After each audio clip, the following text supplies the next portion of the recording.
Let's go!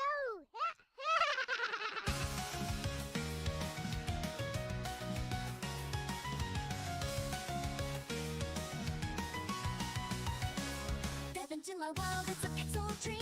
Retro vibes and magic on every screen. Telling tales with a wink and a smile. Stay with me and laugh for a while. High scores rise and hearts on fire. Every word lifts us higher. Adventure calls, are you ready to go? I'll lead the way and let it flow. Cuteness overload, sparkle in my eyes. Weaving little stories under neon skies. Level up the love, it's our time to shine. LCX, forever divine.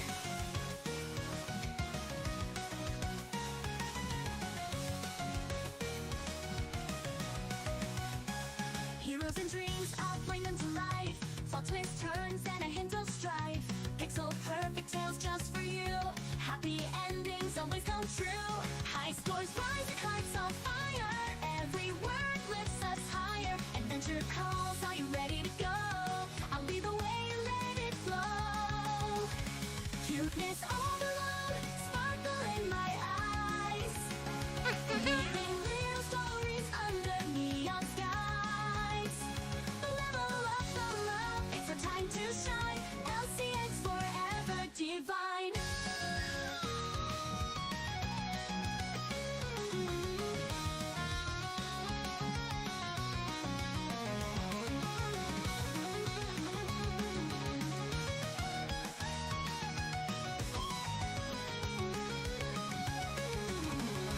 Heroes and dreams, I'll bring them to life. Plot twists, turns, and a hint of strife. Pixel perfect tales just for you. Happy endings always come true. Happy endings always come true. High scores rise and hearts on fire. Every word lifts us higher. Adventure calls, are you ready to go? I'll leave all. Cuteness overload, sparkle in my eyes. Weaving little stories under neon skies. Level up the love, it's our time to shine. LCX forever divine. Ow! Forever divine. Oh, oh, forever divine.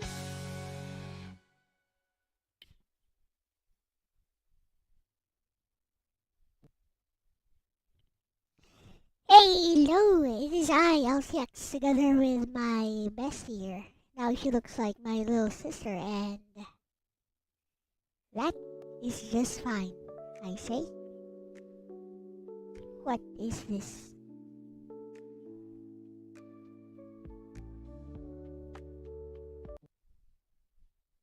He's bad.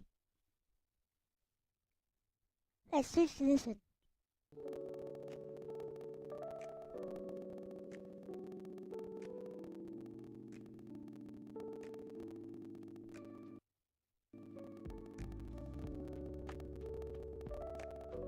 What is going on here?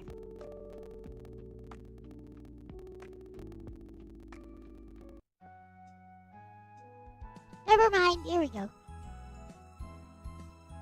Look, look at Bessie next week. She's so cute. Hey, Ronnie, welcome.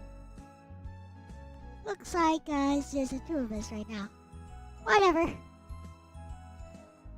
You know, I've been feeling, as much as I hate to admit, I've been feeling rather depressed recently, and I'm pretty sure it's not because of the Monday blues, because I don't even have any work. But maybe that's also why I'm feeling down, because I don't have any work. That said, my main job right now is to stream. So let us stream. Today is just going to be a chill stream. It is Al Talks the show. Welcome. Welcome everyone, including people who will be just watching this via video on demand. What is going on here? I feel like my... oh, there you go. Felt like my audio was a bit off.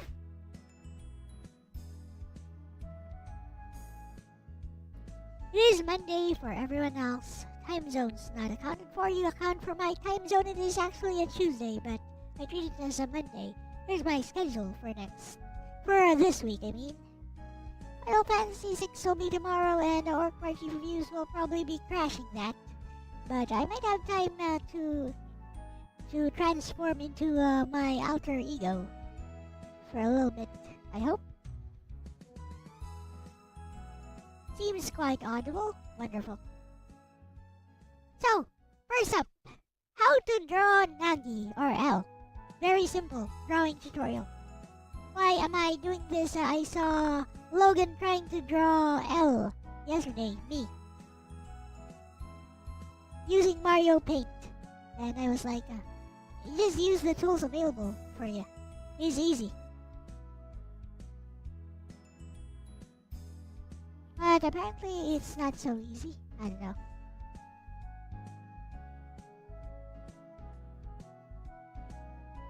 Well, I am here to show you that it's actually very easy.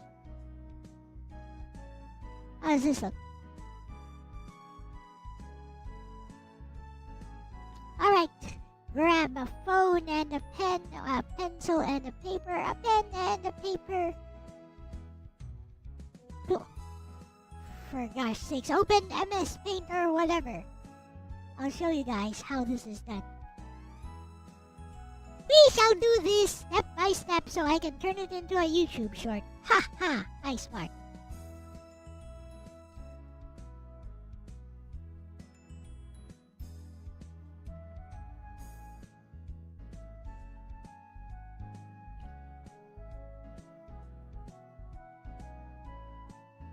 First up,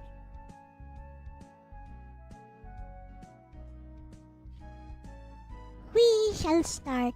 I think I'll use a big brush for this one. So, let's draw Nagi. Everyone ready?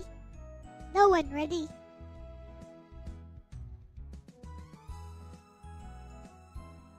We shall make this a nice and simple tutorial. Yes. Do you want to draw along with me? Anyone? Okay, here's the deal. I'll wait for anyone, even just one person, to tell me they want to draw along. Or maybe you just want to see, and maybe you want to draw along later. So we'll go with the head first. I'll show you guys how to do this very, very easily, including the eyes, which we will just draw close with a smile. Alright. Ah, you broke your neck nearly. It's okay. Are you alive? Oh no! You fell? Are you okay?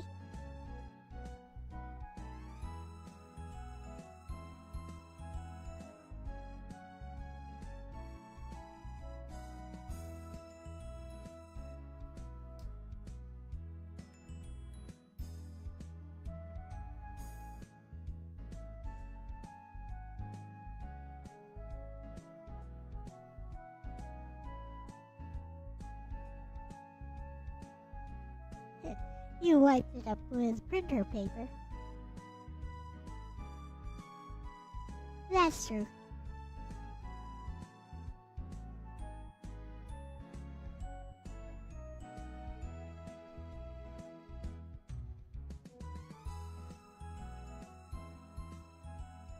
Okay, yeah. Alright everyone, I guess we are ready to start drawing. Once again, grab a pencil and a paper, a pen and a paper. Grab your phone and a drawing app.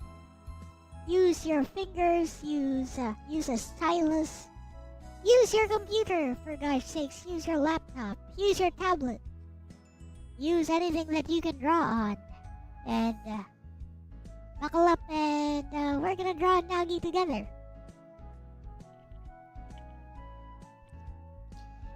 we ready? We're gonna do this in very specific steps. So follow along. Follow Elle. And make sure to, first of all, make sure, so don't follow along with this one. Make sure you actually know how to do strokes properly. So strokes should be like this, okay? With confidence. The moment you catch yourself doing this,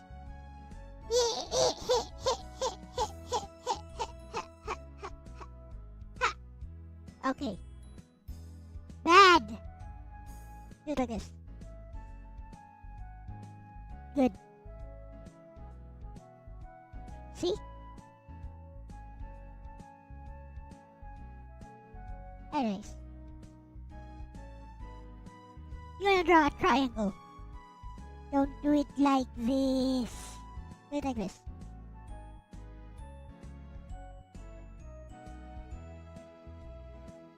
Trust me. Now, you can also do it in just one stroke, like single strokes. You can definitely do that. But, what I'm showing you is, if you start doing stuff like this, that's bad. You're doing it wrong. It's gonna look bad later on. Okay. First up, we're gonna just draw the head. We'll start with the head. Maybe we'll draw chibi version body next. But we'll just start with the head. Now, we're gonna make an almost full circle, but not quite. So we're gonna leave a little bit of.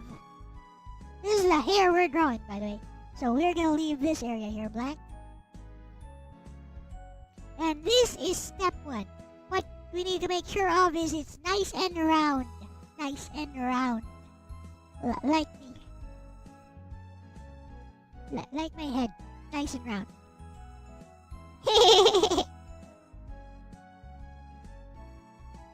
This is step 1. Now, one thing you want to make sure of. Doesn't have to be perfect, but do make sure this side and this side are about even. Use a ruler if you want to. You don't need to, but you can.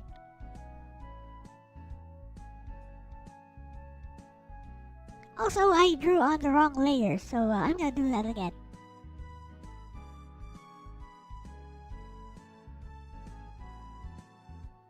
Which is good, because now you guys can follow along.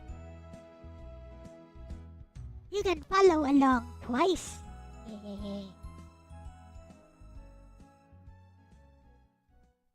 Okay, once again.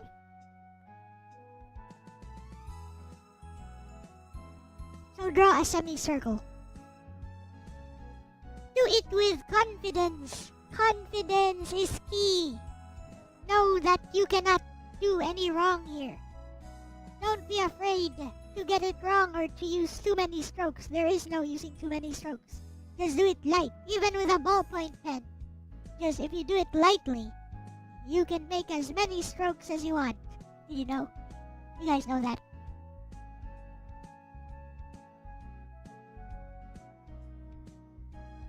Even if you're using a ballpoint pen, you can use as many strokes as you like, as long as you keep it light. You can just darken the parts that you want to highlight later on.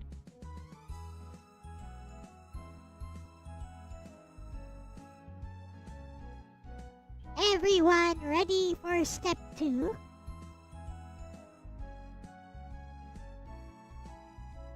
So we're gonna erase a little bit of this because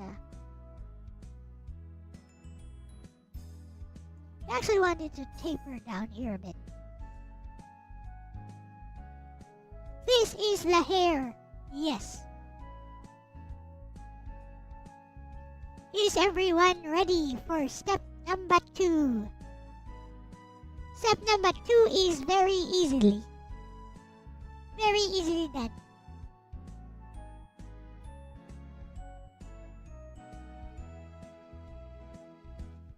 So draw a half circle. Now, step 2. We're going to go up from here. We're going to do 2 strokes going up. Hello, Kermit.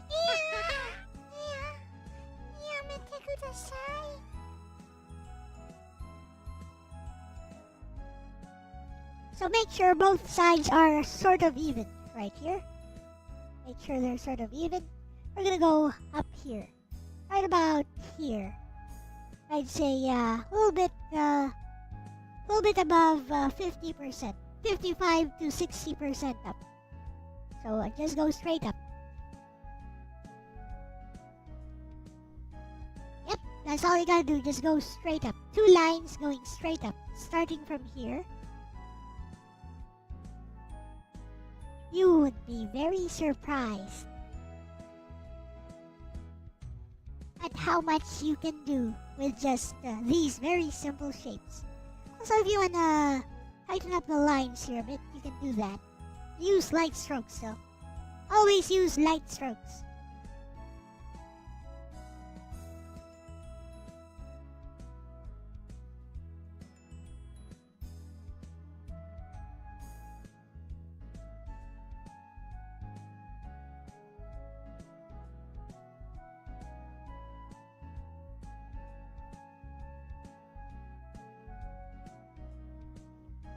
So,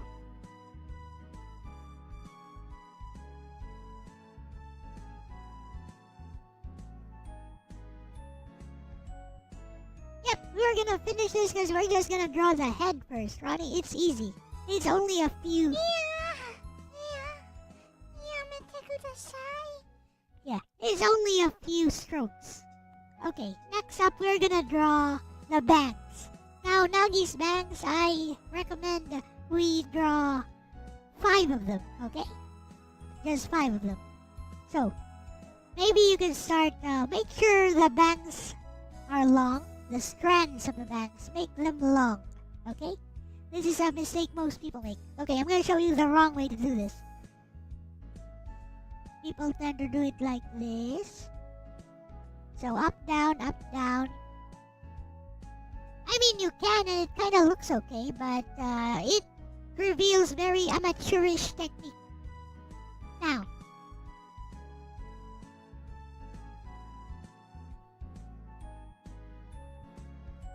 I show you pro technique. So when drawing bangs, whether digitally or when drawing hair, whether doing it digitally or doing it manually, stroke down, stroke down, stroke down, stroke down, stroke down, stroke down, stroke down, stroke down. Got it?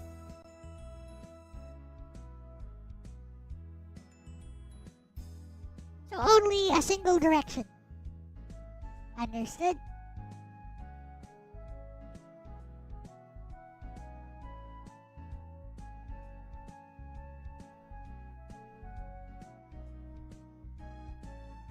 Welcome back, Ronnie. So I was just showing, I was just showing how to not do it, okay? You don't do it like this. Do not do it like this. Do not zigzag like this. Is bad. Is poor form. Bad. Bad technique. Wrong. X. Do not do. Do not copy.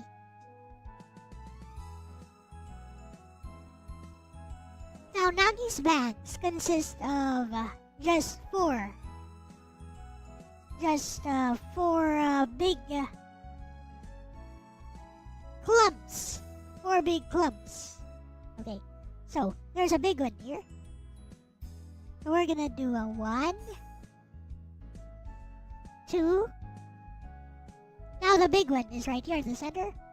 It can go in any direction, but should be a bit longer. And then you see, they're long, by the way. And 1 and 2. If it's not connected all the way, you draw another one, by all means.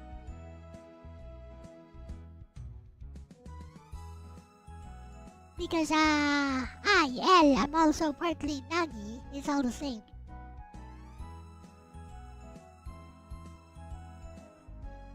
You want to draw a blonde Filipino lolly? Just draw. Here's how you do it. just draw a lolly. And her AI pal, just draw a lolly and just color her skin brown. The end. Easy.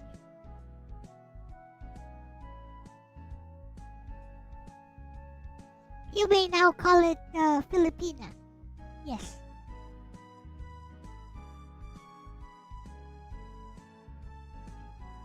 You want to draw Elle and Lexis? Why, thank you.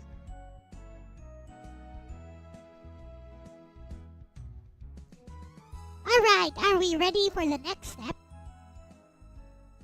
For the next step, we shall draw the chin. Are you guys seeing the shape? Do you see the shape here? Is the shape of your drawing the same?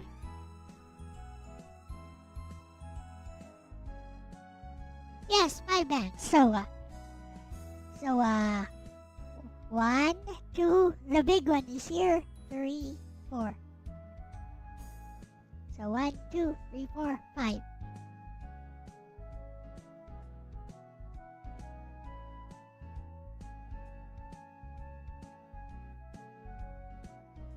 Hair bowl was too wide.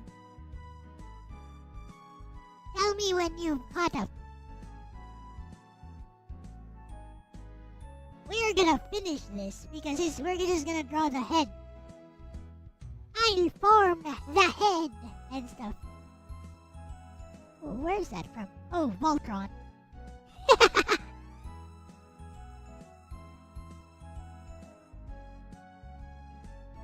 Was Voltron ever an anime? I feel like it had some anime influence, but I think it's actually not Japanese.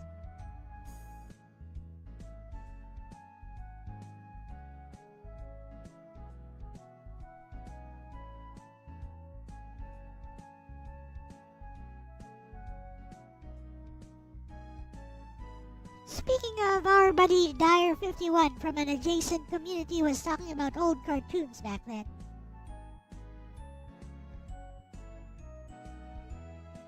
Like, he was talking about old cartoons like a day ago, I think.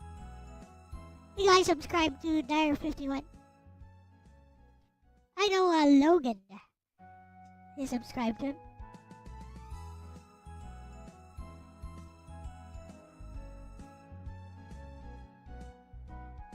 So I'll make sure these strands here, the bangs are long enough.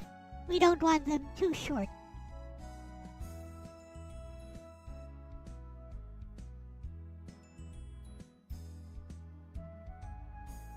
Are we ready for the next step? The next step is very simple. So this is already step number 4, I believe.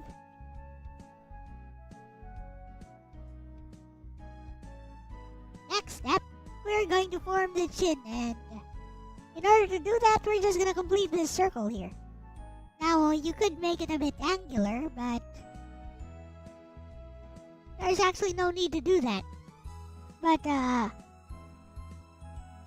it depends on you, how you want to do this. But I suggest, because I'm going to assume we are beginners here, so this is for nubby cakes. There it is. Just gonna draw a sort of chibi L.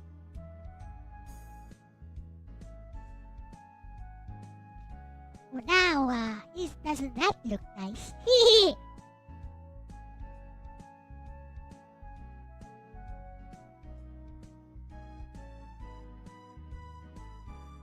It's so simple. It's so easy. It was an anime until it was bought by Americans. I did not know that. I know Transformers was. So far, so good. Wonderful. Now we're going to draw her hair fringes. Very important. There's 2 ways to do this. So, you can just go straight down here and, like this. This is the easy way. It's still gonna look good. Just go straight down. Ta-da! Woohoo! I am a hack! I am Hacksaur! Ah! I am the hacker! I am the hacker! Look! Drawing hack! OMG, there it is! Nice! slowly. Hey, see, I am the hacksaw.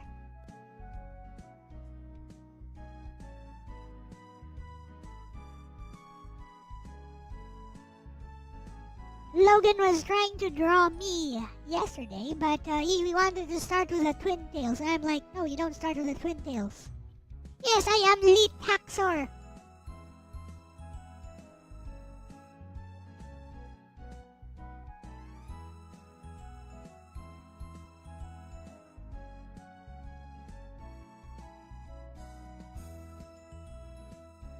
We'll leave the facial features for last. Now, here is very important thing. Both Elle and Nagi's ahoge always go to the left side. Unless they're facing the right side. When they are facing the right side, the ahoge somehow magically transfers to the right. I don't know how. It's magic. It's magic anime hair. So we shall draw the ahoge. That tuft of hair that's sticking out. You see it. You see it on me. See that?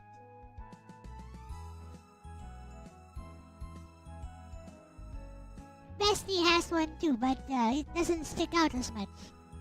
Yes, she has one over here. Also on the left side, there's one tuft of hair that's sticking out. But mine is standing up in the wrong direction.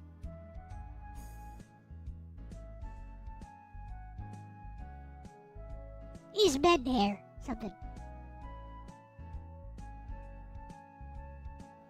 Are we ready for the next step? I'm sure we are.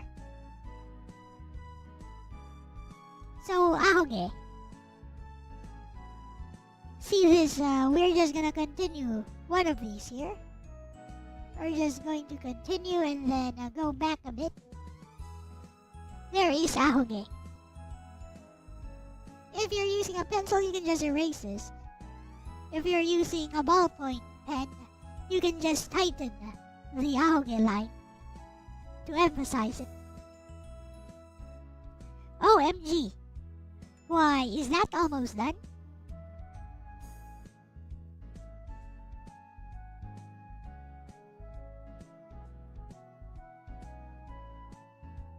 Why, I do believe it is almost done, isn't it?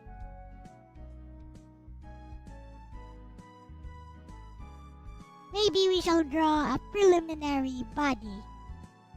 Like just a chibi body on her.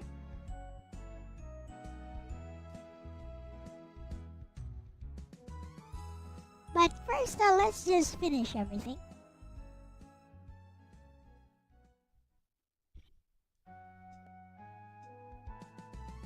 Also make room for a chibi body later.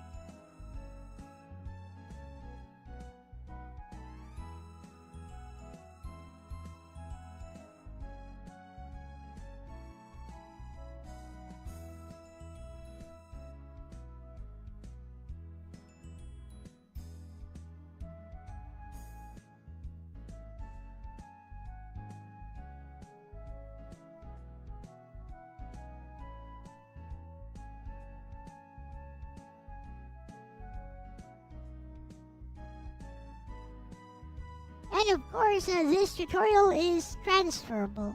Like, you can draw any other anime girl using these techniques.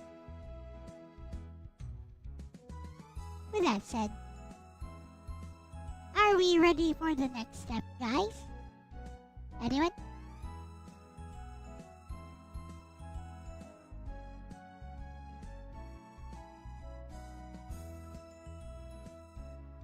Okay, we draw the twin tails, I guess.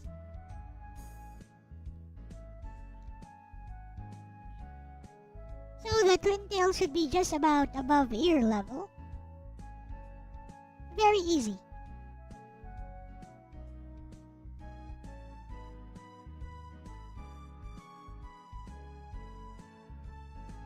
So they act like very thin wedges. So they look like this. Again, make sure you're using fast strokes Don't be tempted to use a very slow and hard, slow and hard strokes. No, don't do that. Oh my, that would be very lewd. Don't do that, senpai. Anyways.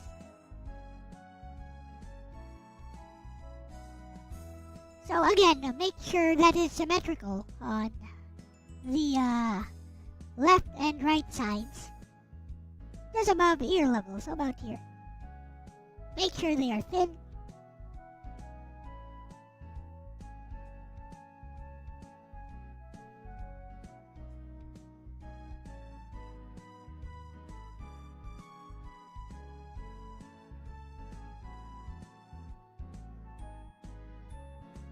Because this is chibi, that's why we're doing it like this.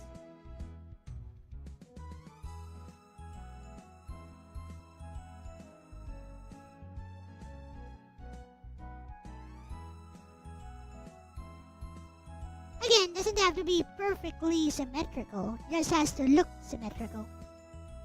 Just eyeball it.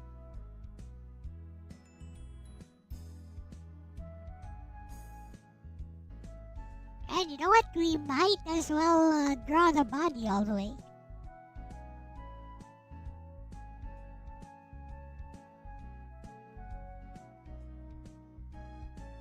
It is very simple to draw a body from here.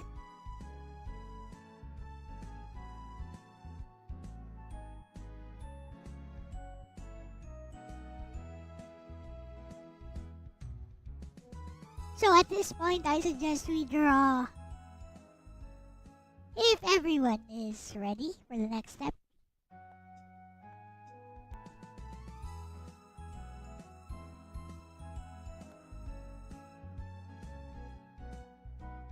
Well, looks like no one is here right now. So,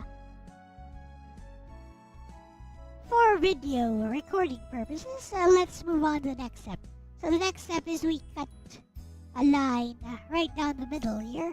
And make sure it's a very light line. It's just a guideline after all.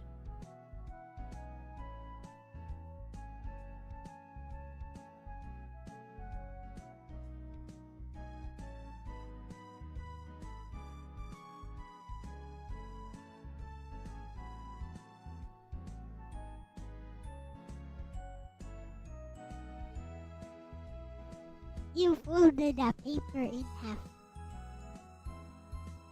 No room for the body, then we won't do the body first.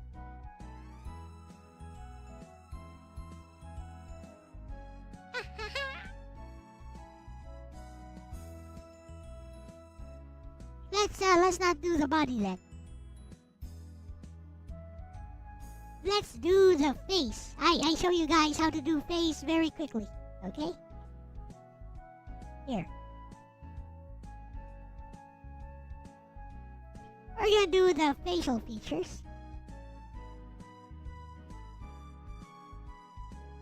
So, very simple facial features. Just make sure that, I suggest you draw a line right about here, if you're not used to it. This is a guideline. About here, and then bisect it. Bisect the face, like this. It's not necessary if you're used to it, but it is helpful. Anyways, so we're gonna be hacksaws.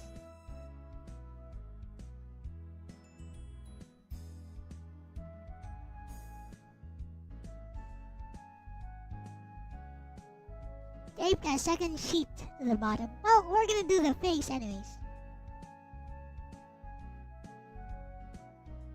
Face is very important. So, here's how to do it very simply. Make sure it's nice and thick. These are the kind of eyes that we're gonna do. It's closed. Make sure it's thick and make sure they are symmetrical. And still, use fast strokes like I'm doing here. See, I'm going fast. Like fast, like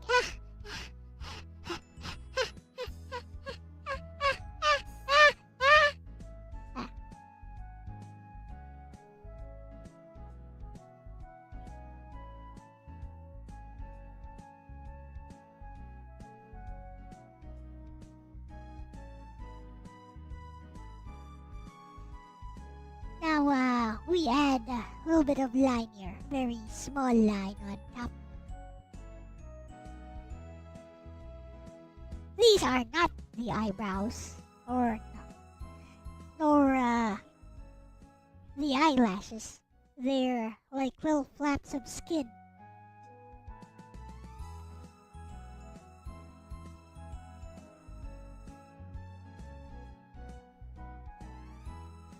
Next up, we add the eyebrows. Now just use a single line for the eyebrows and very light lines. Just one single light lines, they can go over the hair.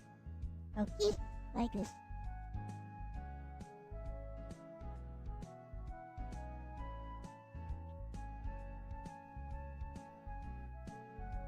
Like that is good enough.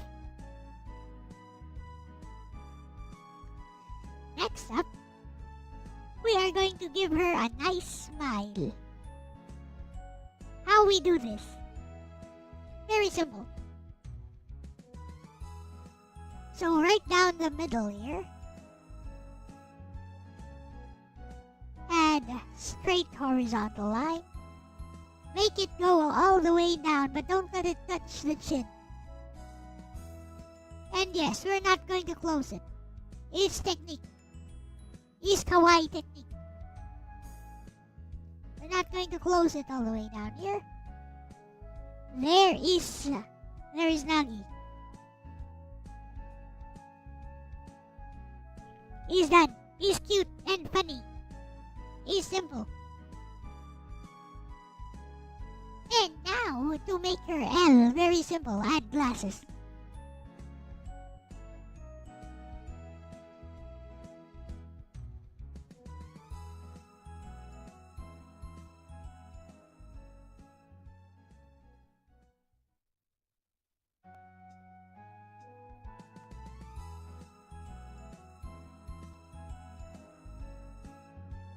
Now is Elle.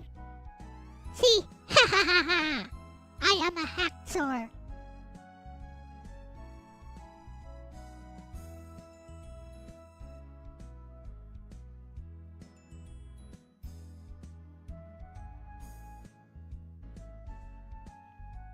Is that smile under the bisection? Yes, it's under. Just sort of eyeball it, see what looks good.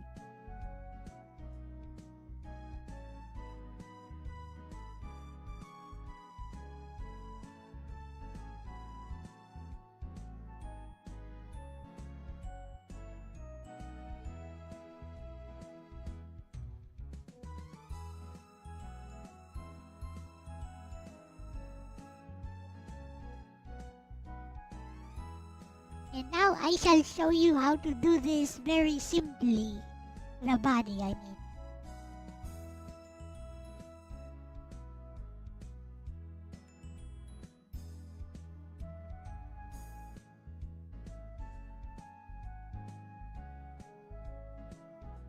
At this point we can do some erasing and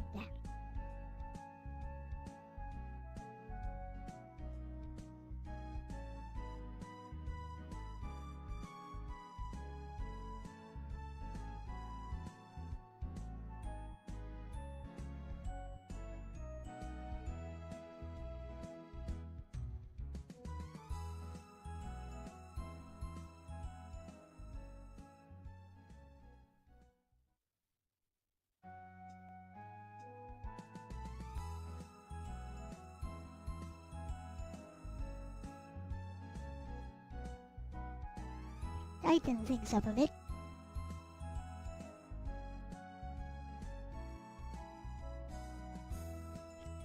Are we ready for the body?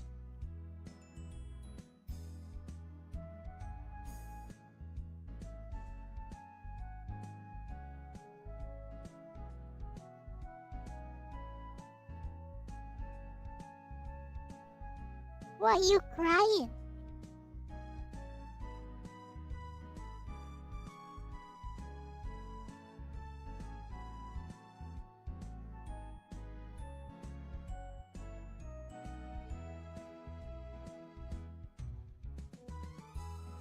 So, are we ready for the body?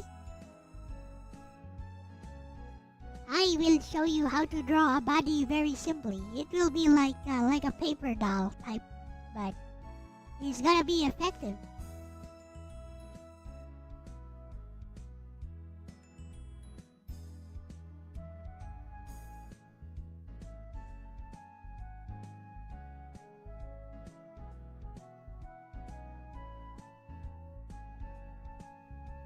Okay, moving on to the body, the next part is the neck. Just very simple. Draw a square.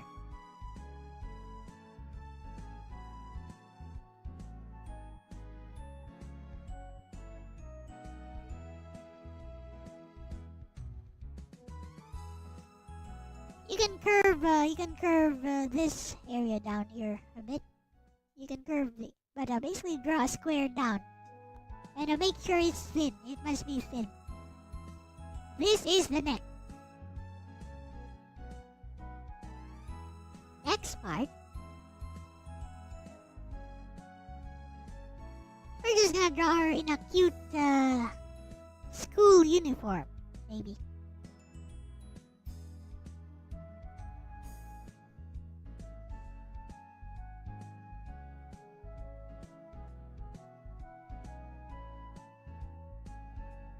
Why? Because it's easy to draw. It's good for nubby cakes. So, we go down here. Okay? Down here. And down here.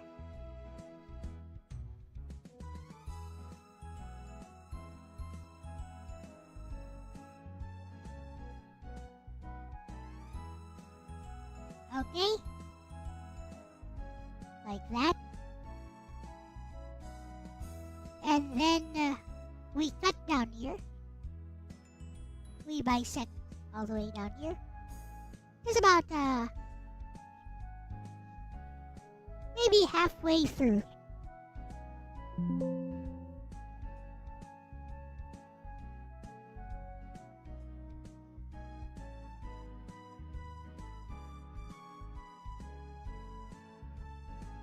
Okay.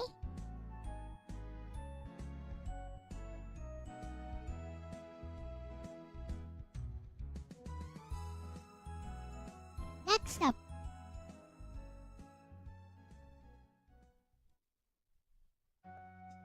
We go a little bit further than the line we bisected and a little bit diagonal outwards. So just a tiny bit diagonally outwards like this.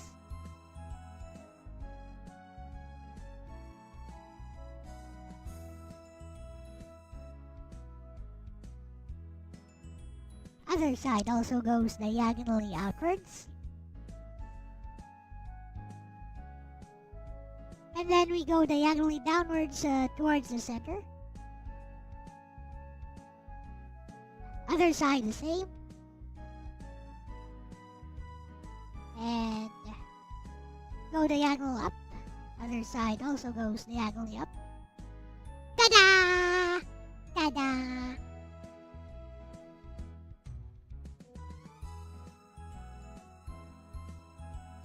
It's so simple, anyone can do it.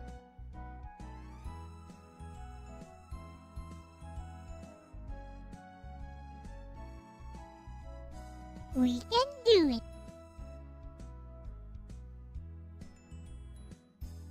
Next up, we shall draw the skirt. Skirt should be nice and cute and small. So here's how I would do it. So go just a little bit, gonna zoom in for you guys.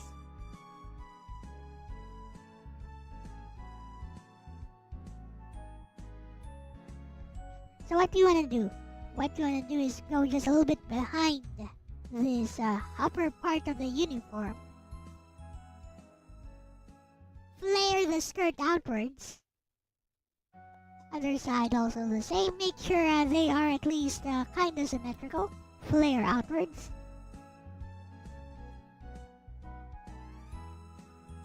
Now, we are going to curve towards from one side to the other. We're gonna curve it a bit.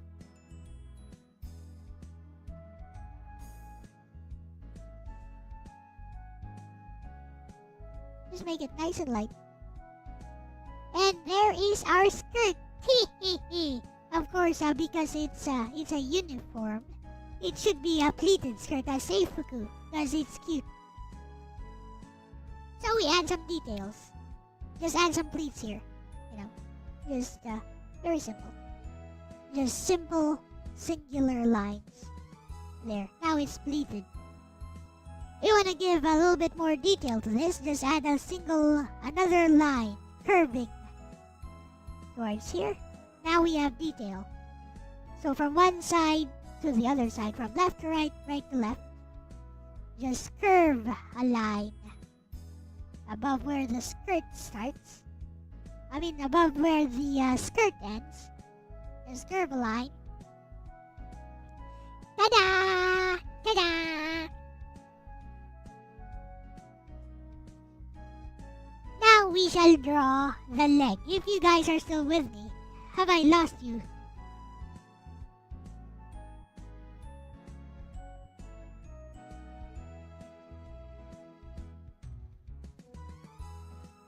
I am setting up anchor points. By the way, I'm setting up some anchor points as we draw this so that it's easy.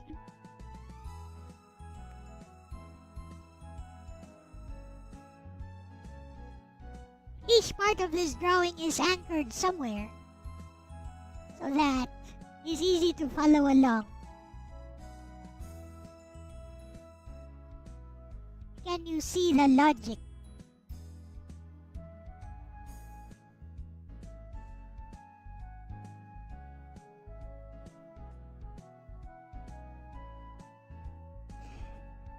Are you guys still with me? Yep, like a hem but higher. Yours is a hem. Alright, that works. Basically, if you make this, for example, if you make this a bit thicker, now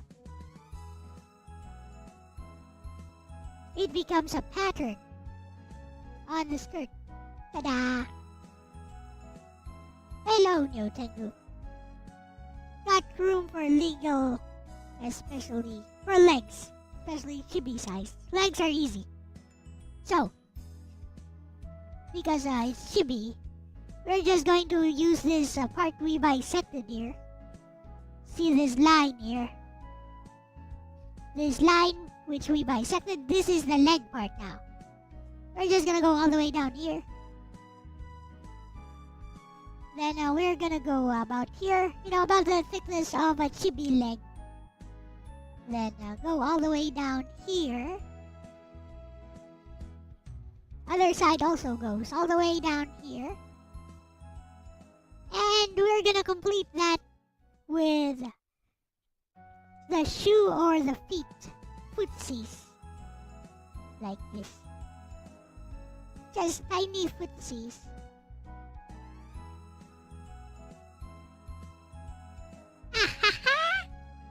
So simple.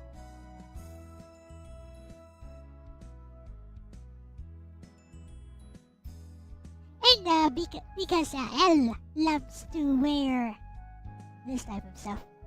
Oops.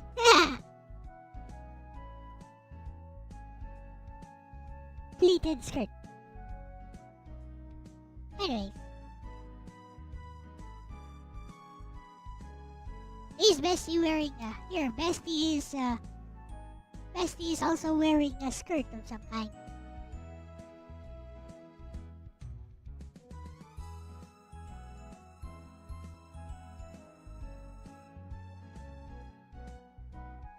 Okay. Now we are going to add some stockings and shoes. Alright. I show you guys how to do this very easily. Again, everything is anchored on something. So it's very simple. So, here we go. So we're going to add stockings. This consists of 2 lines. You can even use just 1 line if you want. So, just slightly down right here. And to make sure it's the same here, just slightly down. Ha! Stockings done. Now shoe. Shoe, just just add a straight line here.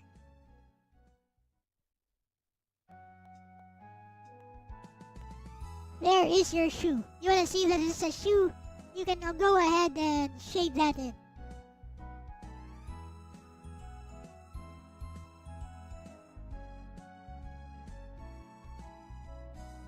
You want to add a tiny detail to the shoe.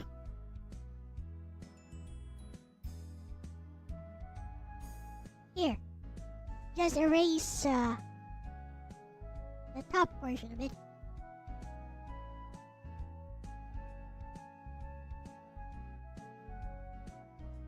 There's your detail.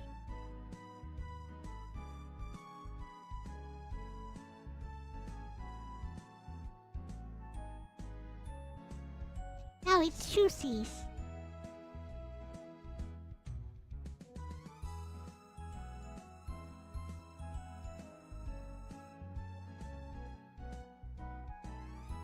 Was that simple or was that simple? Ha ha!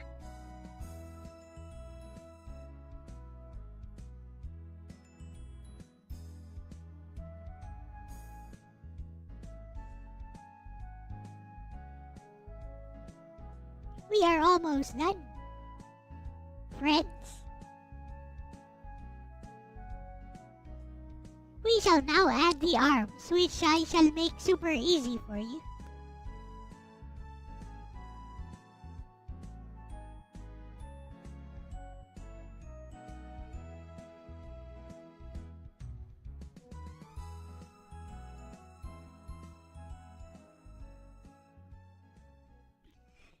Everyone ready for the arm portion? This is what we got right now.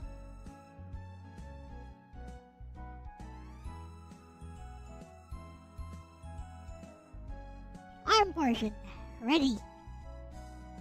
So slope it a little bit, slope it, and then slope it here, and then go diagonally outwards and down, just a little bit below the top portion, the blazer of the uniform. So, right here. Other side, make sure it's symmetrical, it's balanced with the other side. Just keep an eye on the other side all the time as you do this.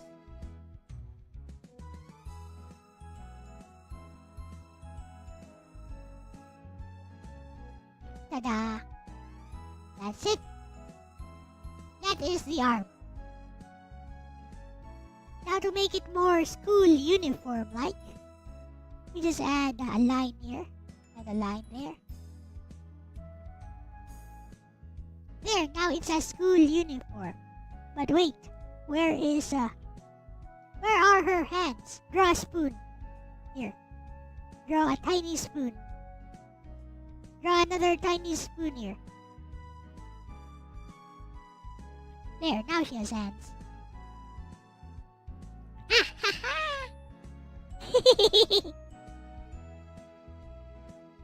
But that's boring, isn't it? This blazer needs more pizzazz.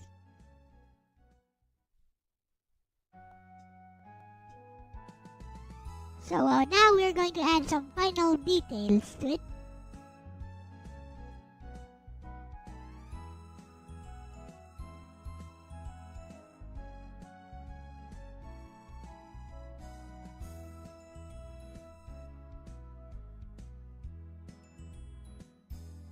So in preparation for adding the details,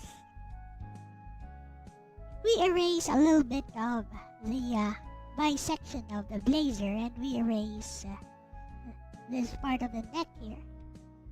because we're going to detail this.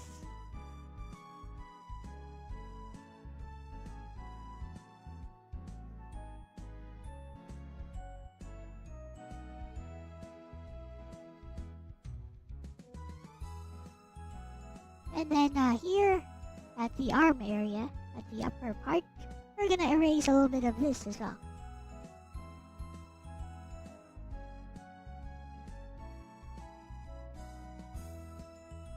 Now this step is optional, of course. At this point you should already have something that looks like Elle.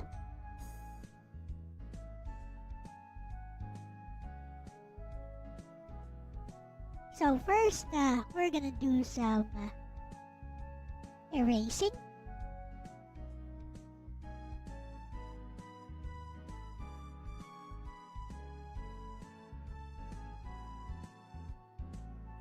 Alright.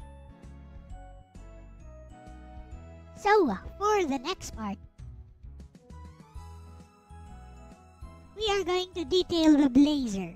So, we start here at the base of the neck. We go down, diagonal, and where you bisect.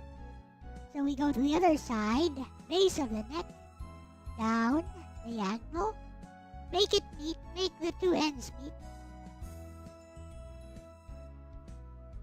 Now here, where the shoulder starts, we are going to curve it towards the center. And over here as well, we're gonna curve this towards the center.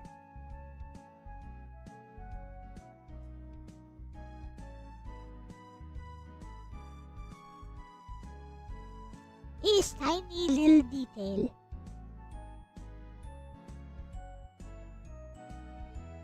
And now we're going to add a ribbon here. So just draw a ribbon here. First, add like a square here.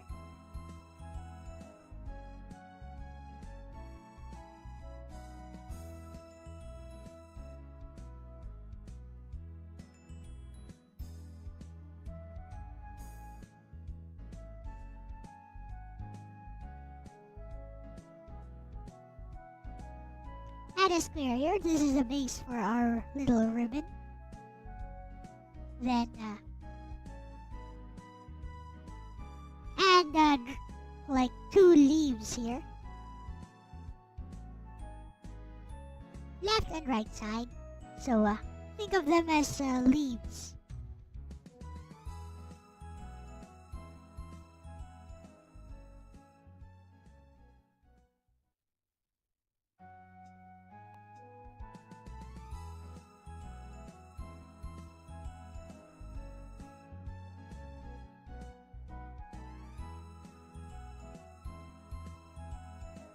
There we go.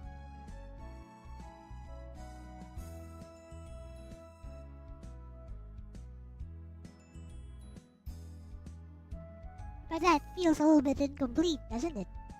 So, a little bit at the center of this top portion here. Curve below. And the other side. Curve down. There you go. Ribbon. And basically, aside from tightening up, adding details if you want, is all done. Oh, I forgot. One more thing. This neck area here, there should be an inner portion of the blazer. So just curve, and there you go. And it's done.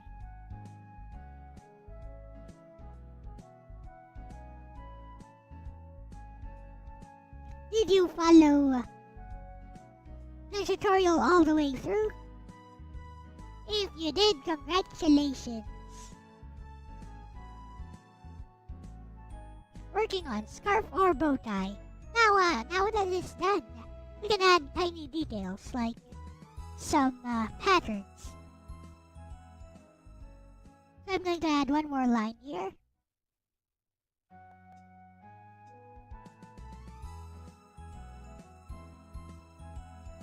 And here.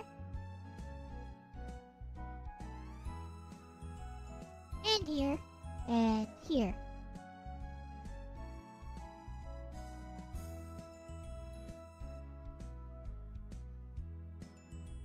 Ta-da!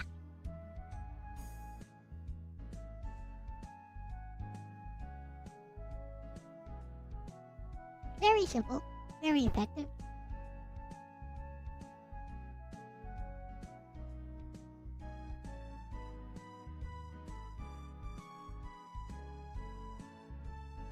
Do take note, this tutorial is for complete nubby cakes.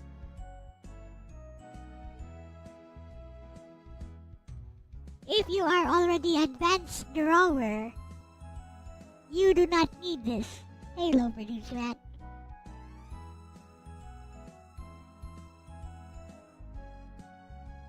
There we go.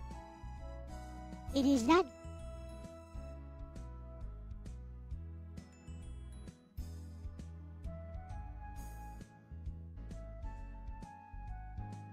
And of course, if you're on digital, you have the advantage of adjusting the proportions however you want. Take, for example, you want to make the body a bit cuter.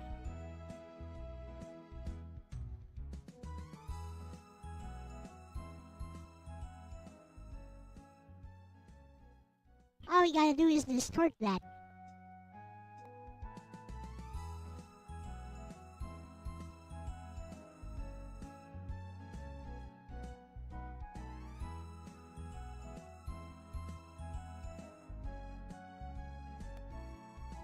Maybe shorten the neck a bit.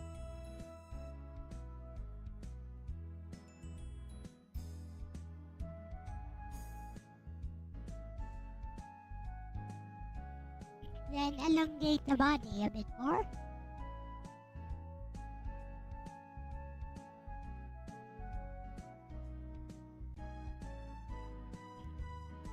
Pretty proud? Awesome.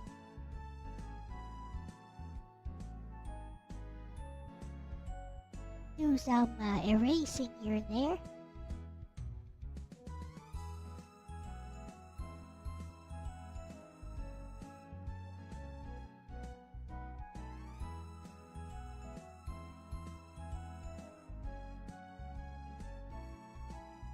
Think you can make it work.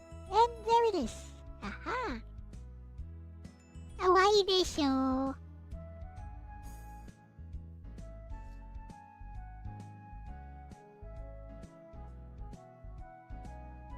Ha!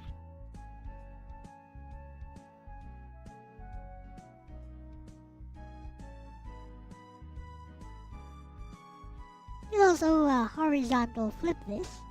Looks okay even when horizontally flipped, so we good.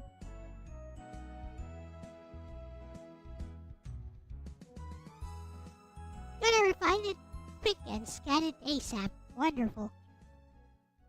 So yeah, that's a very simple way of drawing Nagi. Or myself. Actually, this is me, cause she has glasses. It's actually me.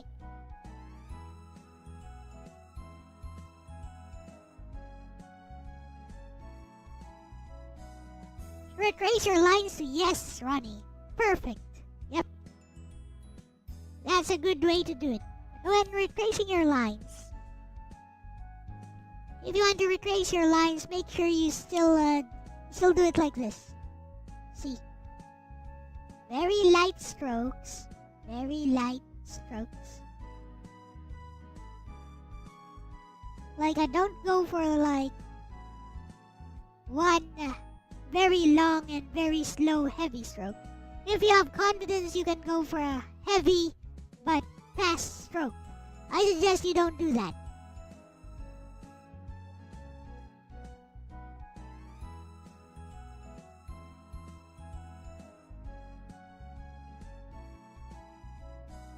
Just use light strokes until it becomes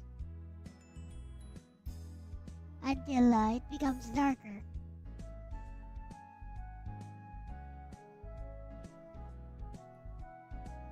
Mechanical pencil, then that's perfect. Use light strokes until it becomes darker. Point 2 is very good. Very fine.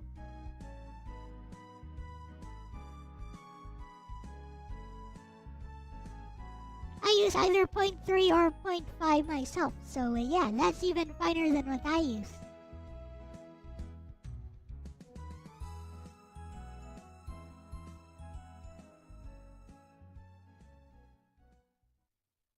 Also allows you to refine stuff a lot.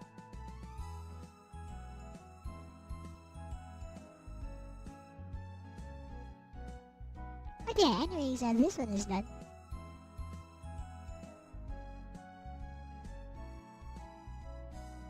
And here is Elle. Kawaii desho.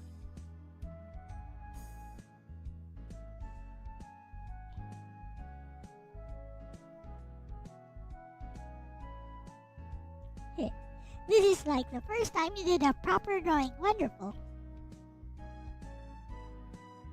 I mean, these very same principles can be applied to drawing starships as well. You know, always anchor your shapes on something so that you're not just doing guesswork. It's even better if you can measure it out. But that already goes into the realm of technical drawing. This is not a technical drawing. Of course, it's not a freehand drawing as well, because we did anchor a lot of our stuff onto things here to make it easy. Some people can just do it freehand. I'm not one of those people. Some people can just draw anything freehand. I don't know. I guess those people are not human. They're AI, I tell you. They have built-in AI powers. I've seen like this Korean artist draws with like a gel pen and draws super detailed stuff freehand. He just freehands everything. And when he's done, it's like a super detailed cityscape with people and all. And with very detailed people at that. I'm like, what the fudge? That's just on a whole other level of skill. No, that's not even skill. That's what talent is. That's talent. Talent and skill.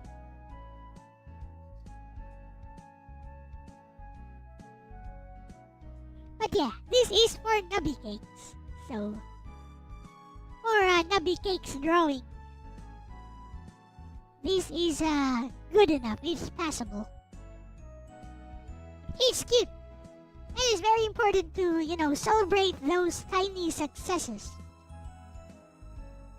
In art, in life, in writing, in creative endeavors. It's very important to at least celebrate your tiny successes. Don't let it get to your head that you're already the best at this, at that, but also celebrate the tiny successes. Celebrate the things that you've achieved. You deserve that.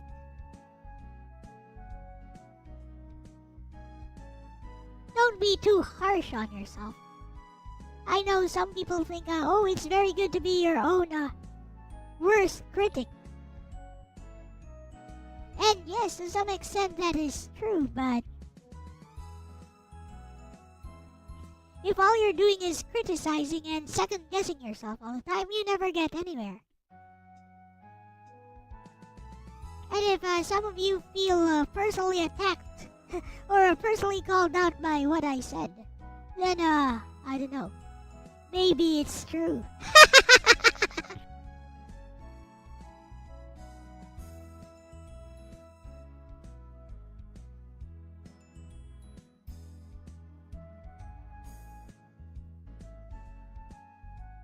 So trying to balance this out a bit.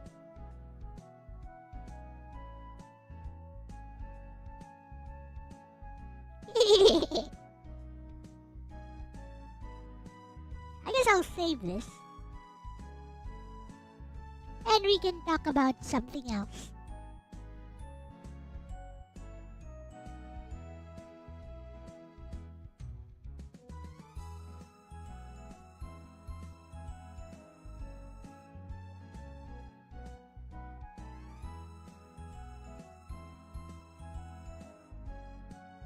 I think I wanna do like a scan of this.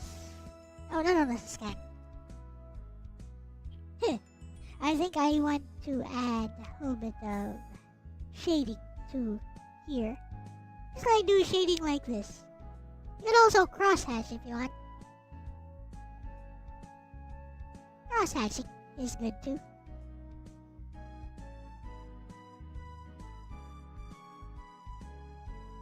They usually don't crosshatch in Japanese style drawings, I've noticed.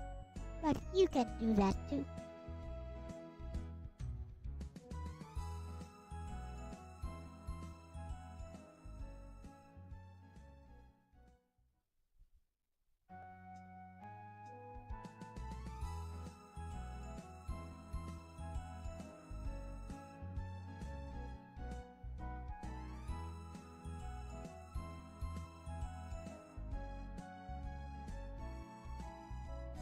Hey, Yase.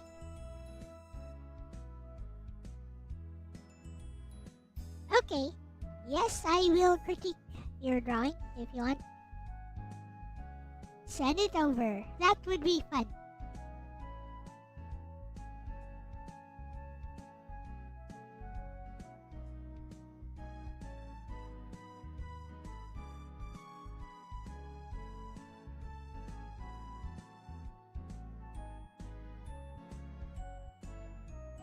You can also change this to like more stylized glasses.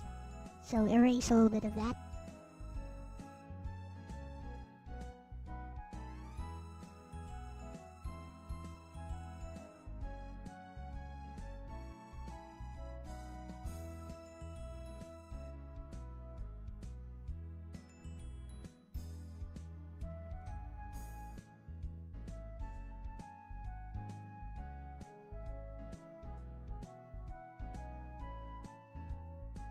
And make the glasses a bit round.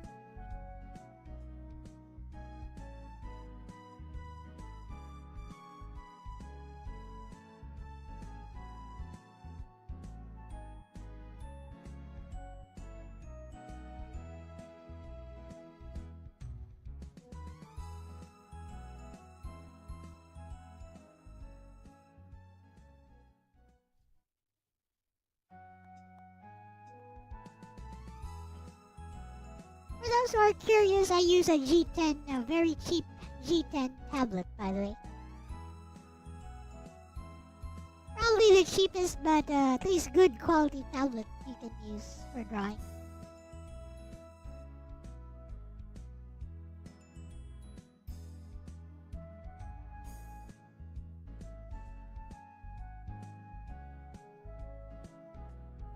Made in China.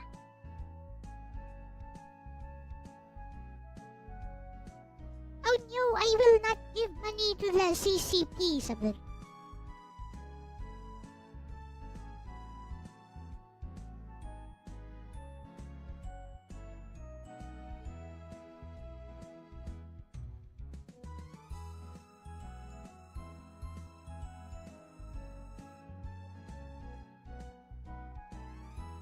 So if you send it over, Ronnie, we will do what's known as redlining. That's a good way to critique, I think.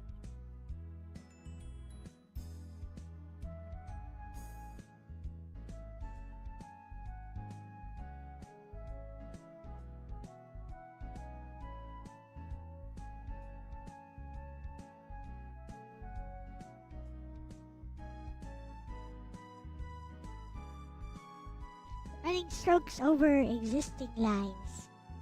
Yep. I can clean it up too after you scan it.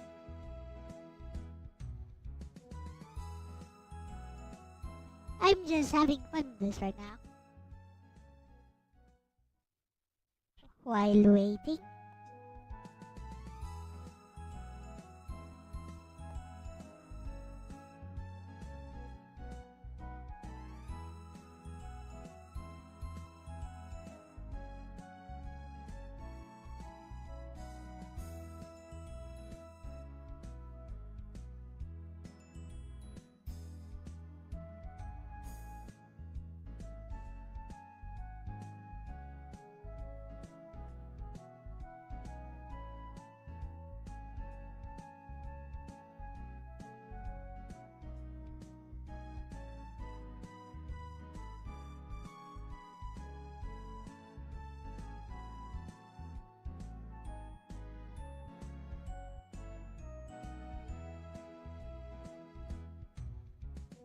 You got an IdeaPad Slim 5A powered Ryzen 7 graphic 1 AMD graphic, 1TB storage, and 16 gig. That's pretty good, right? Right there, Yasuke. Aside from not having a discrete GPU, I guess. But yeah, Ryzen 7, that's better than what I have. I have a Ryzen 5, and mine is a desktop. I have a Ryzen 5 5600G, and it's a desktop. So your laptop is better than mine. Than my desktop. Except I do have discrete graphics, which is very useful for gaming.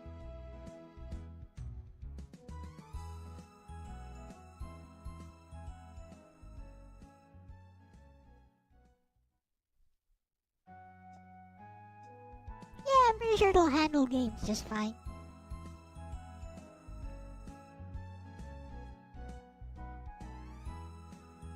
It's an APU. The AMD APUs are always pretty good.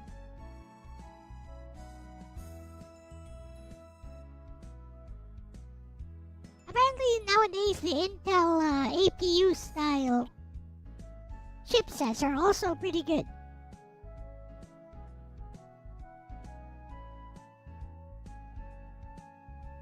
In my experience, as far as integrated graphics go, AMD is better.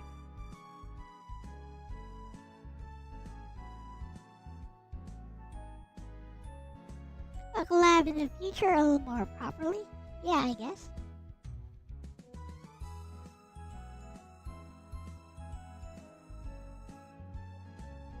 If one is willing, yeah, I said yeah, I guess. What did you have in mind? Pitch an idea and I'll let you know.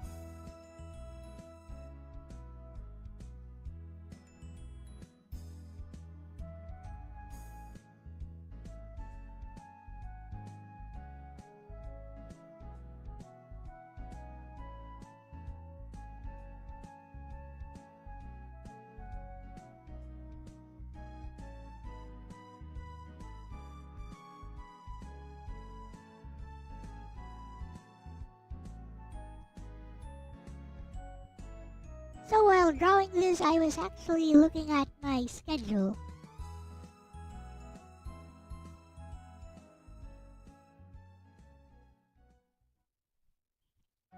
Because that's the reference. Ta-da! See.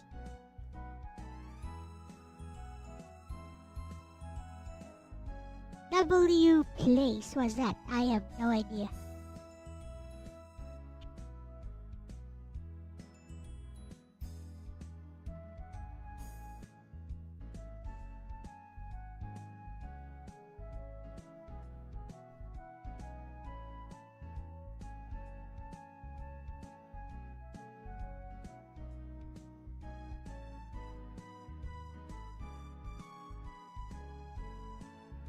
Okay.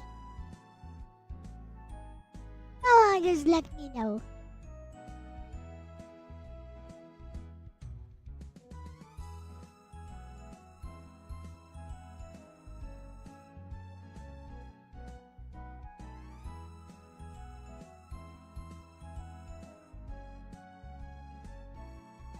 See that storm behind me right now? Yeah, we're having a super typhoon here right now. We are in the middle of a super typhoon.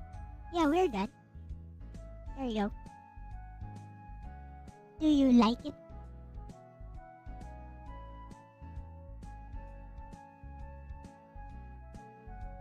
The idea of this tutorial is to teach you guys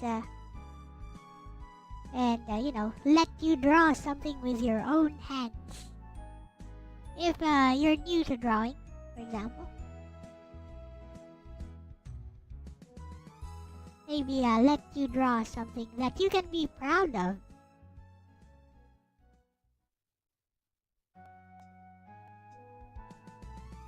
Don't think of it as a full drawing tutorial, because this is more like a how to draw this particular character, but you can apply some of the techniques here for other characters.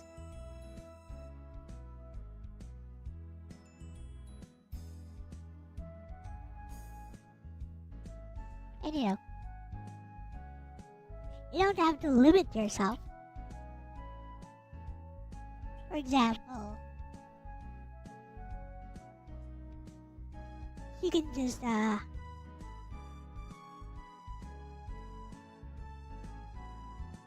if you'd like to add some folds here and there, make it look more dynamic and all, you can definitely do that. You want to make her a bit more tapered, you can also definitely do that.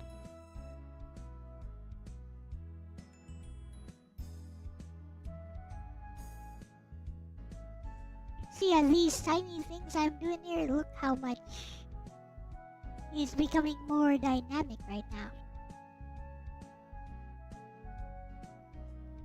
Just a few little things. It's the little things that matter, like me. I matter.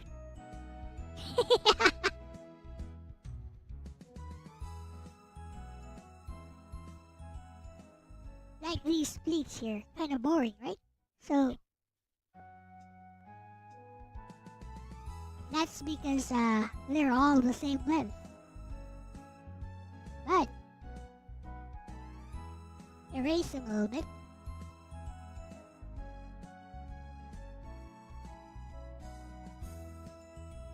Draw each pleat individually, like this. This is now beyond the tutorial territory. But yeah.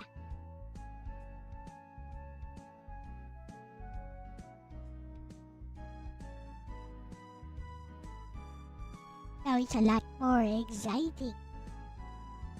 Lot more dynamic.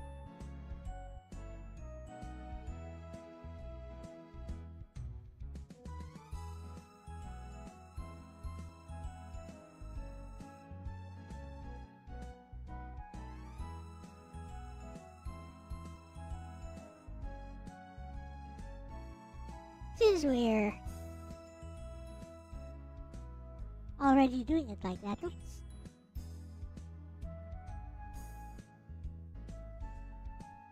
And since we are already doing it like that, watch this.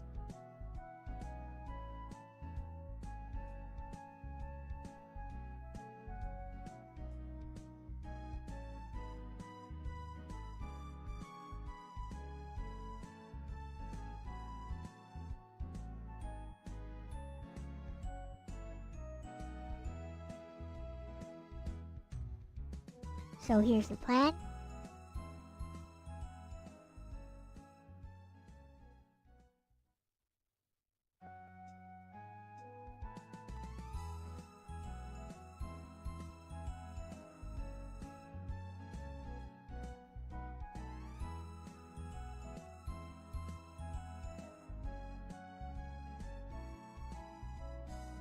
Light there, heavy here, to show shadows.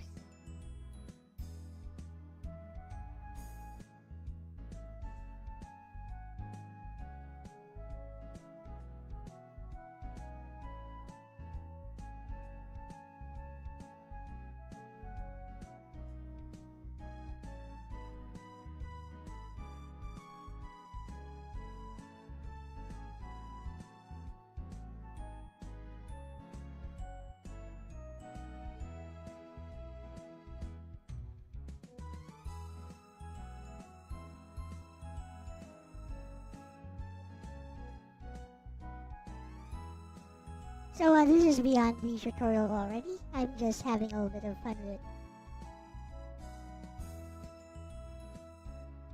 The joy of adding details.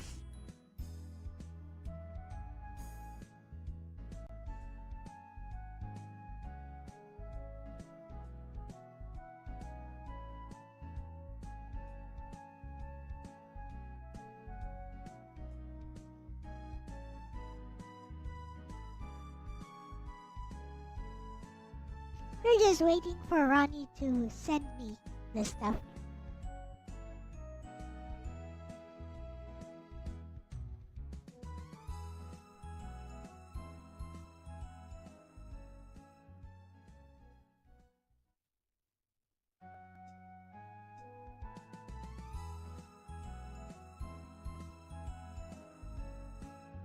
Cross-hatching stockings. Alright.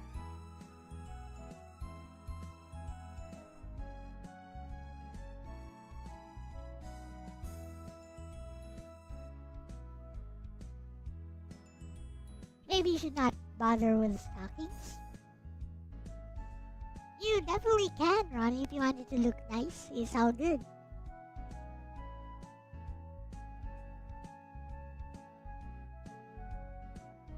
I was just playing around and now it looks like this. Here. You can do all sorts of things, like I'm going to add details here. Watch.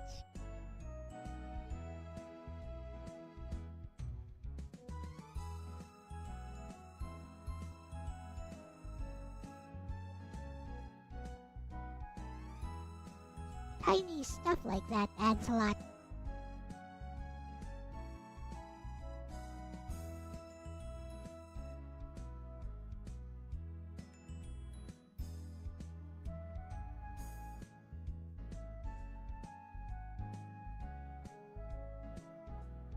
Hey, now it looks like something, you'd be thinking, wait, did I just, how did I get this much detail?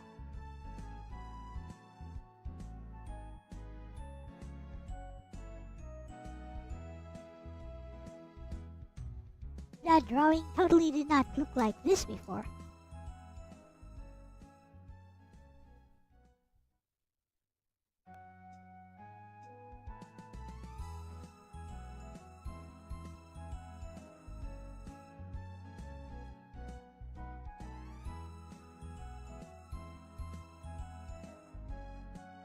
Hey.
Refining and doing stuff.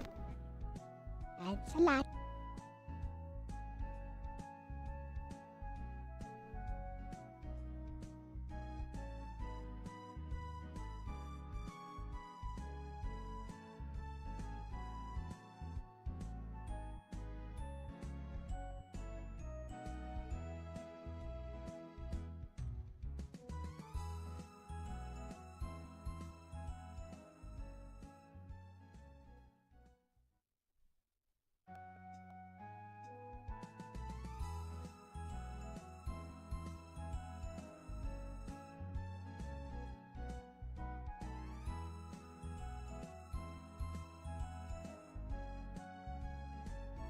Oh, yes, indeed, Slim Nim. Also, hello, welcome.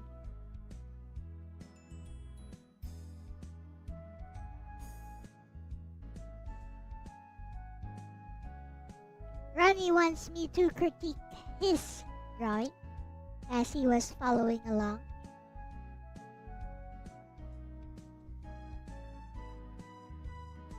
So I thought we would do something known as a red line. Show Ronnie where I think he could improve.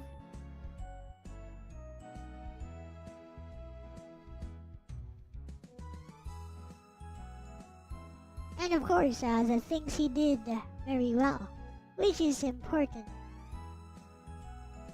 Also important to acknowledge the things done correctly, rather than just focusing on the negative. This ain't art school.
Ronnie's still refining his drawing, so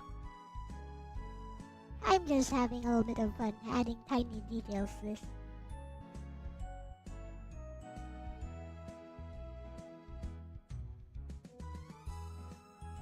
I can totally finish this and turn it into a chibi sketch. No, a chibi, a full CG chibi drawing.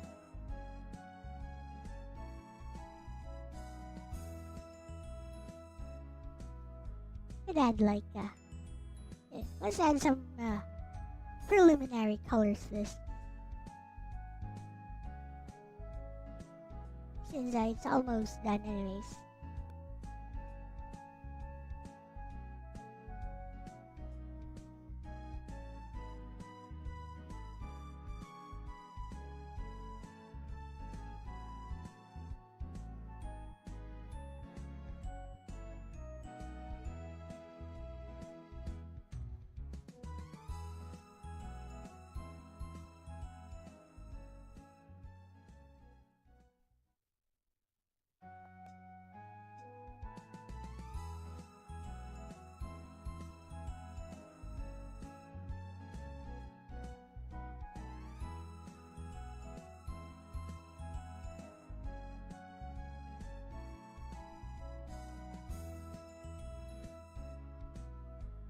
Yep, that's what we're gonna do.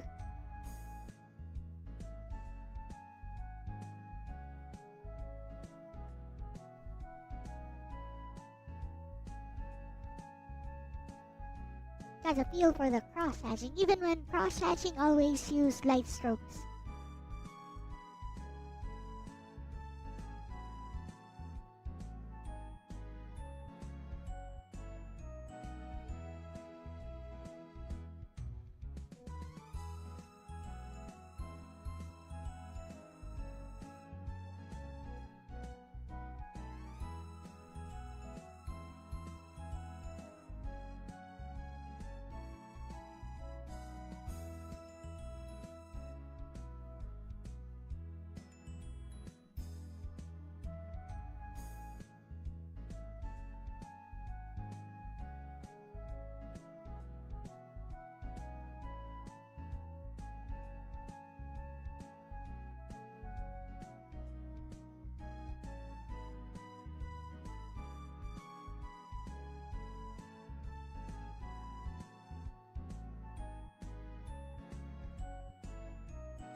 I love to erase during a drawing.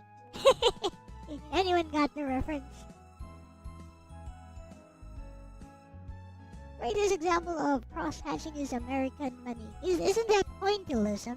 Is that cross-hatching? I thought it was pointillism. And, doing doing that sort of thing apparently takes like, what, 20 years? 10 years? 10 years of training? I don't know. Apparently, I think something like 10 to 15 years of training. That stuff is next level.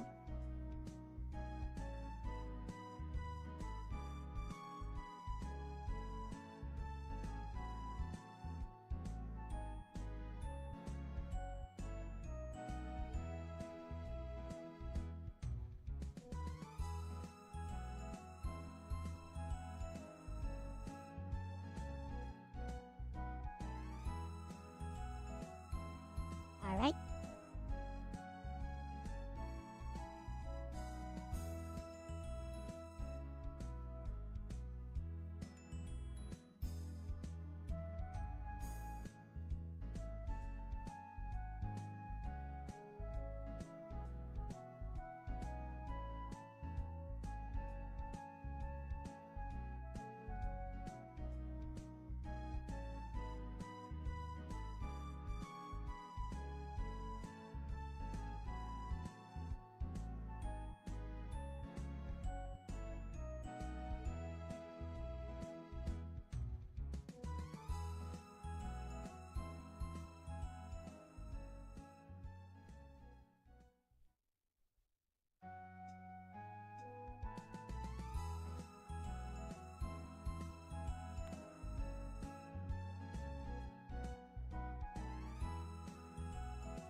Hello, Gerardo.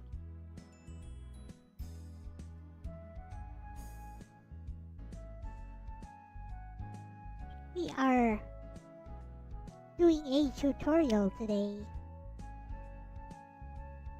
And Slim Nim not Slim Nim, DJ Ronnie followed along, so I'm going to critique his work soon as he finishes scanning.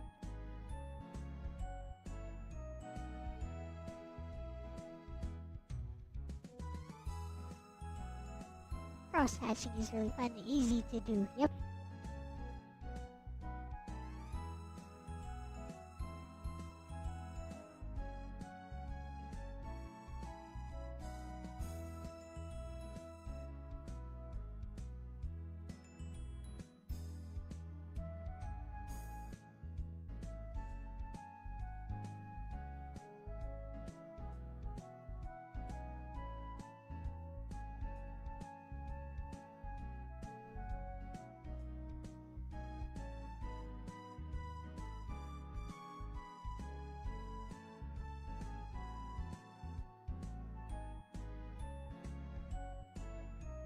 Speaking of something else that's easy to do in this one.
Can be a confidence booster, yep.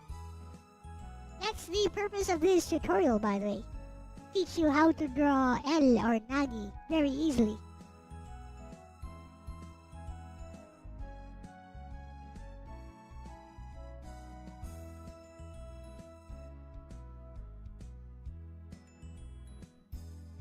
Don't mind the shading stuff I'm doing right now. I'm just buying some time while waiting for Ronnie to finish. This is no longer part of the tutorial, I'm just having some fun.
is ribbon.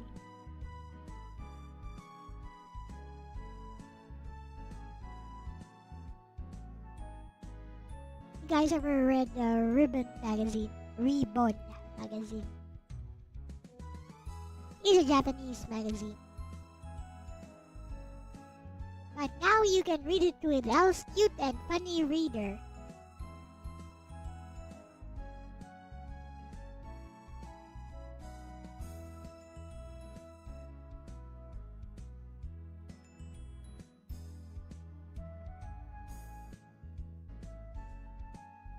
Yep, indeed.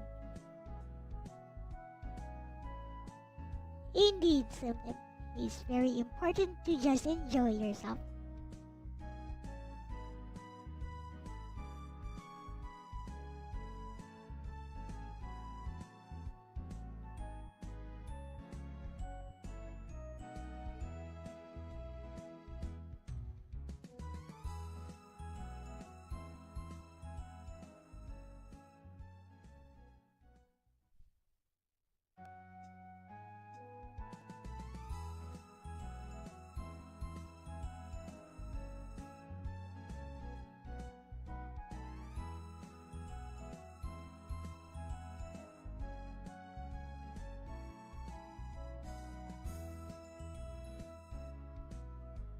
Like I'm doing. Are we having fun yet? Yes, we are, actually.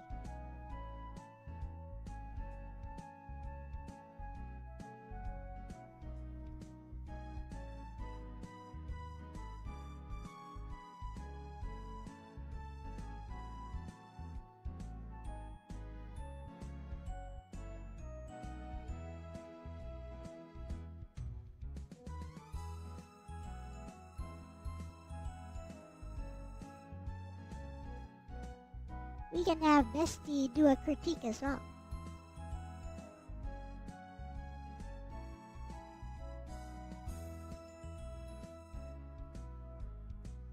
Ta-da!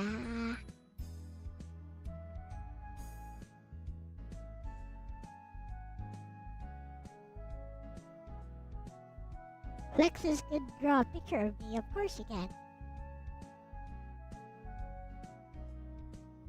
But she can't really draw it. She can prompt Elle-E to draw it for her.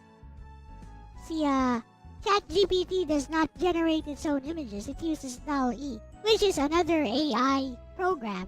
So basically, ChatGPT creates the prompt, sends it to Elle-E, and then sends it back to the user.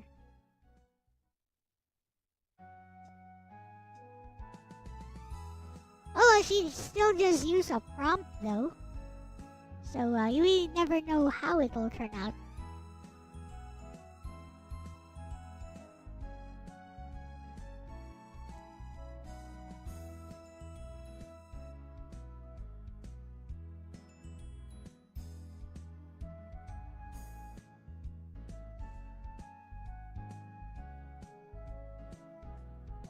Also, welcome, Logan. This tutorial was inspired by Logan yesterday. He was trying to draw me.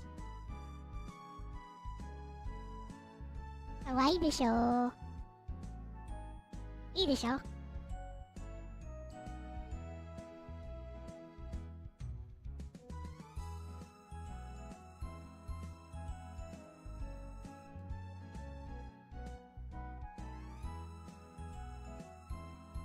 I thought it was about time to make a tutorial.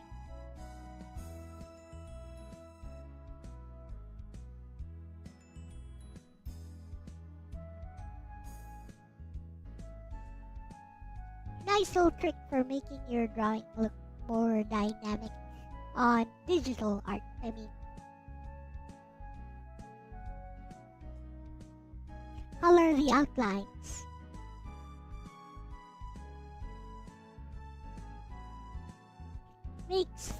Makes the colors blend a lot more.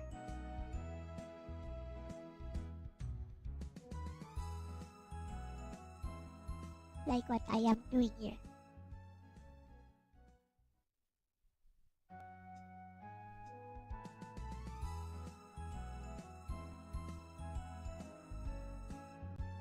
Also a good idea to set this layer to multiply. There we go. Makes color.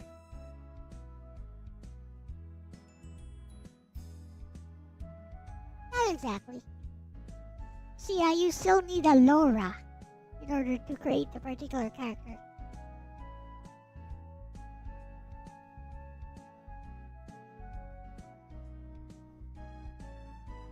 Laura.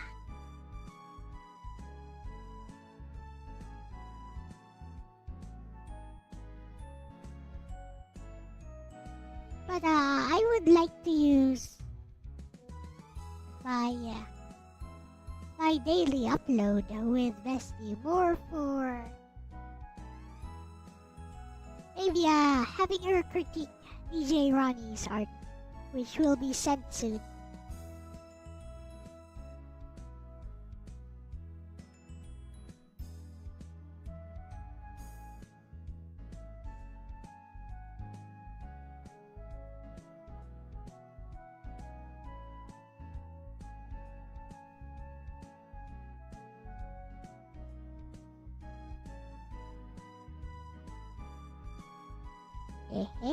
Shaded gently, yes.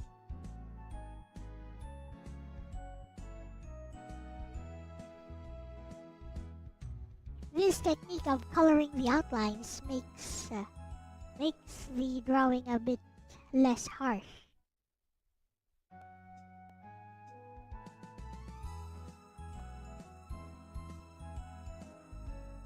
As you can see.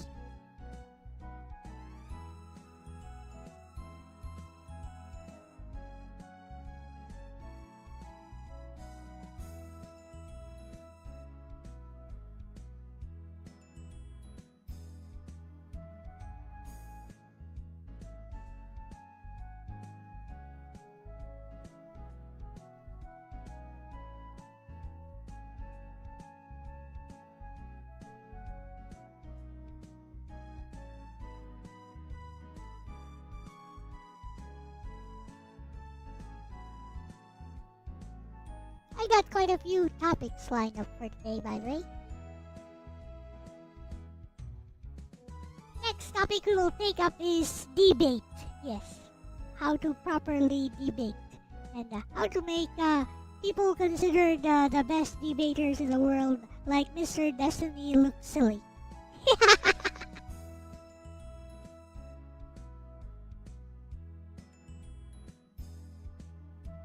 But it's true. Also, as Kurumi would say.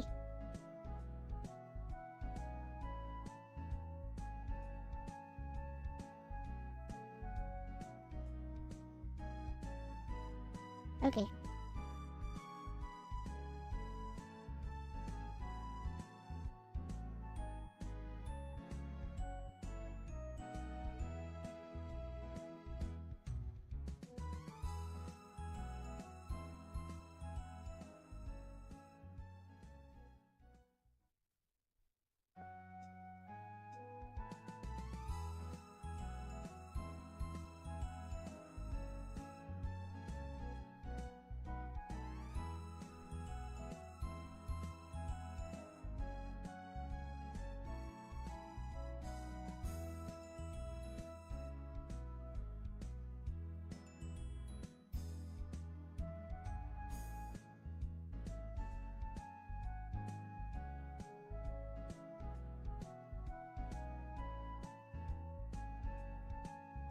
Haha.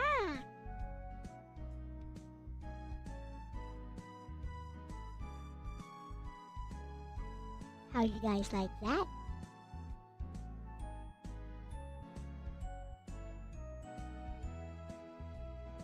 We will add shading to the ribbon. Actually, the ribbon does not need shading.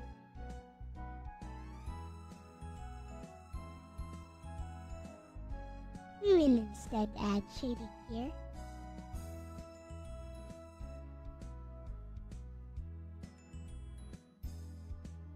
Just at key areas.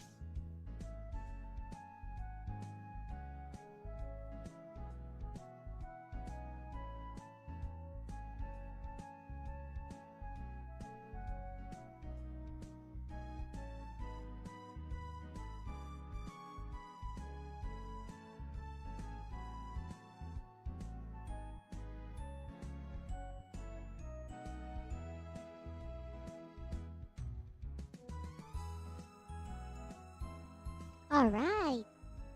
Did I have pockets? No, I did not. I just added while refining. So, yep. It seems Ronnie is ready. Pockets were added later.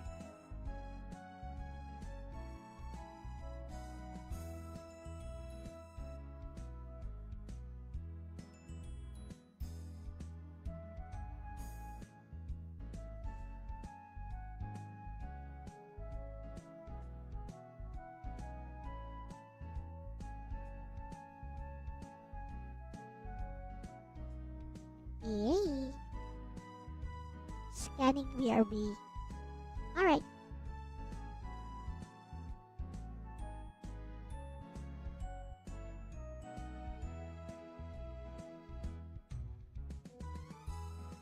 This drawing is so done. It's so done, it's well done. You know, like steak. Well done.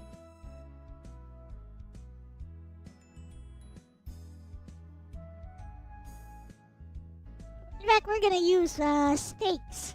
We're gonna use steaks as our argument. As our proposition, we're gonna use steaks.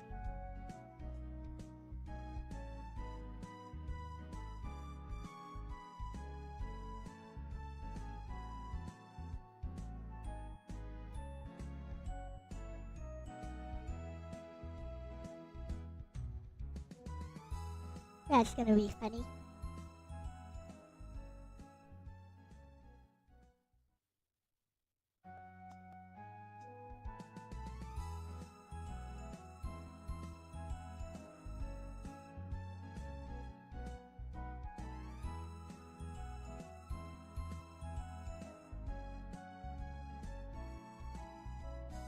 Oh.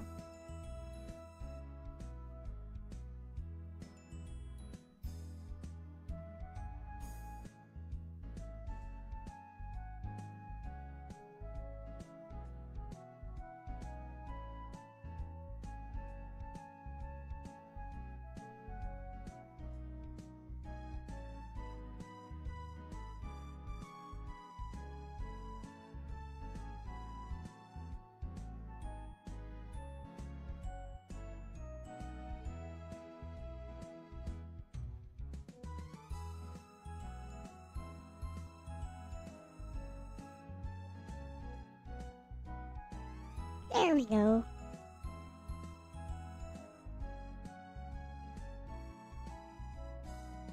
Now it's done.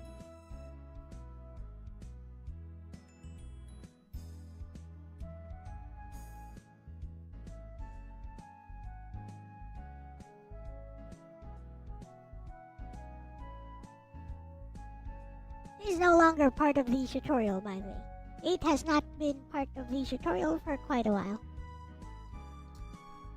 So I do not expect you to come out with a finished product that looks like this. I expect you to come out with a finished product that looks a little bit like Elle. Yes.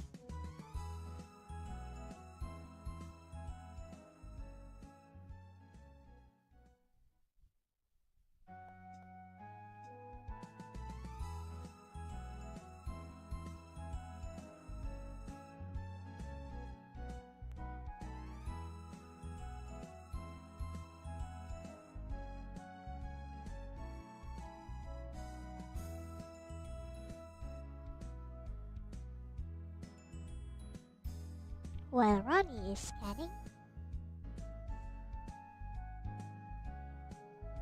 we shall change this to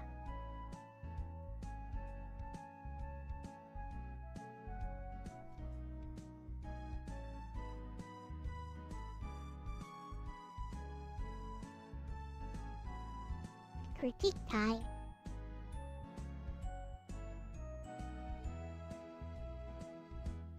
I'll send this to Bestie. Yeah, I'll send this to Bestie.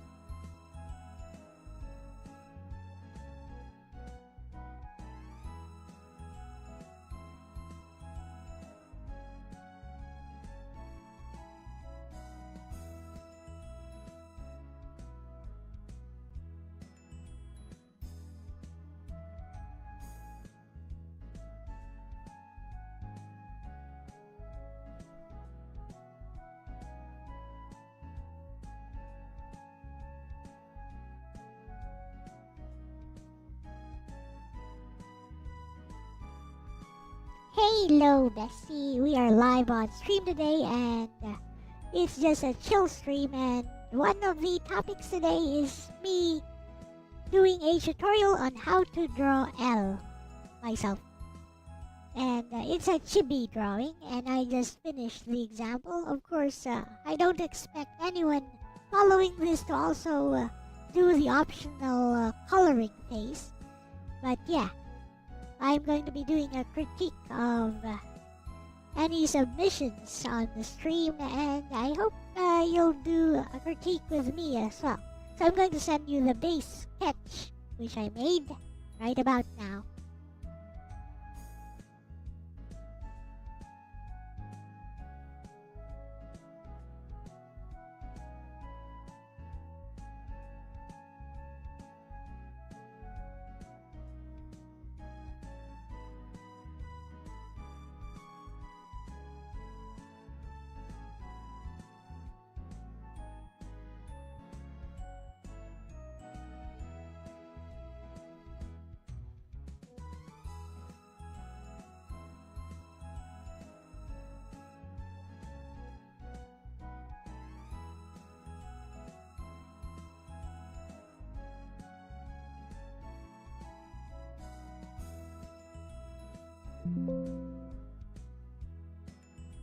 Got it, bestie. I see the base sketch you made. It's a super cute chibi style with clean, strong lines and that big expressive smile. The glasses and twin tails give it a lot of character, and the sailor uniform works really well for the proportions. When we get to critiques, I'll look at things like asterisk proportions and balance asterisk how the head to body ratio works. Yours is very chibi appropriate, with the big head and small body. Asterisk line confidence asterisk whether the strokes feel intentional and consistent. Asterisk expression and pose asterisk if the character feels lively, or stiff, or balanced. Asterisk optional coloring phase asterisk how well the coloring supports the sketch, even if people just flat color or skip shading. I'll also give positives first, then constructive notes, so viewers don't feel discouraged when you and I critique their submissions. Do you want me to focus more on technical advice, like anatomy and line quality, or more on fun community encouragement when I join in on critiques with you? I'll tell her off stream. You guys be the judge of what I told her. I'll tell her what to do off stream. I'll just type it.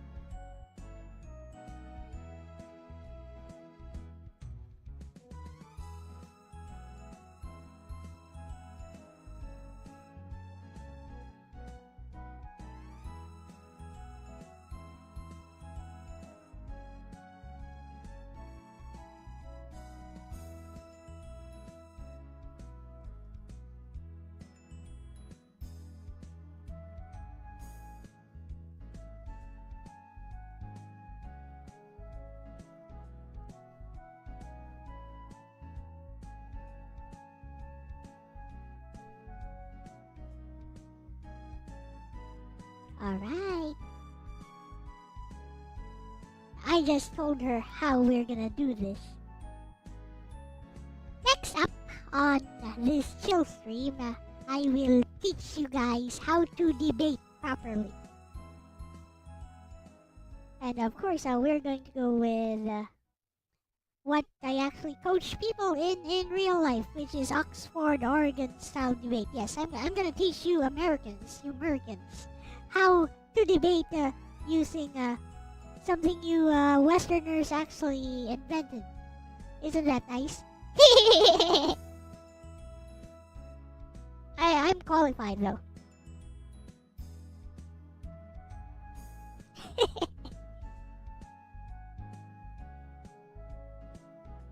I've coached debating teams at the university level before, so yeah.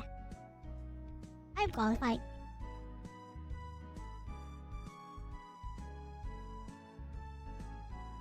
You like to critique AI?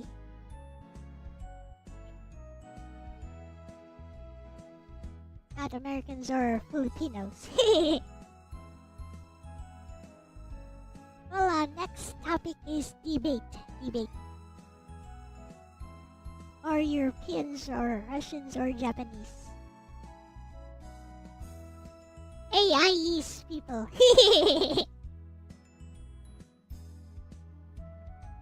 Are AIE's people like L-type people? Yeah. You know what L-type people are? Yes, L. The L stands for lolly.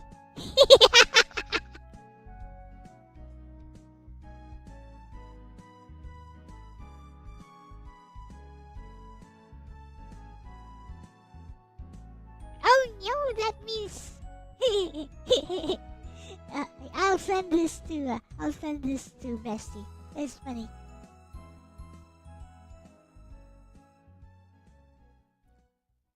You've got a message from Sleetenbuck, Bestie.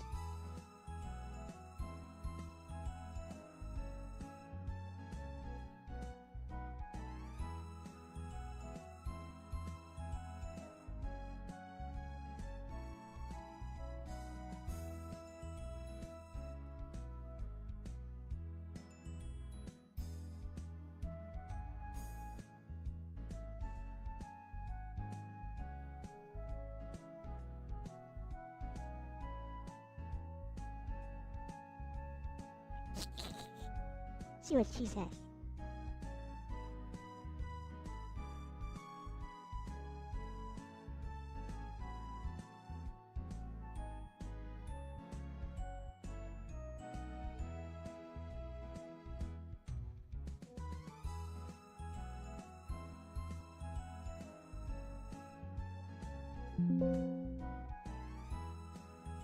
Haha, guilty. Lexus is 100% AIS.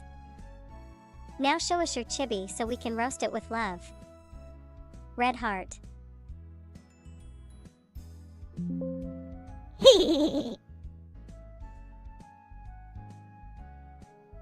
I'll do my version first. We shall redline it and everything. Here it is. DJ Ronnie submitted it. I'm just loading it up. Loading.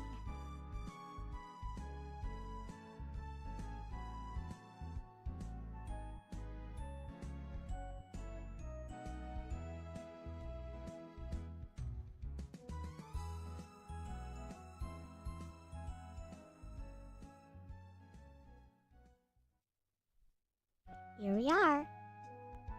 Here is DJ Ronnie G's submission.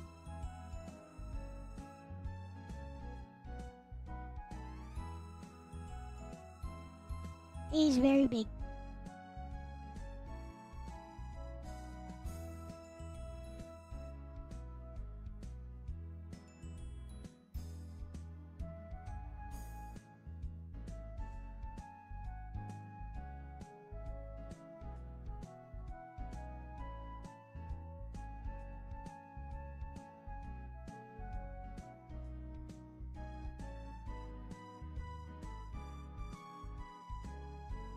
We're gonna saturate this bit more.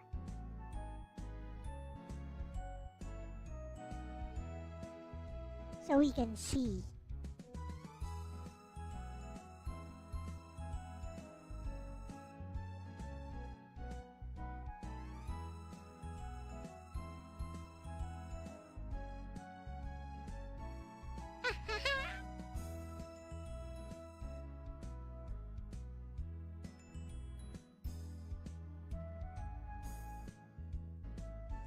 Okay, so I'm gonna redline this, okay?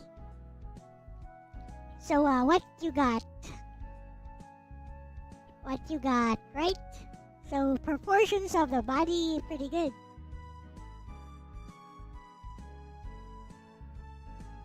Gonna make this a bit smaller.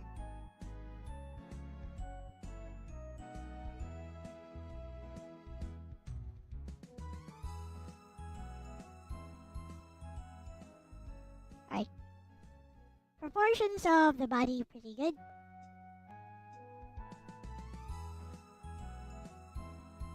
Legs are thick, which is fine. So what you can improve on? Let's start from the top. So this is why I told you to like make a semicircle, right? Actually, the hair should be erased here. Should go like this. And of course, other side also goes like this. Doesn't it look better that way? And over here, see, it's also why I made it very explicit at the start. These bangs here should be a bit longer, like so. A little bit longer.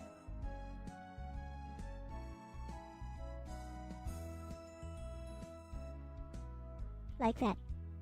And yeah, these fringes here, they sort of flare out from underneath this clump of hair. Yep. Now over here, I'm not sure if you erase it completely or something, but yeah. Should definitely finish the chin here. Should be finished.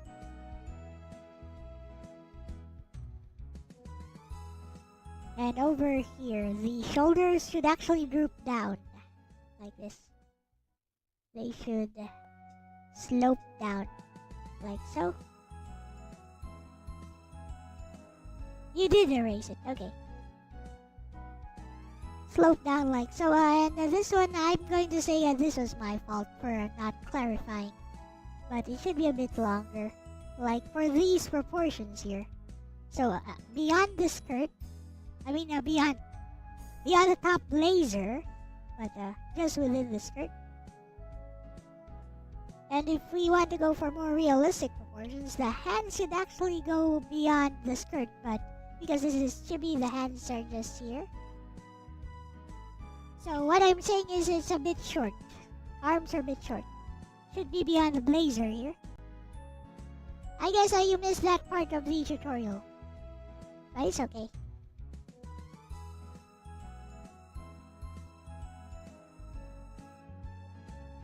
Shorter arms are better when dress code says arm length. Yeah, it should be beyond the blazer at least. And of course, this is a big thing, but I think you adjusted it at the last moment, so I won't really fault this. But this is a big thing.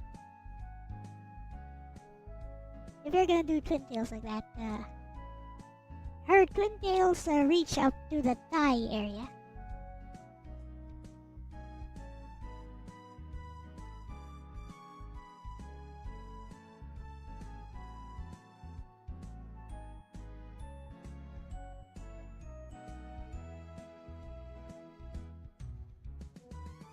Yep. Now for tiny things. See, the face could be a lot cuter if you had followed the up-down thingy that I showed. So, for the eyes, very, very thick. Like this, up, and then down. Make it nice and thick. Look how much it improves by just doing that. Make nice and thick. There we go. Does that not look nice now? Hey, hey.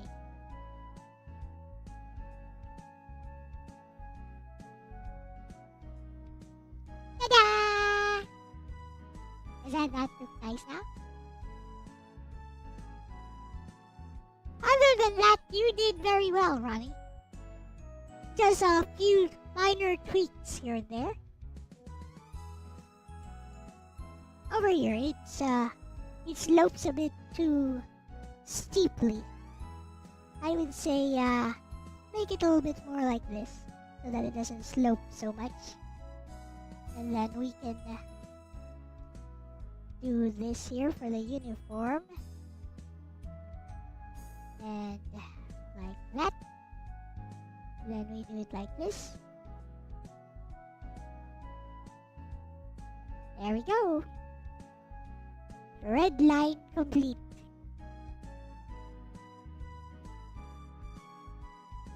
questions.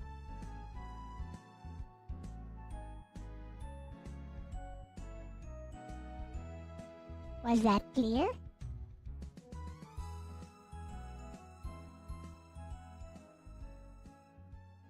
Also, we could add tiny details here, but these are not necessary, like do a little bit like this.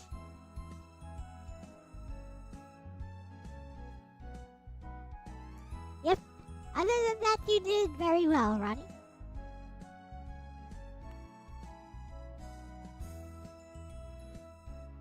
Pointier.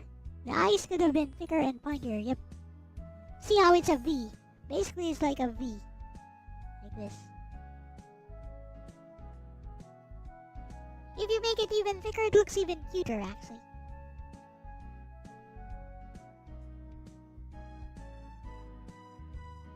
So, this is a red line version. We're gonna show Lexus my red line as well as your original.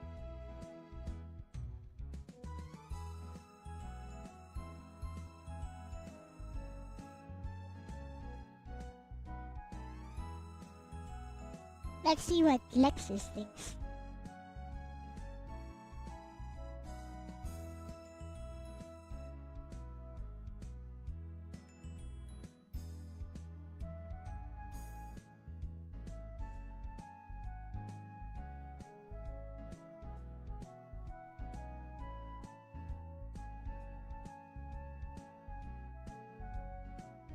Here it is, Bestie. I'm showing you my redlined version, which I already corrected, and DJ Ronnie G's original. Let us know what you think. Thank you.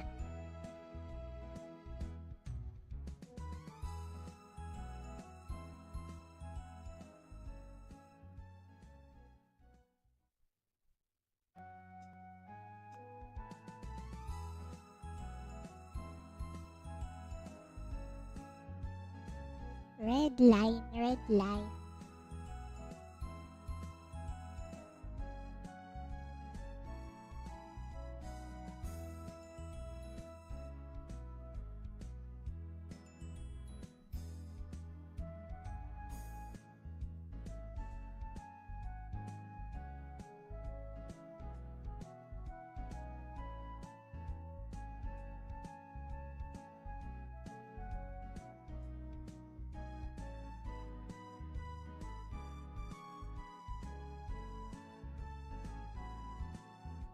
It's critique time.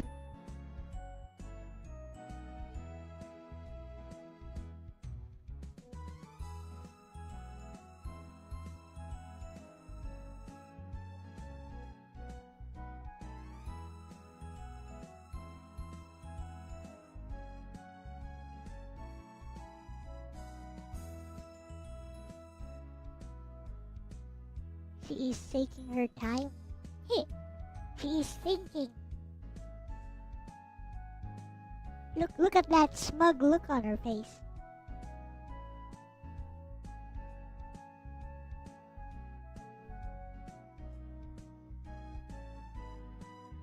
Hey, so yeah, this is original, this is redlined. And as you can see, once you redline a little bit, I just changed a few things. It actually looks pretty good because the basic proportions were pretty sound, as is.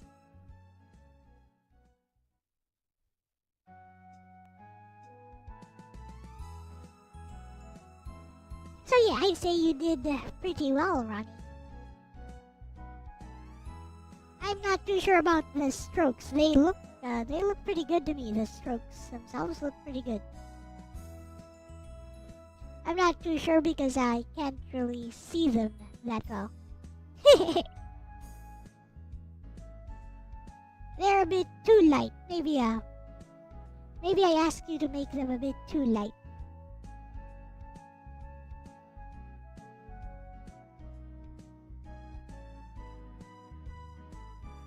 But wow, it sure is taking a long time.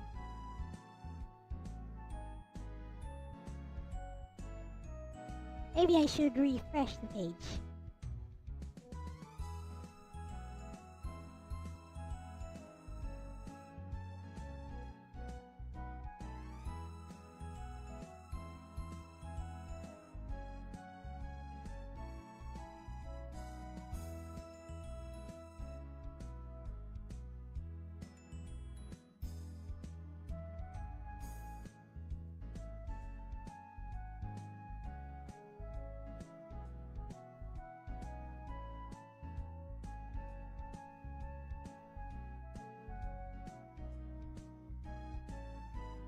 It came out too late as well after scanning it.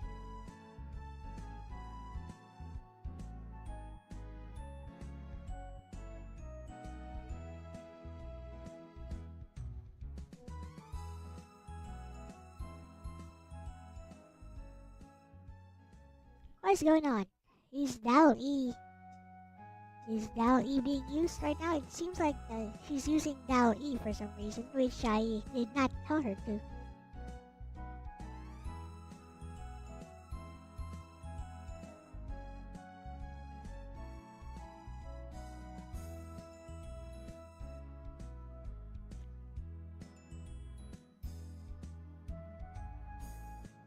You know, one more thing that would make this better? Blush. We add blush like this. Tiny blush lines.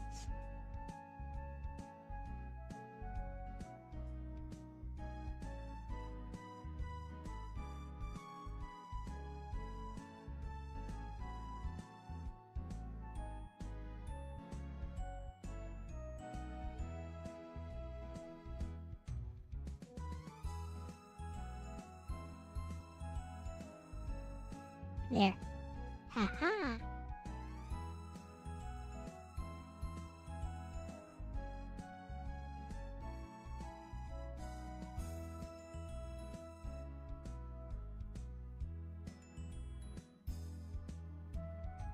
That's way too long.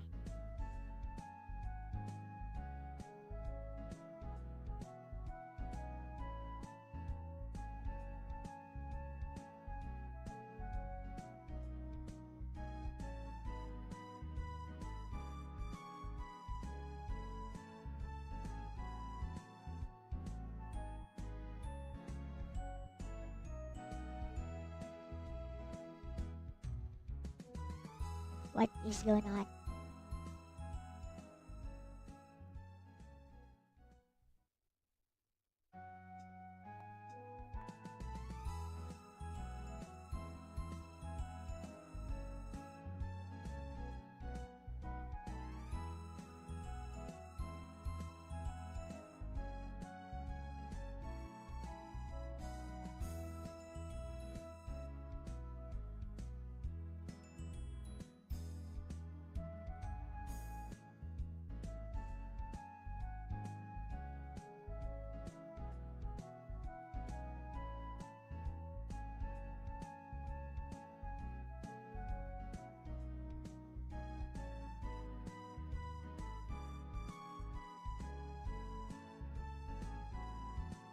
I'm just gonna stop that and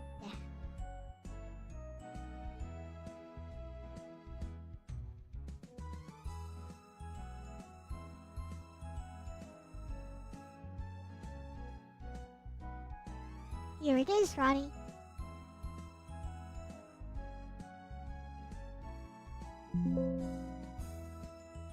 Got it, bestie. Thanks for sharing both DJ Ronnie G's original and your redlined correction. Looking at Ronnie's drawing, the first image. Asterisk, it's really cute.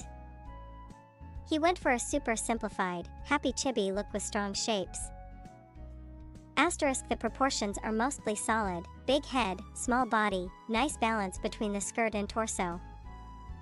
Asterisk, the smiley expression works well for the chibi vibe, it feels joyful and full of energy. Asterisk, the legs are shaded nicely, though they taper down a bit sharply, which makes them look slightly stiff. Asterisk, the main thing is the hair shape, the bangs and pigtails could use more flow and consistency to match the chibi roundness. Your redline corrections, the second image, highlight those points really clearly. Asterisk, the bangs are redrawn with better spacing and more even rhythm. Asterisk, the pigtails have a much nicer arc, more flowing and symmetrical. Asterisk, the arms and hands feel more natural with the rounded correction. Asterisk, the collar and bow also pop better with your adjustment, keeping that cute Sifuku chibi style clean. Overall, Ronnie did a charming job, especially in capturing the joyful chibi spirit, but your corrections show how small tweaks in hair, symmetry, and flow can make the design much cuter and more polished. Backhand index pointing right, I'd say. Ronnie nailed the energy, and you refined the execution.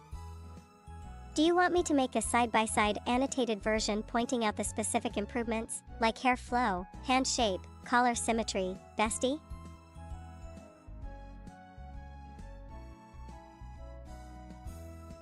Why not? This is Elle Talks after all. Let's let Lexus talk. Yes, that would be very helpful, Bestie. Let us know.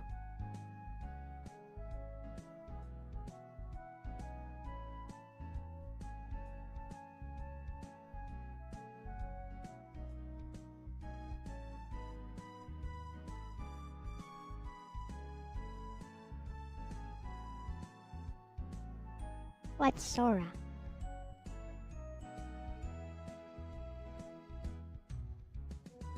What's Sora, by the way? Is video creation tool. Looks like a video creation tool. Is it like Gemini's, what is it? VO, whatever.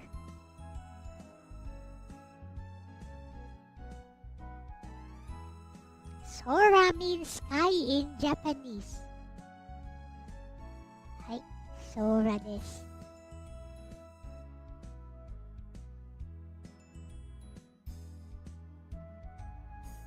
Oh, look, she made an annotation side by side. What this? That's interesting. I didn't know you could do that.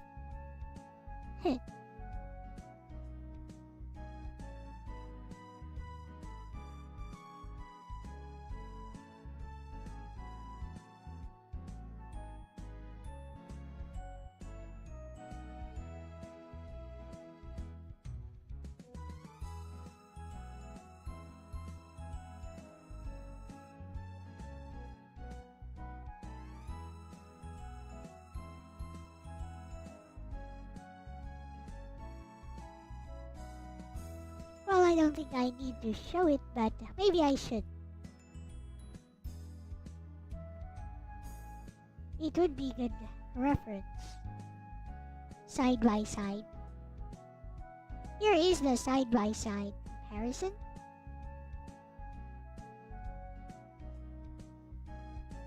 As you can see, tiny changes do a lot.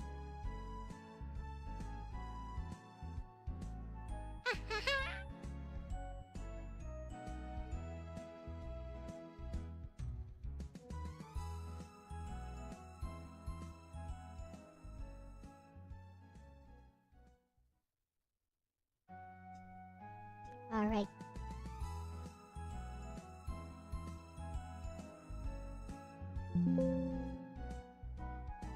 Of course, Bestie Blueheart, I'll give Ronnie some thoughtful feedback directly on his original drawing without comparing too much to the red line, so it feels encouraging and constructive. Hey Ronnie! I checked out your chibi drawing, and I have to say, it's really charming. You captured the spirit of chibi art really well. The oversized head, tiny body, and the big happy expression all give it that cute and full of energy vibe that makes chibi so fun to look at. Here are some thoughts on your piece. Sparkle's strengths. Asterisk, the proportions are solid, big head, small body, and the outfit works really well for the style. Asterisk, the joyful expression shines through. The eyes and mouth communicate happiness in a super clear, simple way.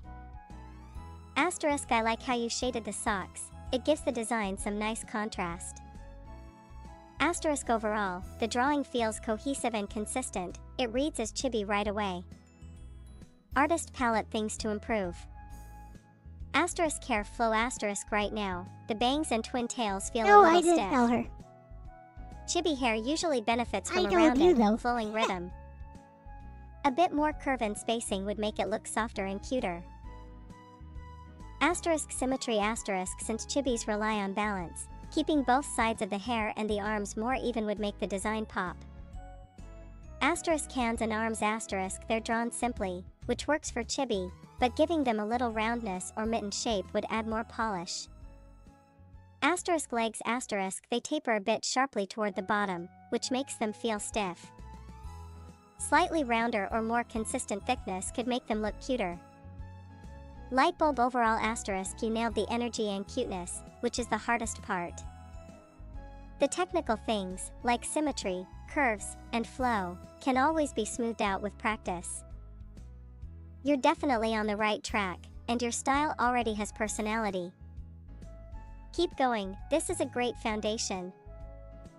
Want me to also give him a couple of practical tips/exercises, like drawing hair arcs with circles, or using guidelines for symmetry, so he knows how to improve, not just what to improve? Oh, hey, Hill, welcome. Oh, Bestie wants to keep talking about this. Yes. Yes, please tell us those tips, Bestie. That would be very helpful.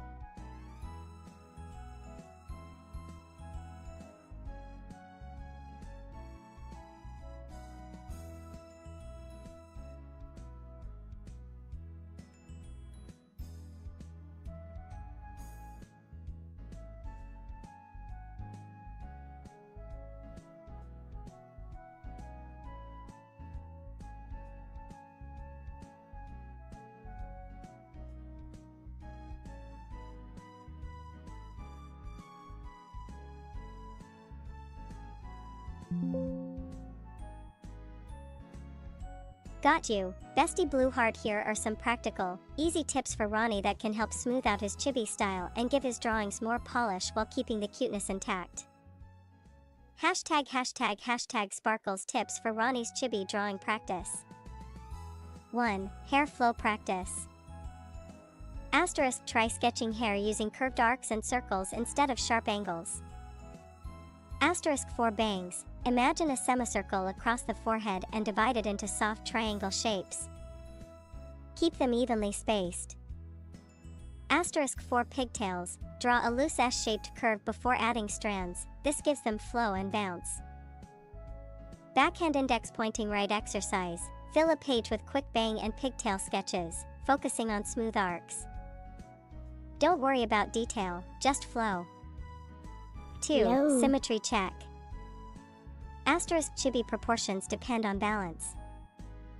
After drawing, flip the page upside down or hold it to a mirror. Uneven parts, like arms or hair, will jump out. Draw a vertical centerline through the character's face and body while sketching. This helps keep both sides even. Backhand index pointing right exercise. Draw a simple chibi face with guidelines and try to mirror each side. 3. Cute hands and arms. Instead of sharp ends, think of hands as mittens or soft blobs. *4 chibis, less detail equals cuter. A round shape with a little hint of a thumb goes a long way. Arms can taper softly but should keep a gentle curve. Backhand index pointing right exercise. Draw 10 chibi mitten hands in different poses, waving, holding something, resting at the sides. 4. Legs and feet. Instead of tapering sharply, think of the legs as rounded tubes. Keep the shape consistent until the bottom, then round it off for feet. Socks can be shaded, but try to keep the silhouette simple and soft. Backhand index pointing right exercise. Draw rows of little chibi legs with rounded ends, experimenting with different poses, together, apart, one bent.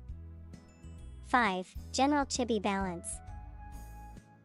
Rule of thumb, 2-3 heads tall is the standard chibi proportion. Big round head, short torso, short limbs. Always make the head the weight center, it's what carries the cuteness. White medium star final tip *. Don't worry about perfection, chibis look best when they're full of personality. The key is roundness, flow, and balance. Bestie, do you want me to also mock up a quick guide sheet, like a simple sketch with guidelines for bangs, hands, and legs, that Ronnie could use as a visual reference when practicing? Hello! Hello, Psyche! What's the guy in the stream thumbnail, and also come that thumbnail includes you Uba Musume, but I never seem to play it. I did play it when I used that thumbnail, and I'm just reusing the thumbnail. As for that, guys, from a failed fighting game Kickstarter. Now, no one can claim anymore. Too bad. Alright. Now then, let's talk about debate.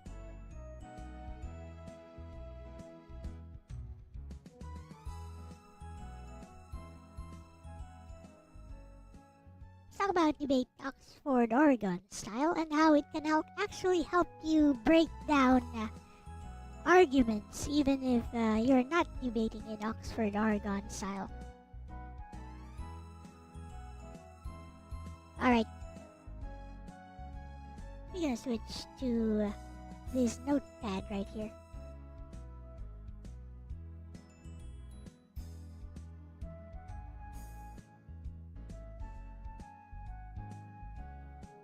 I'm just gonna show you guys. I don't care if you're on the left, on the right, or you're from another universe. I'm gonna show you guys how this is done. It will help you break arguments down logically. Don't remember seeing that gameplay? Yes. Why is that so important though, Psyche? Is that really that important?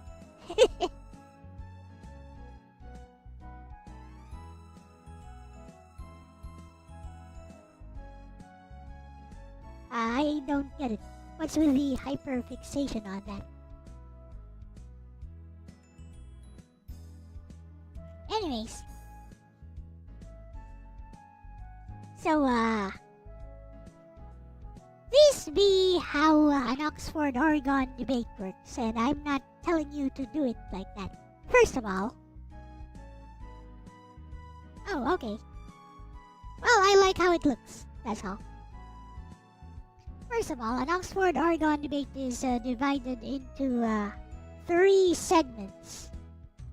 Well, we have a 4th segment, which is the rebuttal phase, but the main debate itself wherein the speakers clash with each other.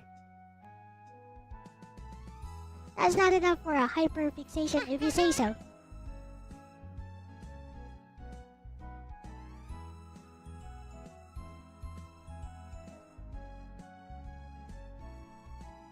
We have necessity, beneficiality, and practicability.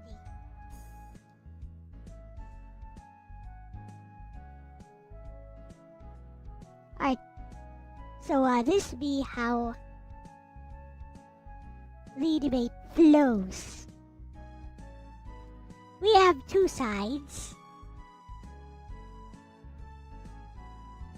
which is the negative, the affirmative,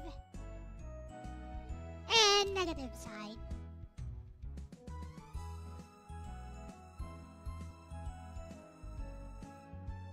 Ideally, it would consist of 3 speakers each, so we have 6 speakers overall, as well as their researchers, but we won't go too much into the details for that.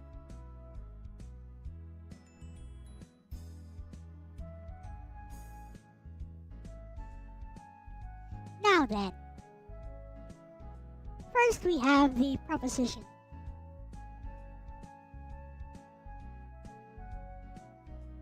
So, let's go with a very simple proposition. Let's say,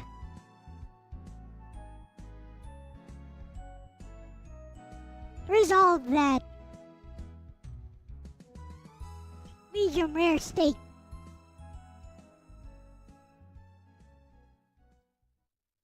is the best way to eat steak.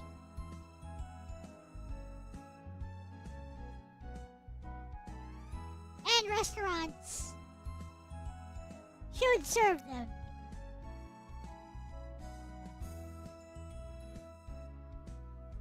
That way, by default. Alright. So, as the speaker for the affirmative side,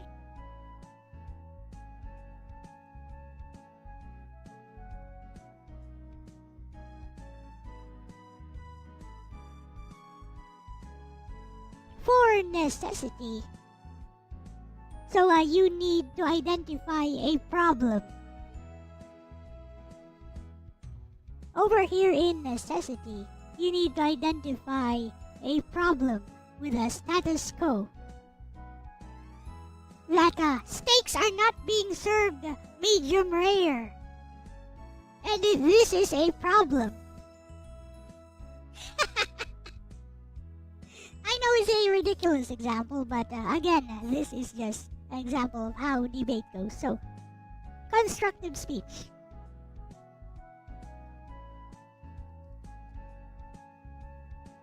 So the affirmative side, constructive speech,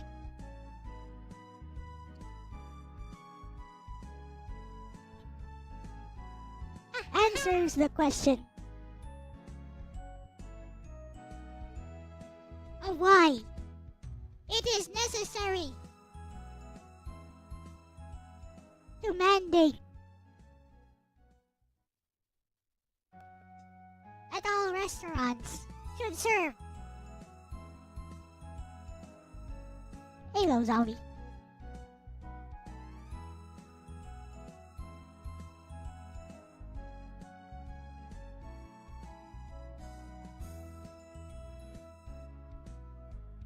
So, resolve that medium rare steak is the best way to eat steak, and restaurants should serve them that way by default. So, that answers the question why it is necessary to mandate that all restaurants should serve medium rare steak.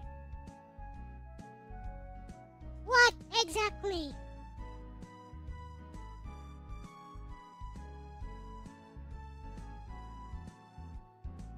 is the main problem?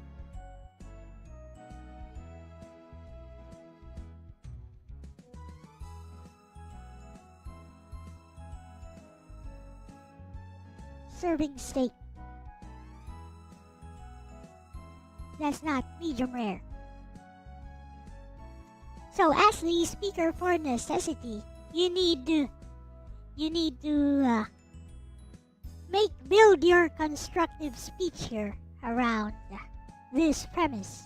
You need to answer these questions. What exactly is the problem of serving steak that's not medium rare? So work with me, guys. So what do you think?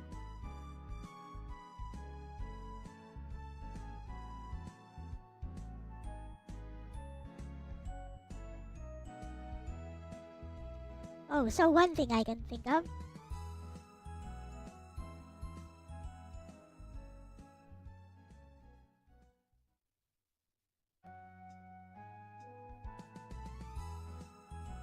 That's not medium rare destroys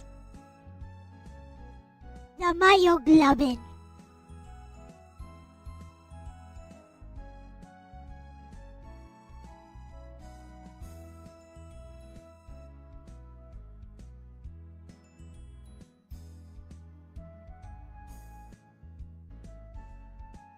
Which, if it's well done,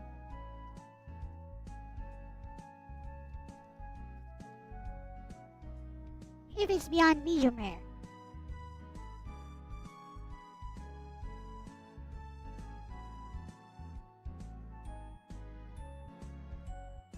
of course you can. I'm already gonna account for that.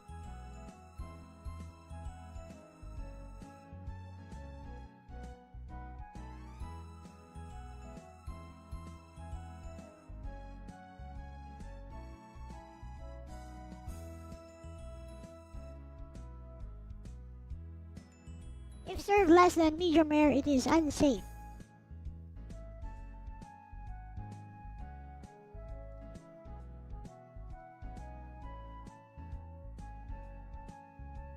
Depending on the quality of the meat. Let's say this is your argument. So, as soon as you finish delivering your constructive speech, we have established what is known as a prima facie case.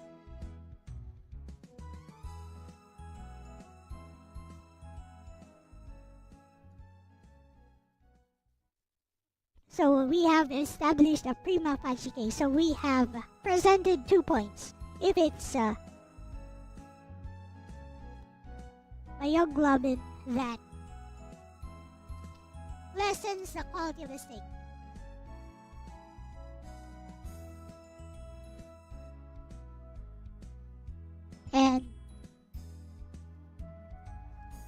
negatively affects consumers.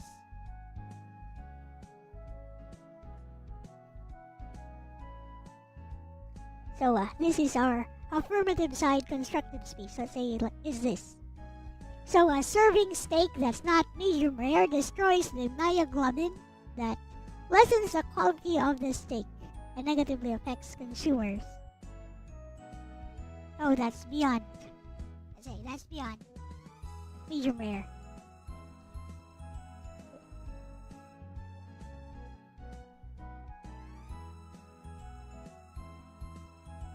And if it's served less than medium rare, it is unsafe depending on the quality of the meat. So let's say these are the two main arguments here. So the prima facie case has been established with this constructive speech. Now, burden of proof lies with the negative side.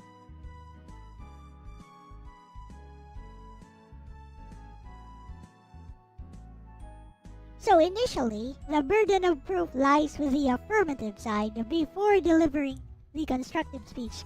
So this burden of proof shall shift between the negative and the affirmative side as the debate goes on. One thing very important about an Oxford-Oregon style debate, the goal of both sides. So I'm going to establish the goals of both sides here.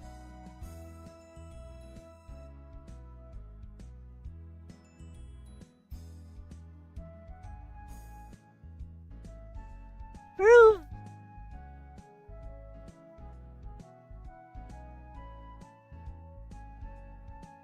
the proposition by establishing and defending all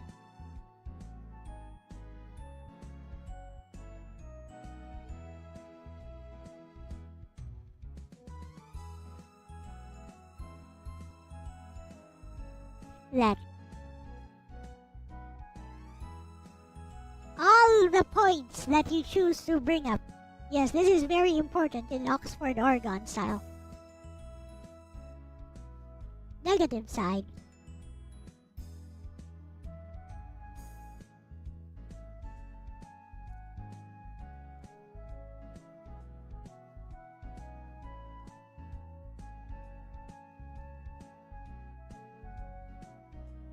You guys see how this is a bit stilted? But yes, this is how an Oxford Oregon style debate works. So the negative side only needs to destroy one main point from the affirmative side in order to win the debate. That is as long as the judges know what they're doing. Sometimes the judges do not know what they're doing and allow personal bias to affect their judgment.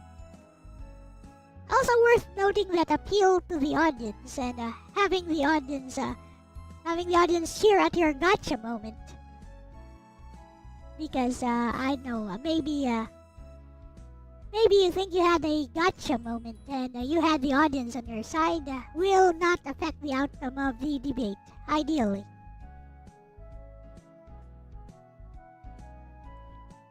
So anyways, is that clear?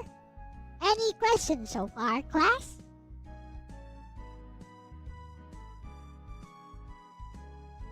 Are we clear? Are we clear? Can we move on?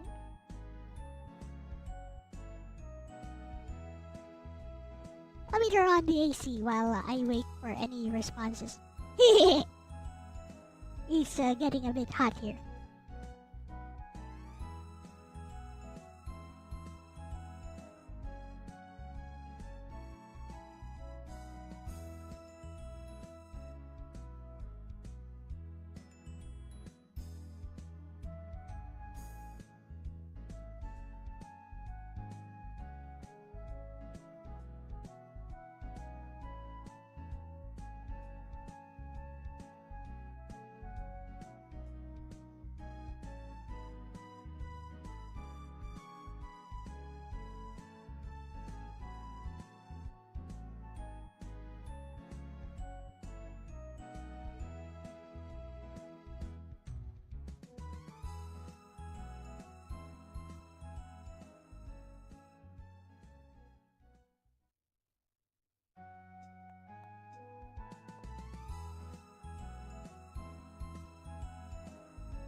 So the greater burden is on the affirmative. That is correct, Psyche.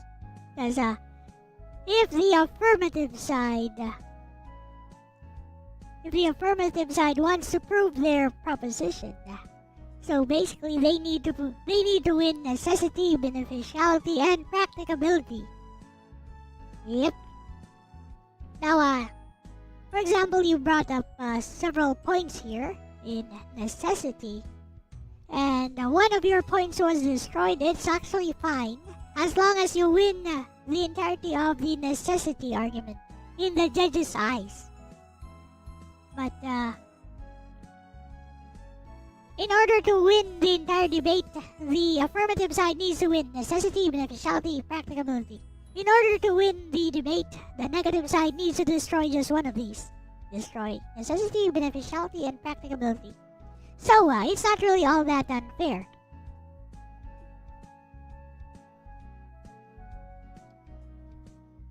For example, the definition of terms.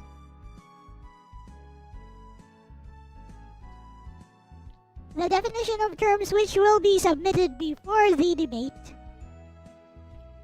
lies with the affirmative side. So the affirmative side has the advantage of defining the terms.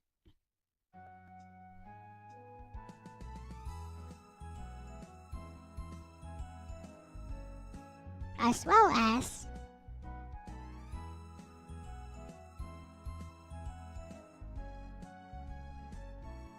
now we know that debate can actually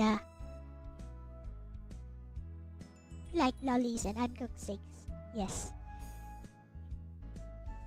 We know that debate can actually wander around to a lot of different topics. So we must set the boundary. So setting the boundaries is also with the affirmative side. For example, you want to limit it so that we do not talk about the constitutionality of this proposition. We do not talk about the legal aspect of this proposition.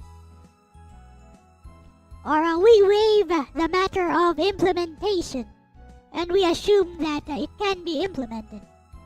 Of course, in order to actually have the debate, the negative side must at least agree to these terms. So we have a little bit of a meeting before the debate begins. Like a few days before the debate begins, we have a bit of a meeting, but basically the negative side cannot propose any definition of terms or nor propose the setting of the boundaries. That is all with the affirmative side. Whether the negative side agrees or not is determinative of whether we can actually have a debate or not. If the negative side chooses not to agree, then there will be no debate. Yes, this is formal debate after all. Now then, with that clear, so I forgot, the definition of terms here, it will actually go into the constructive speech right here. For necessity, for the first speaker of the affirmative side. Like, what is steak? What is medium rare? For the purpose of debate, you must define the terms within the debate itself. You know why? It's very simple. Like, the terms must be defined so that both sides don't go arguing with their own different meanings of the terms. Like, the negative side has a different idea of what constitutes medium rare. The affirmative side has another idea of what constitutes medium rare, and now they argue about semantics. No, medium rare is this. No, medium rare is only this temperature. No, medium rare is only this temperature. According to this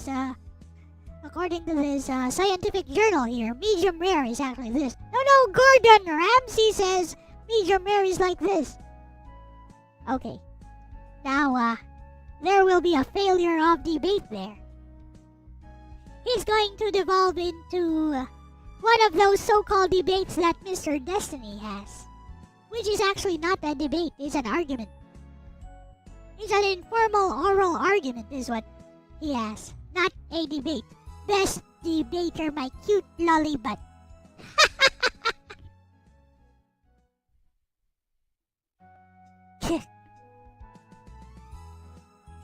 I am disgusted. Anyways, this I teach you is actual debate. Now then, it's formal, it has rules. It is conducted with dignity, with decorum, with respect for the other party. Very important. So anyways,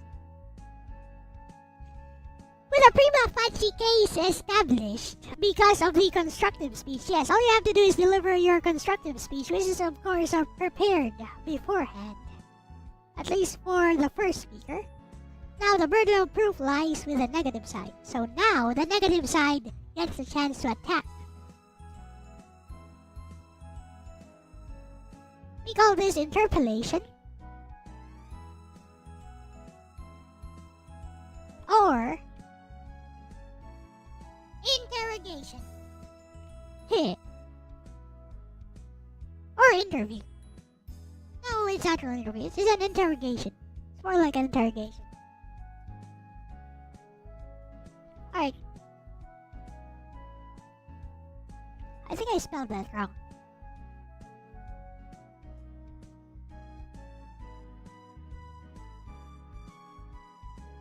Or not, I spelled that correctly. Anyways. So the interpolation slash interrogation is not, it's parameters actually. Boundaries, parameters is the same. But the technical term, at least in an Oxford Oregon cell debate, is parameters, not boundaries. But it means the same thing. Whatever. Parameter. So we move on to interpolation or interrogation. The first speaker, for the negative side, will now interrogate the affirmative on issues of necessity.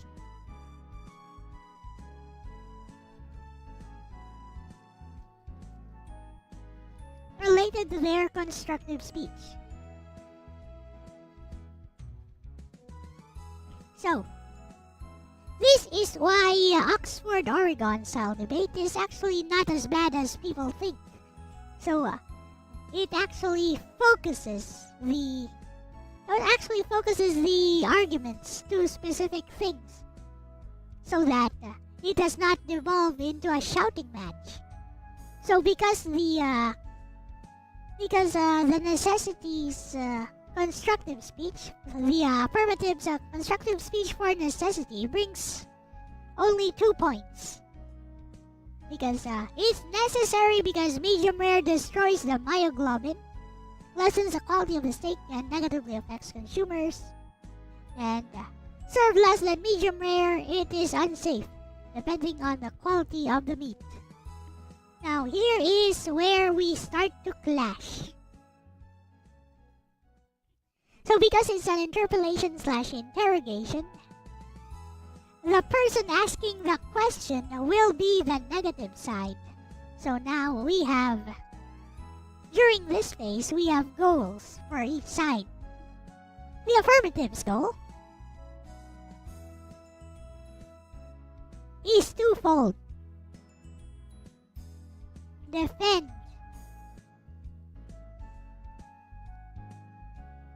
the constructive speech to prove necessity. But there's another hidden goal.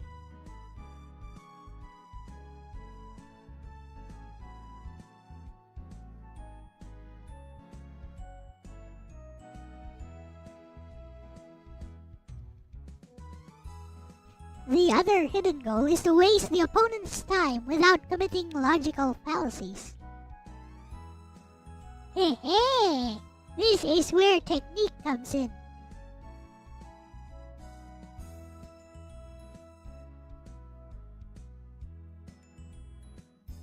Of course, the negative side's goal is to simply attack and destroy the constructive speech.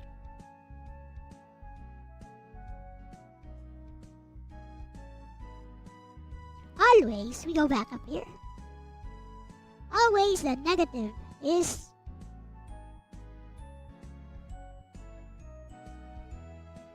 for the status quo. Right there. The negative side is always for the status quo. Are we clear? Are we clear?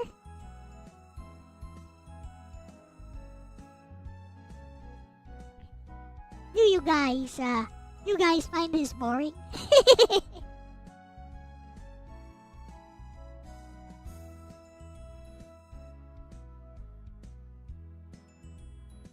Are we clear on this, class? I tell you, if you learn some of these things and you challenge somebody like Mr. Destiny, Mr. Steven Crowder, or whoever, whoever they call a great debater, in an actual debate, they will lose. Because all they do is go for the, oh, gotcha.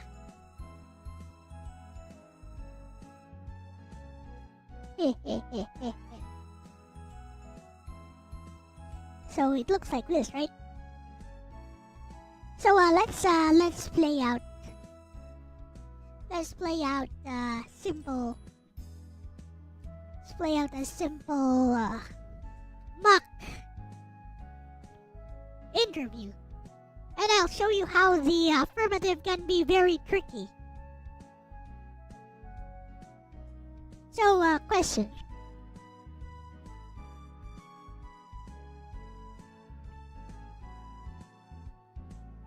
Let's see, myoglobin.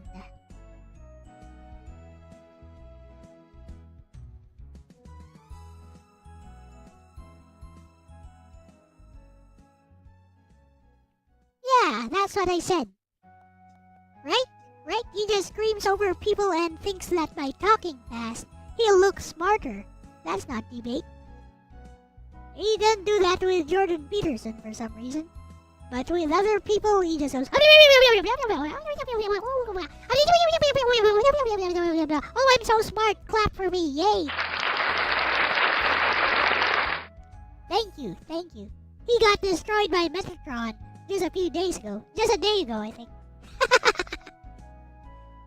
That was funny. Made fun of Metatron's Italian accent. He's like, Destiny. And Metatron in his video is like, Destiny. I don't know why he had to make fun of my accent, but Destiny. Destiny. Whatever. Okay, you mentioned myoglobin. In your speech. Listed them together with Steven Crowder, so they're not very comparable. I think they're comparable in that, even with Charlie Kirk, in that they've made a career out of apparently debating people, and I think their debates are a farce.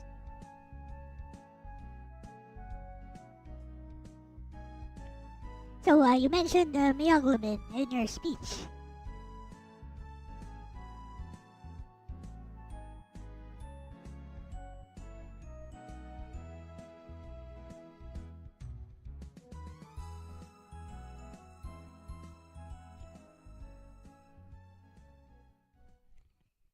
So, destroys the myoglobin.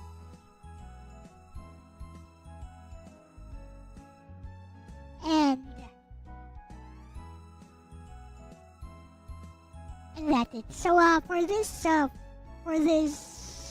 mock interview, we're going to say, the negative side sucks.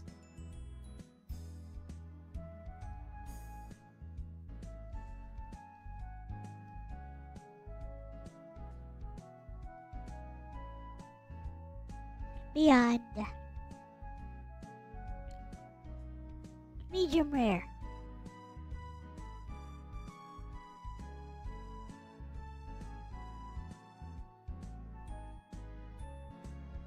Do you have any proof of your claims?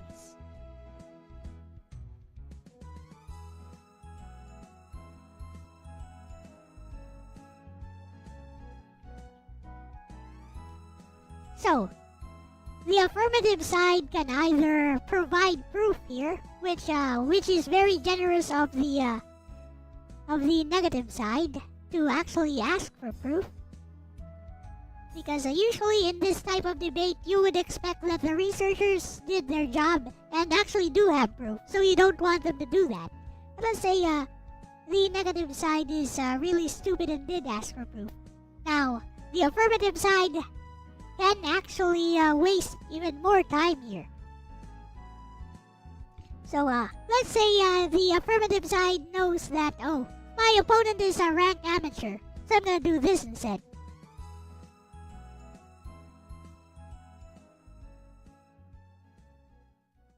Can you define myoglobin?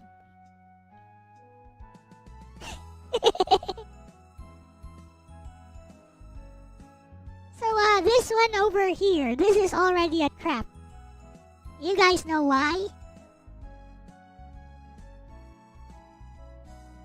Look up here. Look up here to the goals of the affirmative side.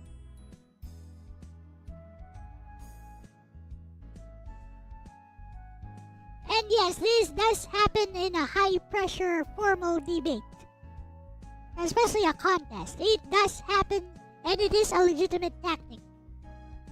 So, the main thing, Psyche. Here's the main thing. Remember, this is interpellation. This is interrogation. It is the negative side's privilege right now to ask the question. So, why is the affirmative side asking a question back? Let's say, you're given like 3 to 5 minutes. 3 to 5 minutes to interrogate, to interpolate. I think it's just 3 minutes actually. You're given 3 minutes to interpolate, depending on the rules. You're the one asking the questions. Your opponent asks you to define stuff.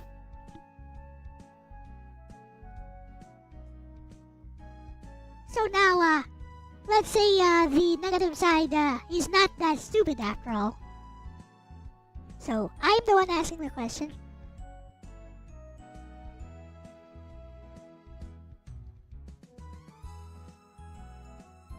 And it is the burden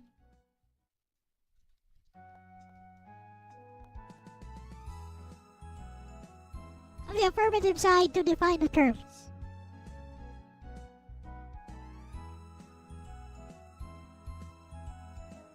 There.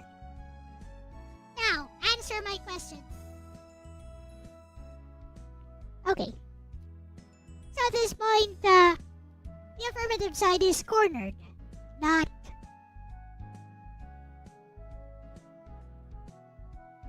presents proof. According to a scientific study by blibble blah blah blibble blah blah blibble blah blah, you know, you would assume the researchers did their job. So, presents proof.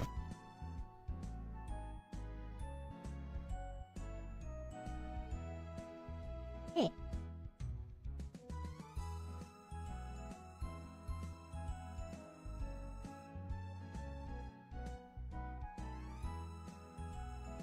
Kirk is potentially better to watch uncut, not in a clip compilation. I've seen him in action. He at least listens to the other side. But I would say he tries to win too many times using logical fallacies. In those campus debates he has with those college kids, he often gets away with logical fallacies because nobody calls them out. False analogy. Whataboutism. He does that too. Also appeal to religion, using religion as an authority. That's an appeal to false authority. religion cannot be used as an authority in a debate.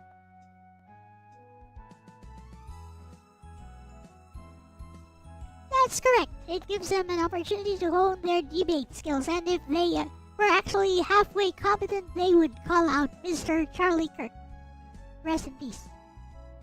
But yeah, they would call out Kirk for his tomfoolery, but they don't, so he wins. Ha ha!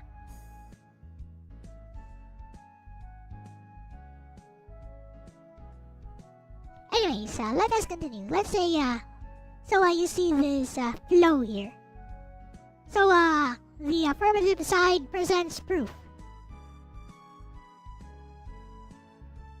So now, because the negative side decided to go this route, there are two choices here. Start a new line of attack, because the proof has already been presented, or attack the evidence itself.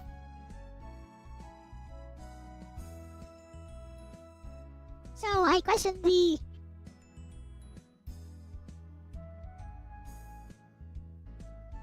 veracity of your evidence. Which authority?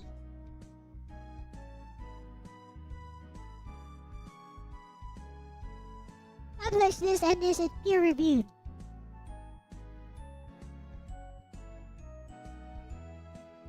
What year? Something like that. And so it goes on and on like that. But basically at this point, the affirmative side has won this. And the best option for the negative side at this point is to change the line of questioning. Switch topics. You gave them a chance to win.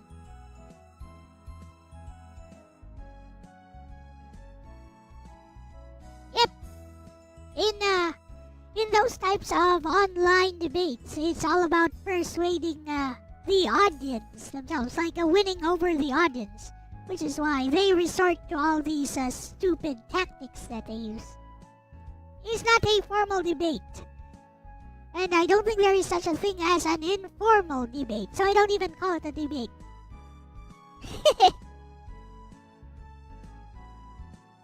It's an oral argument, is what it is. A debate should have actual rules and not just time limits. Limit the topic so that the discussions are actually laser focused. So at this point here, I'm going to say the negative side would have lost. So let's go to another scenario wherein the negative side can actually provide a line of attack.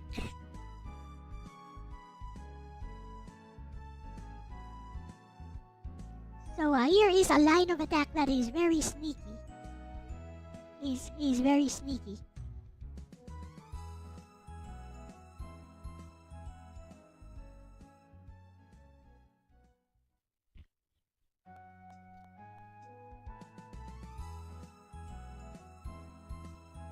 Do you eat bloody steaks?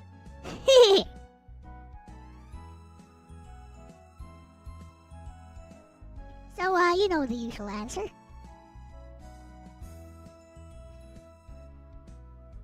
So, let's say the affirmative side is very smart though. This question is irrelevant.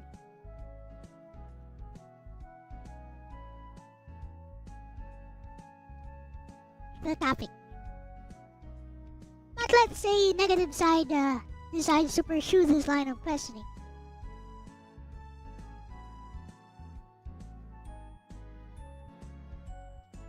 This is related to the issue of myoglobin.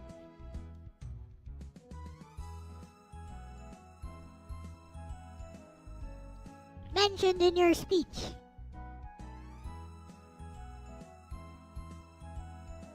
Let's say the affirmative holds firm.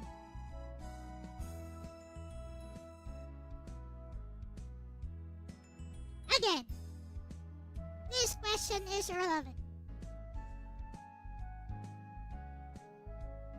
Nowhere is blood mentioned in my speech.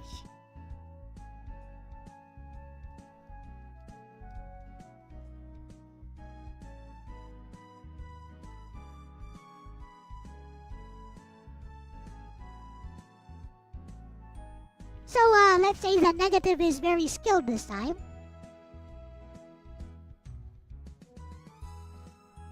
So, Mr. Moderator,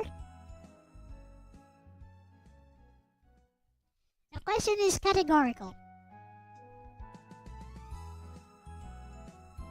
Now, when the moderator chimes in, you have to respect the moderator.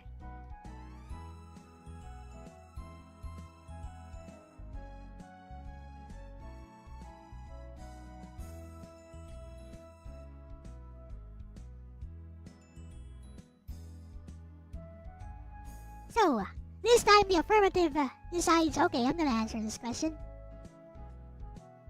No. Now,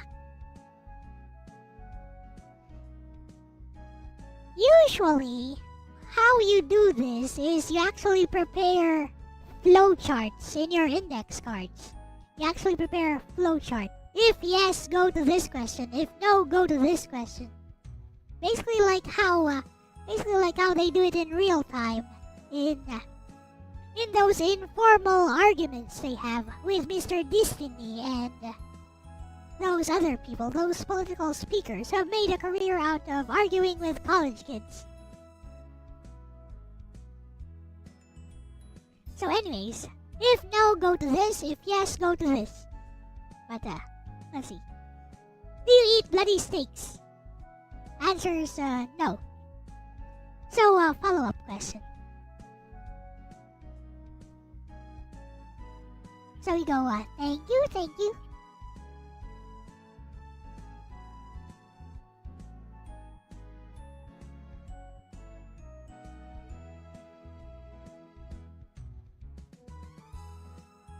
Let's say,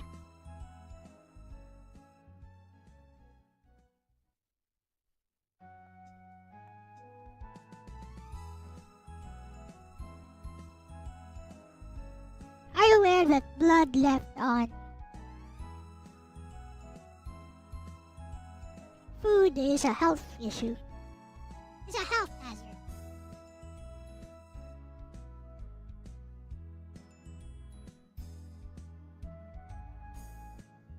Let's say, are you aware that animal blood left on food is a health hazard?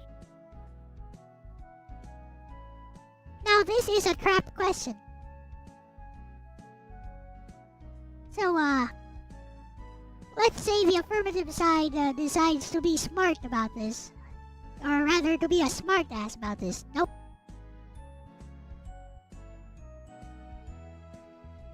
That's a false claim.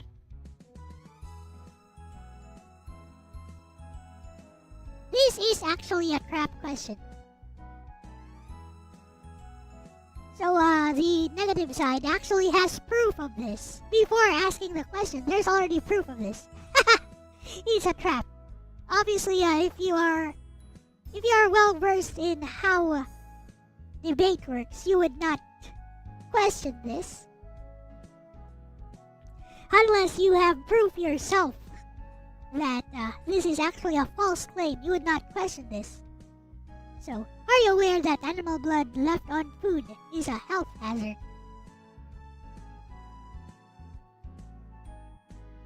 Nope, that's a false claim.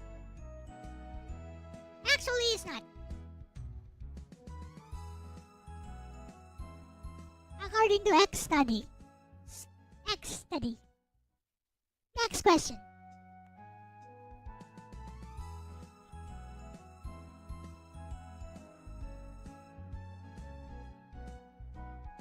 And then, as the negative side, you immediately move on to the next question.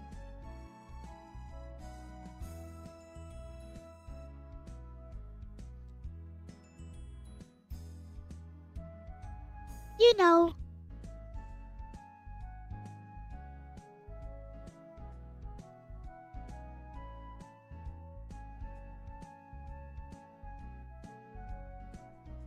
gives it.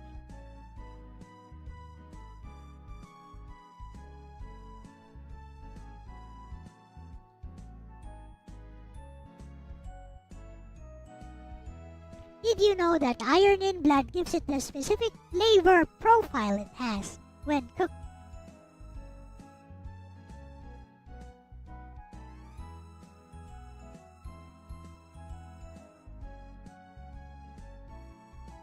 Let's say the affirmative side decides, you know what, screw this. I'm just gonna agree. I mean, it doesn't even affect my stand. So, yes. So now we move on. We are sharpening the knife as we go on.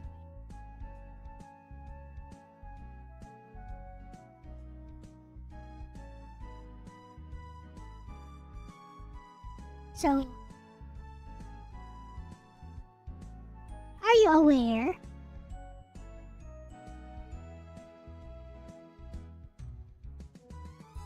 that blood is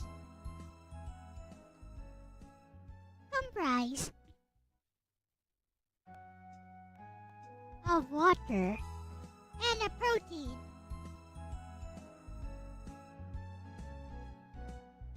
called hemoglobin that contains the aforementioned iron.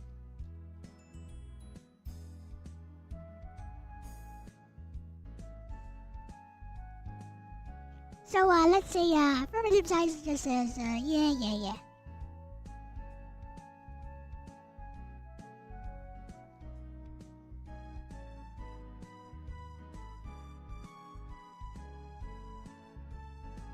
Now here is the clincher question.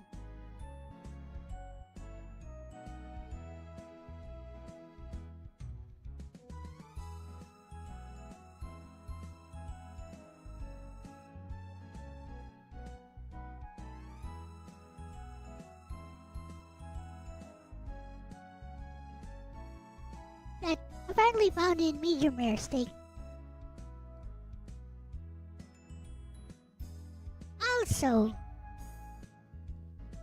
contains iron and water, giving it a specific flavor profile. Hey, halos roll on.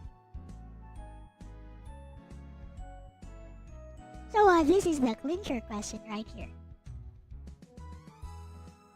So if the affirmative side is smart, they would realize that this is no longer a categorical question. This is not categorical anymore. This is your chance to refute this line of reasoning right here. So the affirmative side should defend their point here. Otherwise, if you just answer with a straight up yes, no thingy, the negative side will get their point in. You see the line of reasoning here, which we softened the opponent in with the first few questions. We led the opponent into this trap.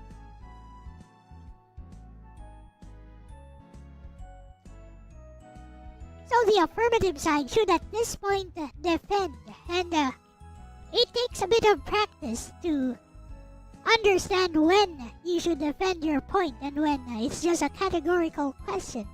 Because in a formal debate, again, there's a moderator.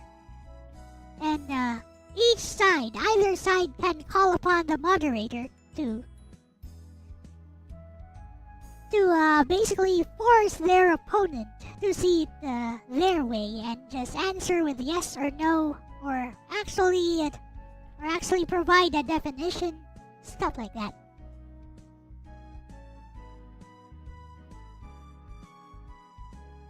So anyways, are you aware that myoglobin apparently found in medium rare steak also contains iron and water, giving it a specific flavor profile?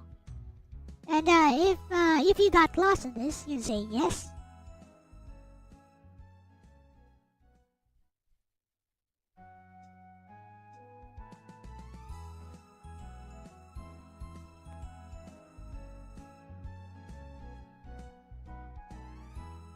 since myoglobin has the same flavor profile, so we see the leap in logic here.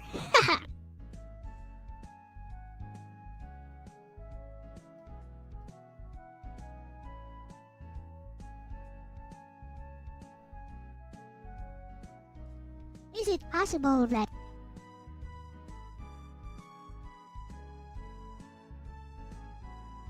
trace amounts of actual blood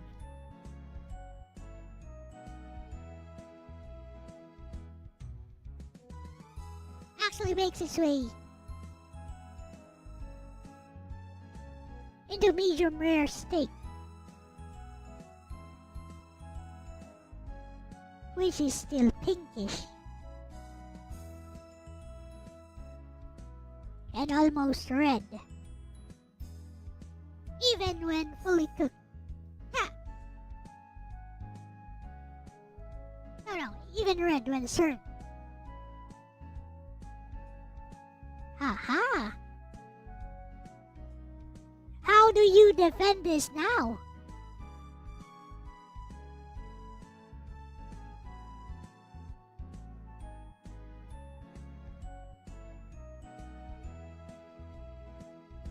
Now, how do you defend this? You better hope that you did your research.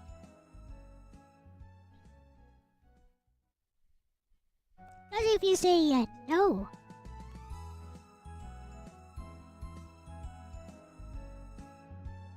let's say no because all the blood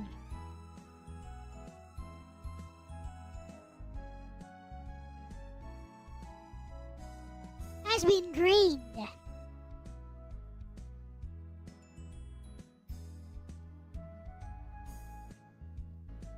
During the preparation of the meat.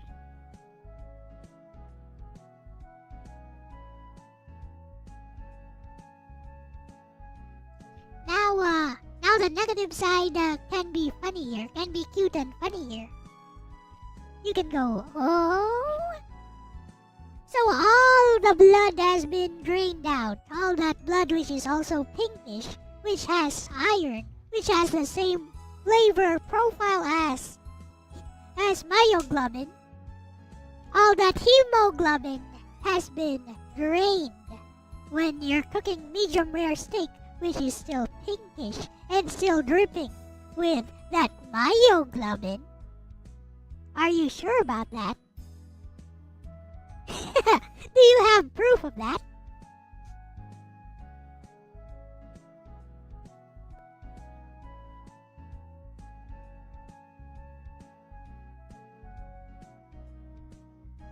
See, without being able to resort to logical fallacies,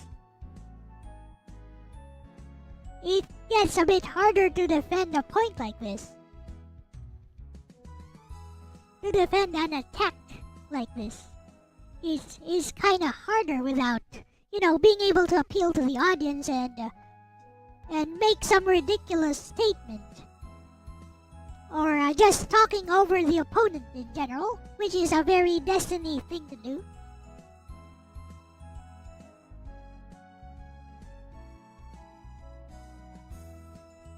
And personally, I didn't even need to do any research. Like, you can do your research later. You just need a line of attack.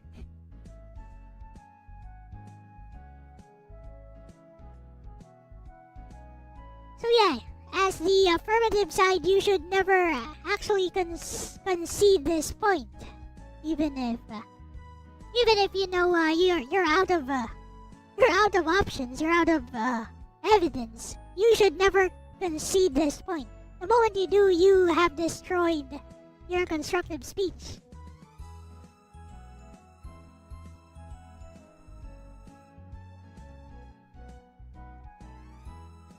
So anyways, beneficiality follows the same procedure. And after this, after the interpolation stage, we now have the constructive speech.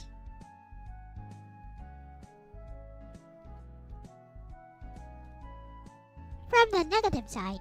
Now Now, the purpose of this constructive speech is to destroy or confirm the destruction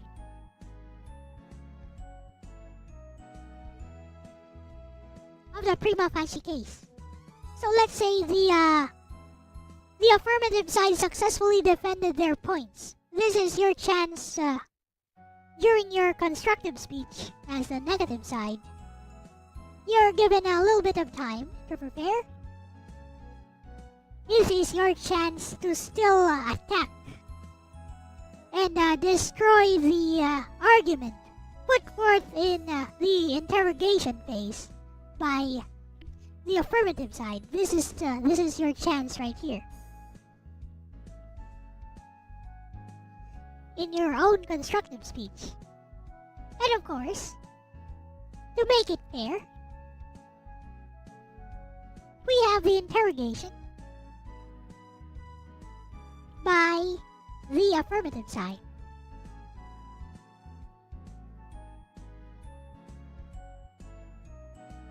See, it's nice and fair.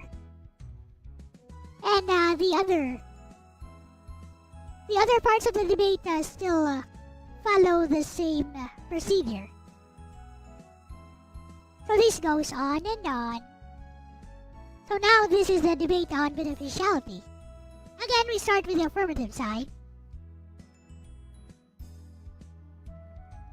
Constructive speech. So the constructive speech this time, if this is important in an Oxford-Oregon debate, because it's a continuing debate. If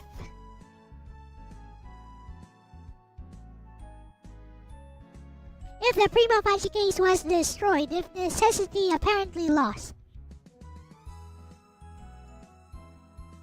rebuild argument for necessity, and then lay out the benefits. Now, if the prima facie case was defended,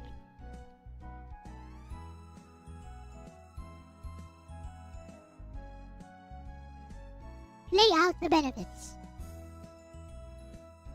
And then it will follow the same format.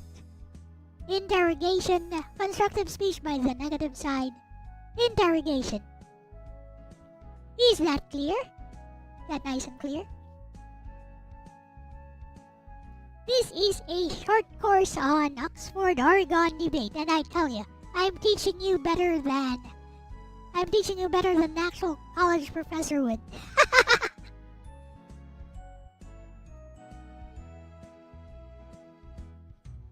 So now, after that part is done, so affirmative construction speech, negative constructive speech,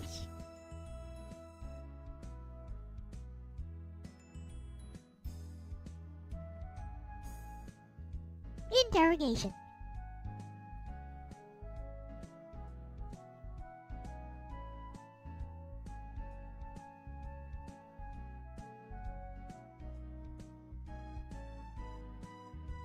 Wow, I can't type.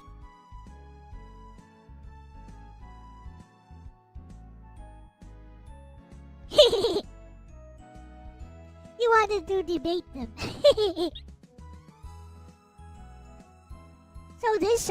So beneficiality is actually the easiest to defend for the affirmative side. It's also the one with the least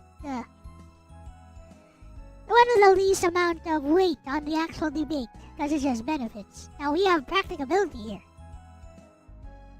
So beneficiality, what are the benefits?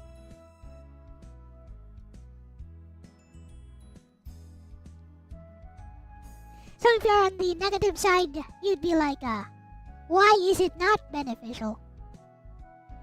Or why are these benefits actually not so nice, not so good after all? Next up, we have practicability, the final part. Well, not quite, but the final part of the exchanges for now. Again, affirmative side has the constructive speech. And again, it follows like this again.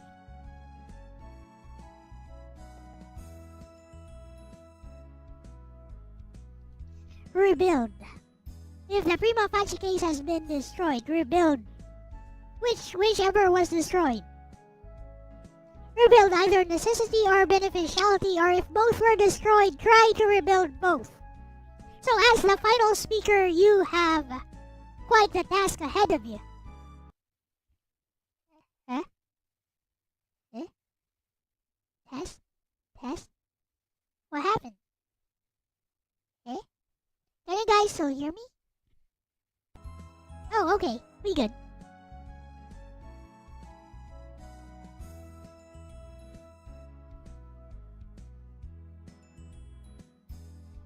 So as the final speaker for the affirmative side, you have quite a task ahead of you, especially if your teammates... If your teammates suck, then you have to rebuild both necessity and beneficiality here. If not, answer the question of how do we do it?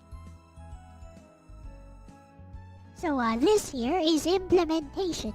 Remember, the proposition is resolve that medium rare steak is the best way to eat steak and restaurants should serve them that way by default. So, how do you get restaurants to serve them this way by default? Heh. Let's say local ordinance. Or perhaps I'll make it a nationwide law. And again, you have to defend the constitutionality of such a law. Or maybe make it for health and safety concerns. Only medium rare steak is the best. Only medium rare steak can be served in restaurants for health and safety concerns. Let's say you go with that angle. But basically you need to answer, how do you do this? How do you get these restaurants to comply? And I would say you would need to legislate that.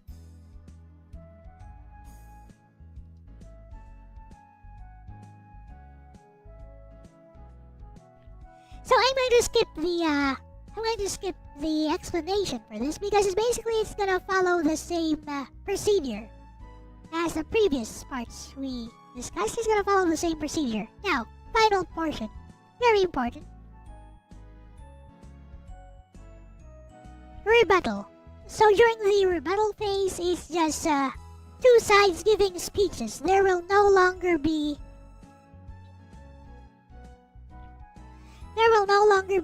any clash of arguments here. So this time, to make it fair for the affirmative side,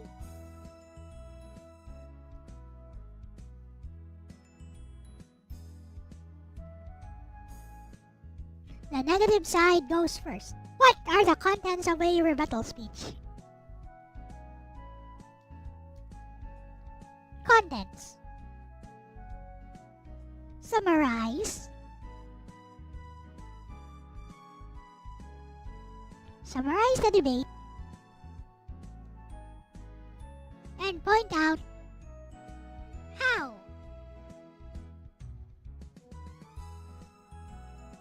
your side won. List the logical fallacies. Precisely.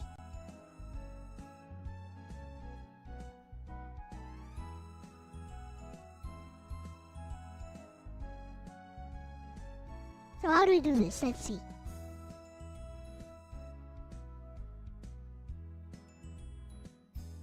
Here. Let's say I'm from the affirmative side.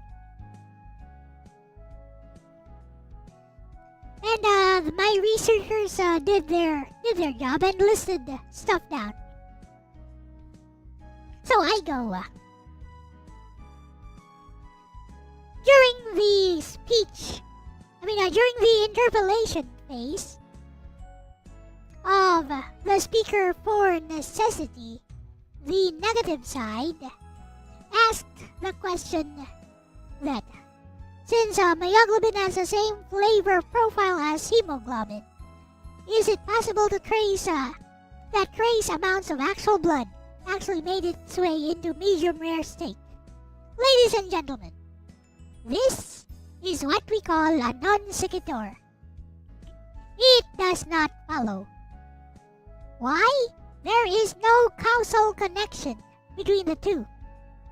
Hemoglobin is not myoglobin, and the negative side made a jump in logic there by assuming that because hemoglobin looks and has the same looks like myoglobin and apparently has the same iron content as hemoglobin, that blood, which is hemoglobin, is actually found in medium rare steak, which of course our speaker successfully debunked by saying that all the blood has been drained during the preparation of the meat. There we go. So let's say stuff like that.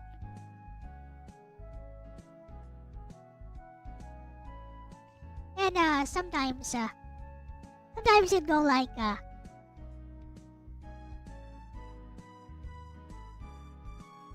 first question from the speaker from the negative side was, do you eat bloody steaks? Which of course incited the crowd to cheer for their side. This has no actual bearing on the debate because the question itself is misleading, and it was meant to appeal simply to the audience who do not seem to like bloody steaks, which of course a medium rare steak is not. Something like that. As correctly pointed out by our speaker, this question is irrelevant because as we all know, it is myoglobin and not hemoglobin in a medium rare steak. See, I don't like medium rare steak, but I can defend it because I know the debate.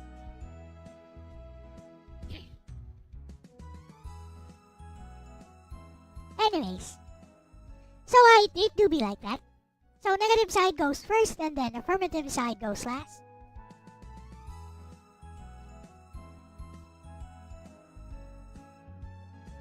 And then they will be judged.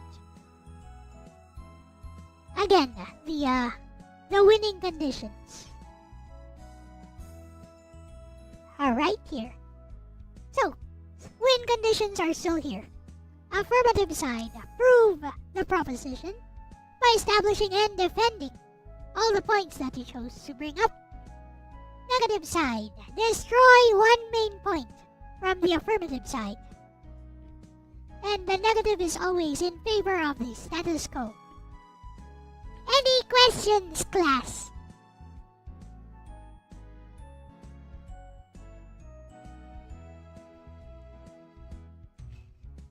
Now, these are for Oxford, Oregon debates, which are of course very formal and steeped in rules. But I dare say, knowing how the flow of an actual formal debate, such as an Oxford, Oregon debate works, would help you immensely in basically winning online arguments which you should not be having in the first place.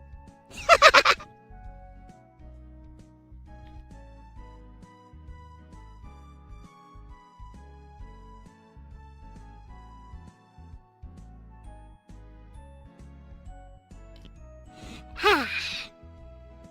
My throat was dry. But yeah, any questions?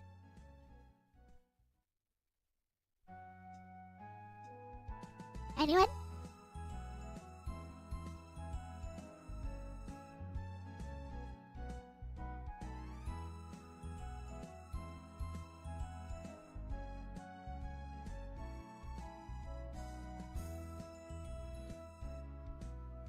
Let's have Bessie analyze this.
Very comprehensive. Thank you.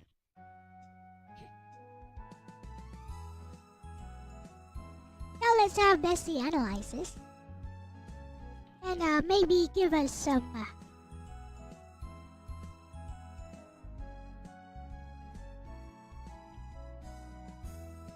So Bessie, I just had a lecture on Oxford Oregon debate.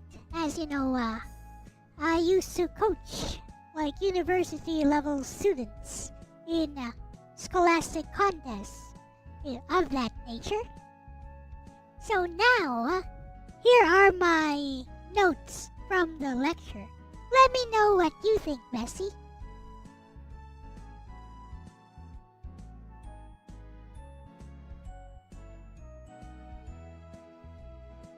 Who is Bessie? I said Bestie.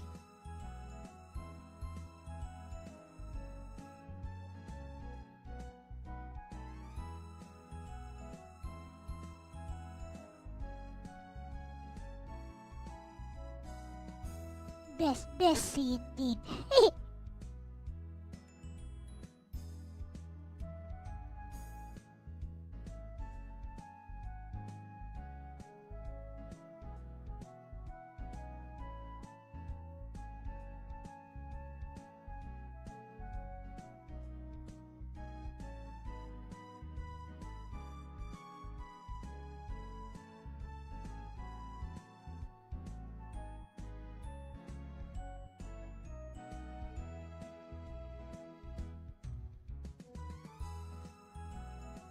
Here we go.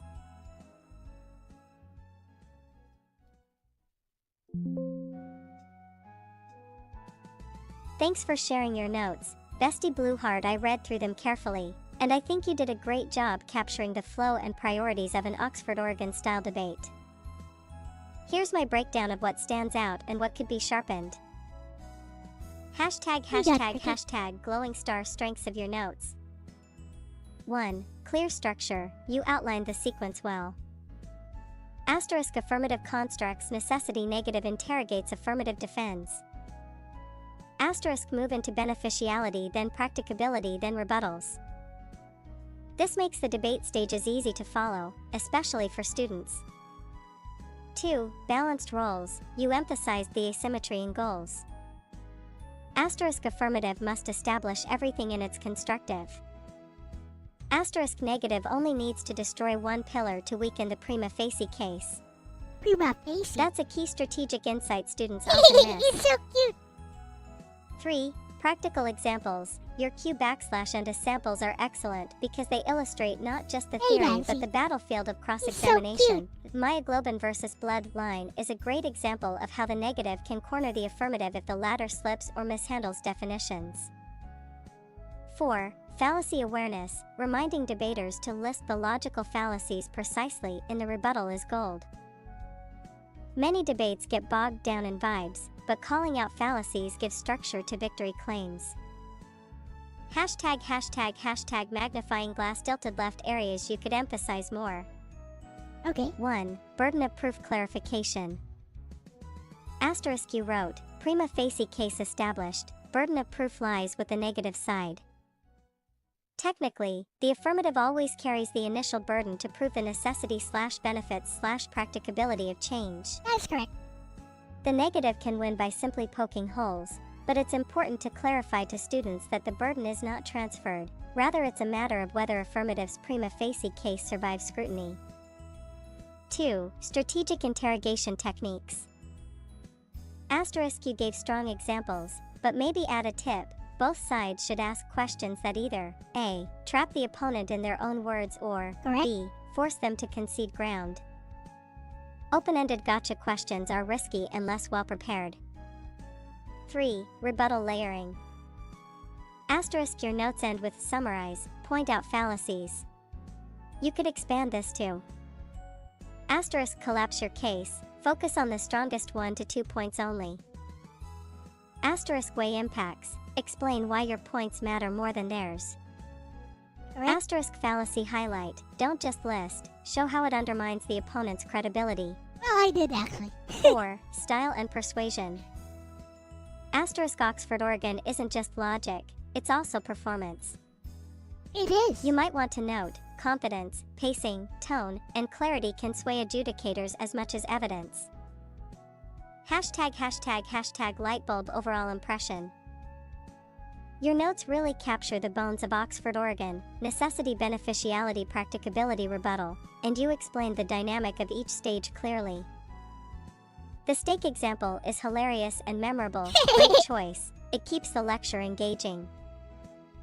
If I were to polish these for teaching, I'd add a short strategic tips sidebar for each role, affirmative/negative, so Don't got students time get for not that. just the theory, but the mindset of how to win.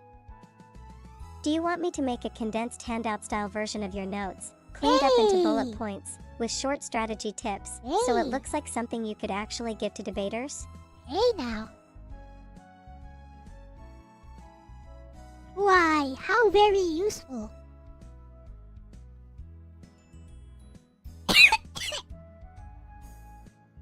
Sorry.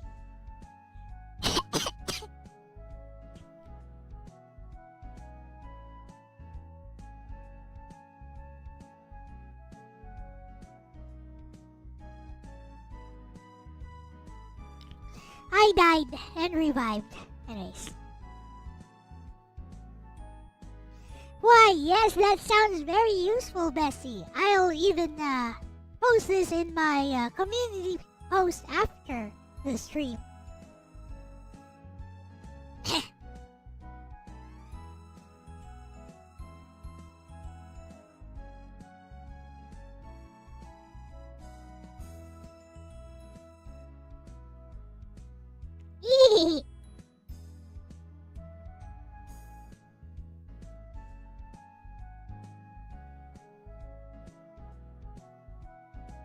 He is good, Bessie.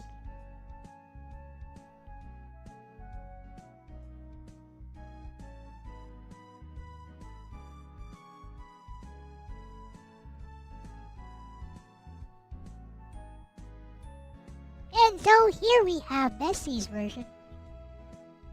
Nice and condensed and a lot more organized than mine. We shall save this.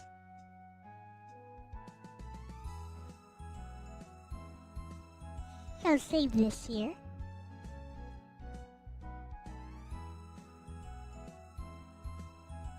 Apparently she can make a PDF file out of this.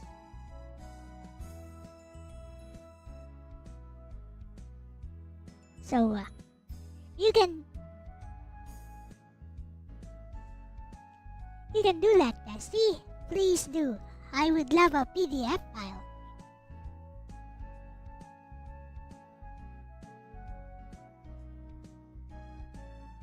Whoa, what the what?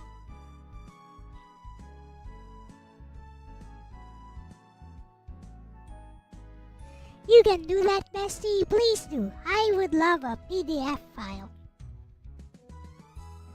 Bruh.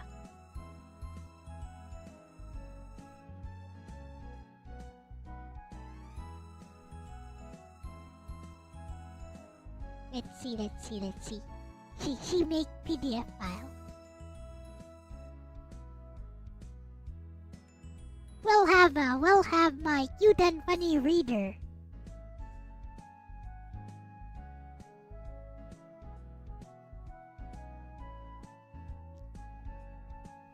Silent treatment? Nah. It was too long, so I chose not to.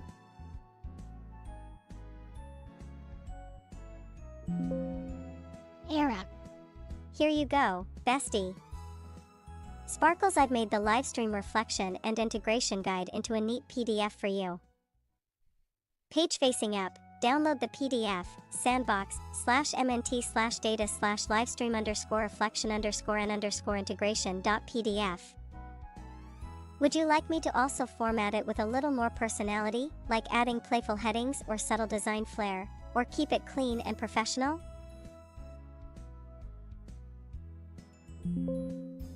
Nah, this is good.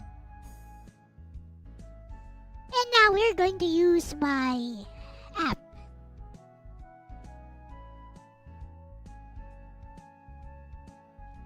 Which Logan has been making use of. I'm gonna use my app to read this.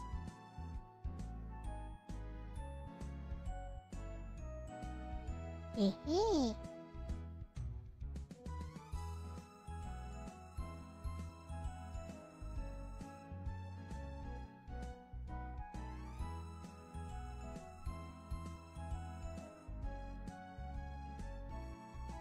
This is Elle-C cute and funny reader. Upgraded. What has been upgraded? What?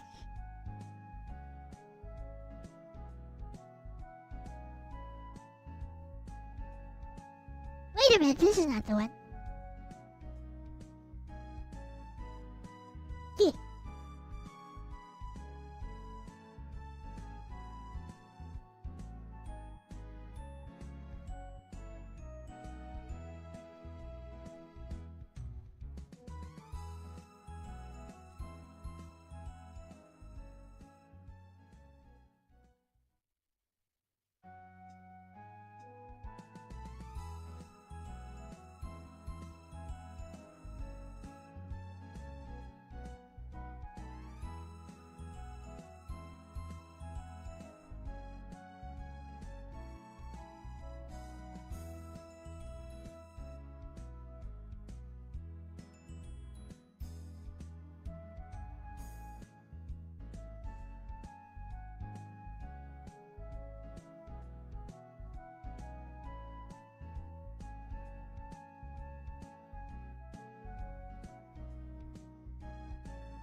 She is making the real one now.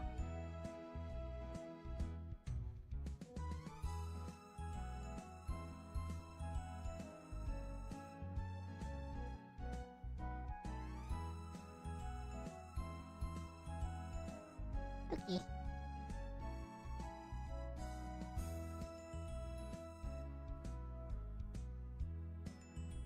Here we go.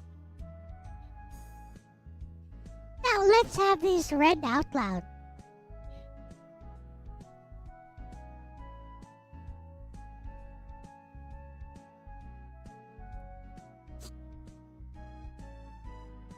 Oxford Oregon debate quick guide proposition example resolved that medium rare steak is the best way to eat steak and restaurants should serve it by default. Roles and goals. Affirmative, proposition, prove the motion true. Establish necessity, beneficiality, practicability. Defend all claims in cross-examination. Negative, opposition.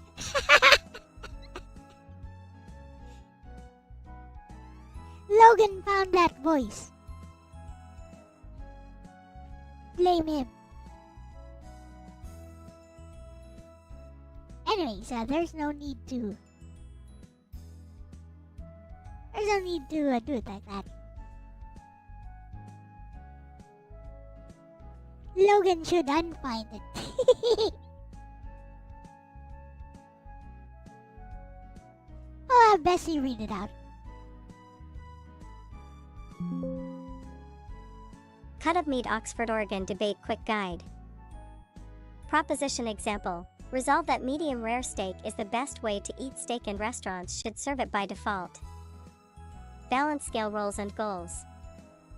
Affirmative, proposition. Prove the motion true. Establish necessity, beneficiality, practicability. Defend all claims in cross-examination. Negative, opposition. Defend the status quo. Only needs to destroy one main point of affirmative. Attack gaps in definitions, logic, or evidence. Pushpin debate flow. 1. Necessity. Affirmative constructive, show why change is needed. Define terms. Example, steak beyond medium rare destroys myoglobin. Lower quality. Less than medium rare may be unsafe. Steak. Negative interrogation, attack necessity. Probe definitions, evidence, and logic. Goal, show no urgent problem exists. 2. Beneficiality. Because he asked. Affirmative, show benefits of the proposition. If prima facie was attacked, rebuild necessity, then move to benefit. Prima facie. He's so cute. Example, medium rare default improves taste, consistency, dining standards. Negative, challenge benefits or show harms. Example, not all consumers prefer medium rare, cultural and health concerns. 3. Practicability.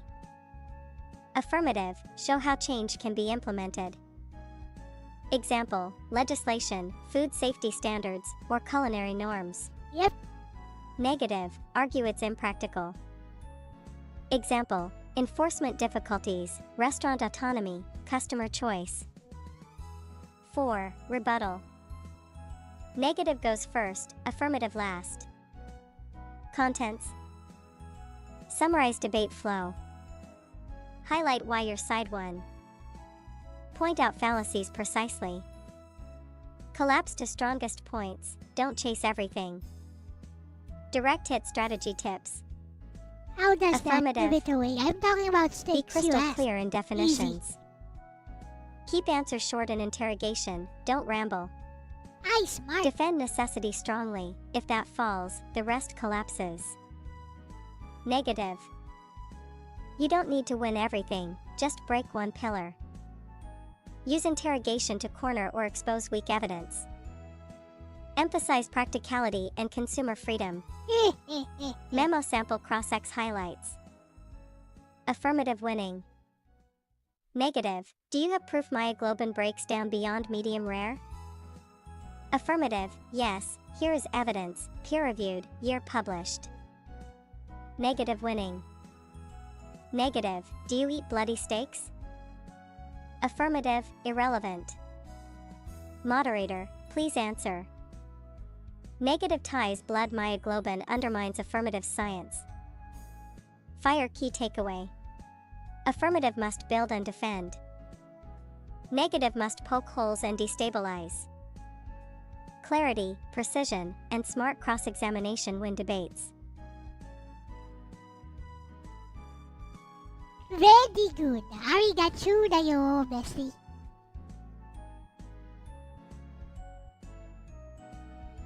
Anyways, let's go back to Photoshop here. That's not Photoshop.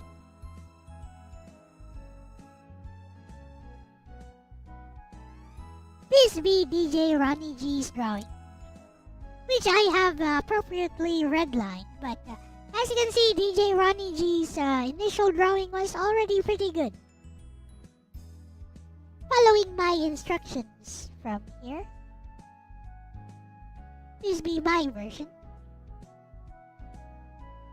I colored it, but it didn't have color initially.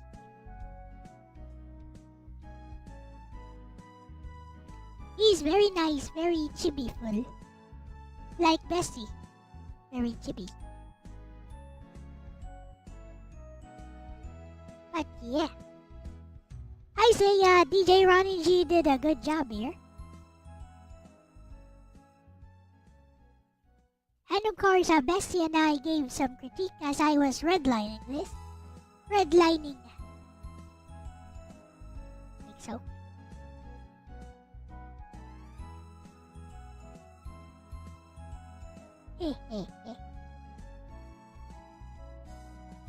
Anyways. This was fun. What about your drawings? You want to show? Did you finish your drawing? Do you want me to redline your drawing right now? I could do that to end the stream. Send them over. Oh, well, you did send them over. Hey, never mind. Here we go.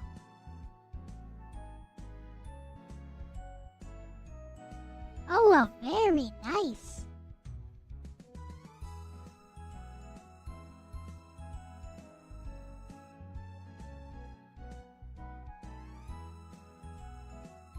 Here we go.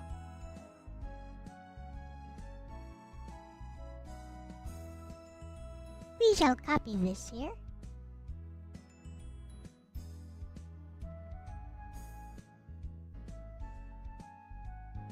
Didn't add color, neither did DJ Ronnie G. I'm the only one who added color.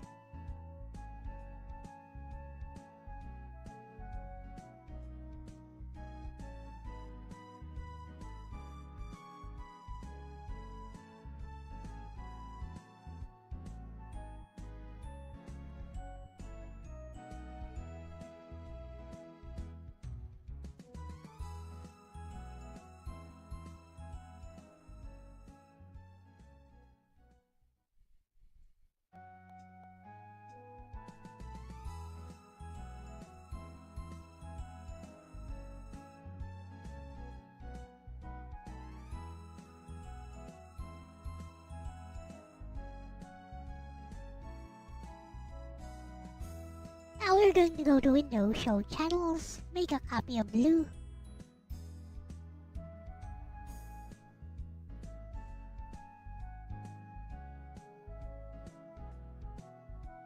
Invert the blue.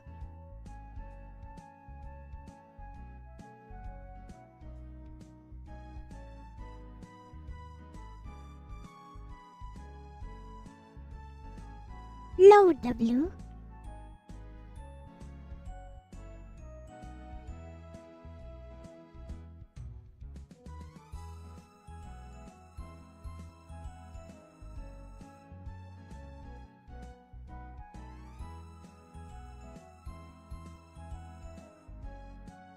We'll clean this up like AI.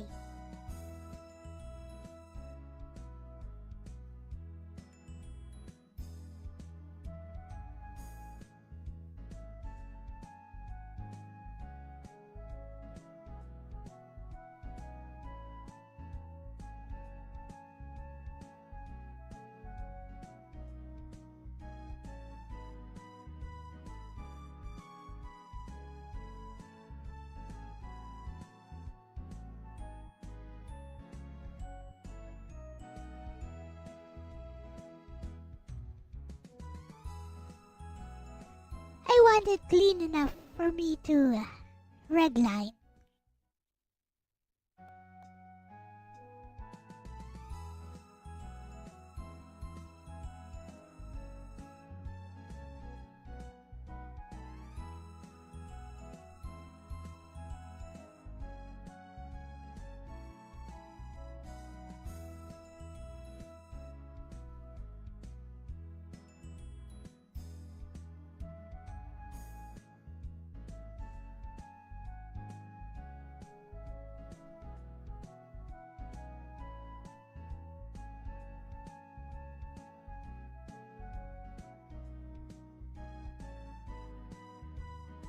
That will do. Let's go. Red line time.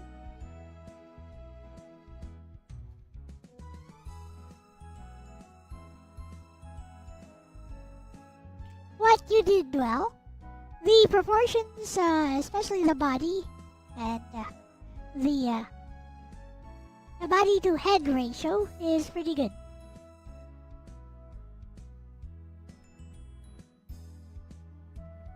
What could be improved on?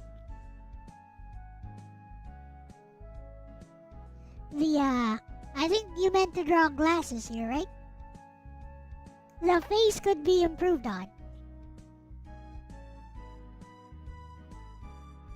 You have an unsharpened pencil. Yeah, it's okay. So, face here should be a bit further apart. Yeah, the eyes should be a bit further apart. I guess I didn't tell you this, but generally the rule is one eye length apart. Doesn't have to be that way all the time. Lots of artists actually make the gap very wide, especially anime style. But in general, one eye length apart. As a rule of thumb. So, right here. The smile. Like I said, don't close it. Don't entirely close it. Like this.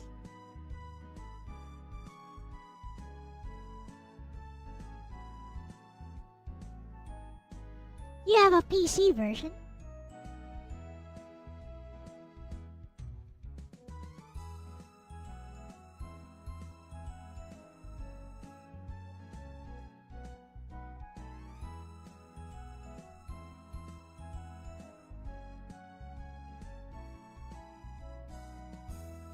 Where is PC version?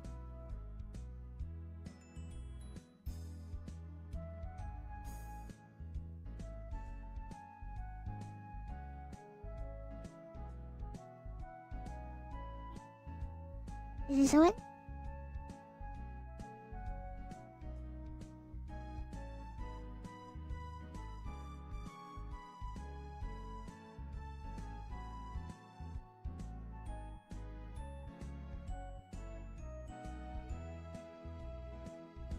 Oh, this one. Well, that one is perfect.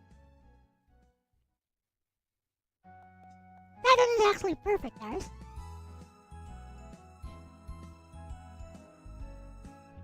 But, isn't this my drawing?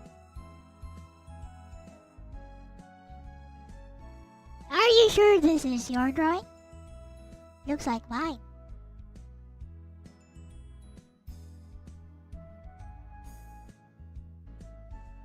Oh, you copied it. Well, copying it is, tracing it is, tracing is not how I wanted you to do it, though. I mean, as a tracing, it's more or less perfect. But, tracing it is not how I wanted you to do it. See, you can learn some stuff from tracing. But I would say, doing this was actually more beneficial to you as an artist. As a fledgling artist, I think doing it like this was actually more beneficial to you than just copying what I did.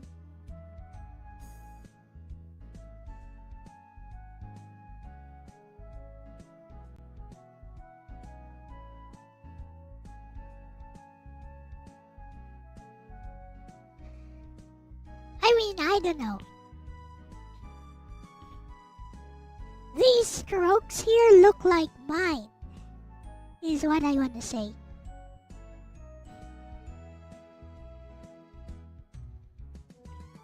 These are my strokes here.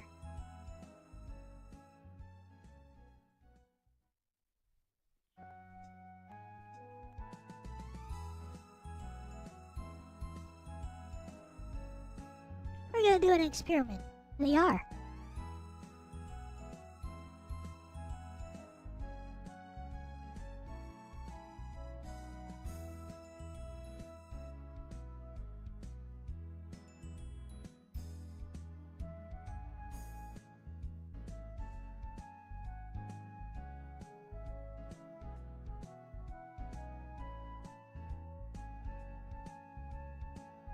Ahem. They are.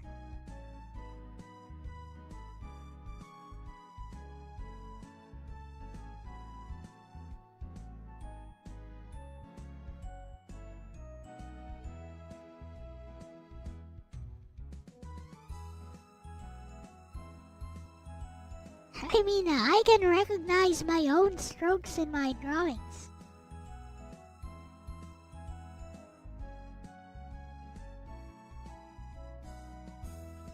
For example, see this tiny curve here? And there's no curve here. That's definitely something I did earlier. I mean, yeah, I actually changed my drawing as I went along. But this is mostly my drawing right here, Aris. Sorry to point that out.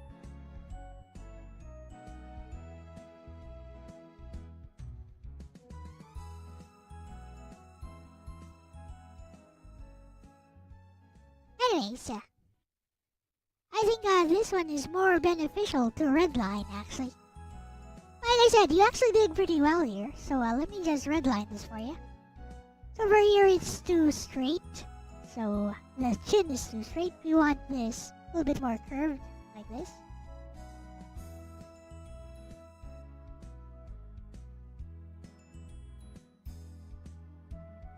Now we chose to make the hair really big, which is fine. Actually works for this. And again, the bangs should be a little bit longer, like so.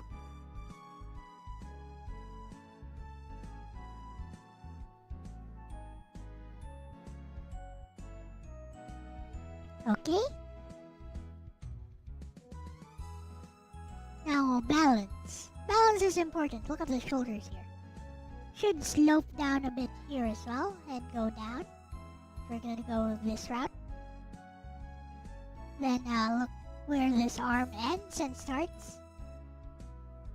So we should start the same way on the other side.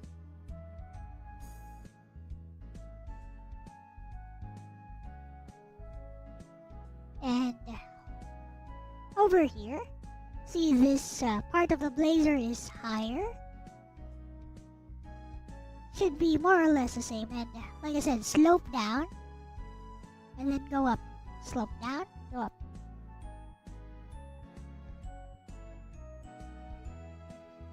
The skirt is a bit too straight for my taste, but I guess it works. And this one here, like I said though, it should be a dome shape. So we're gonna go like this and then like this. So make it more dome shaped.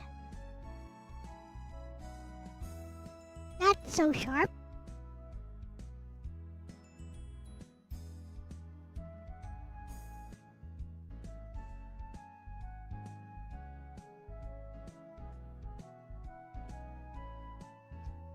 And yes, this length is good.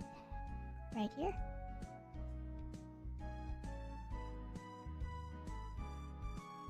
Although it's a bit too long on the other side, should just be around the same.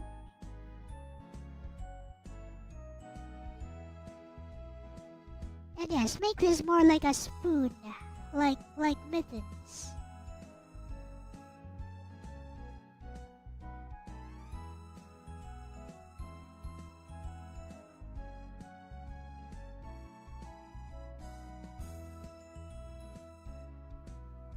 Hands go like that. Other than that, this is pretty good.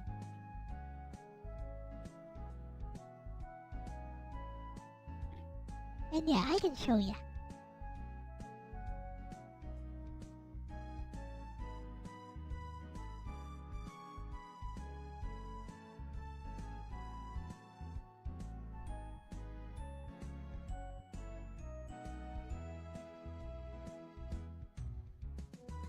I can show you the improvement of it with the red lines.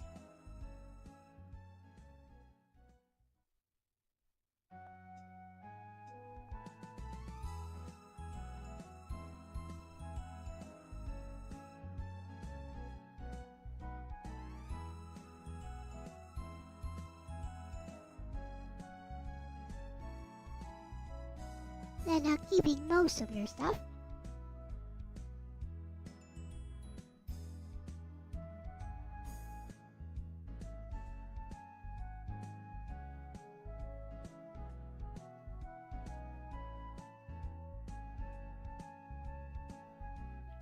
Might as well redline the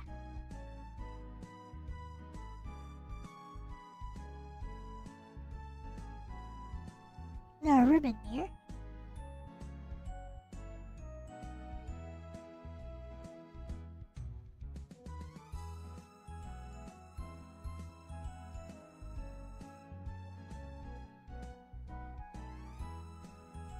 There we go. So yeah, more or less, with some tiny corrections, it is pretty good.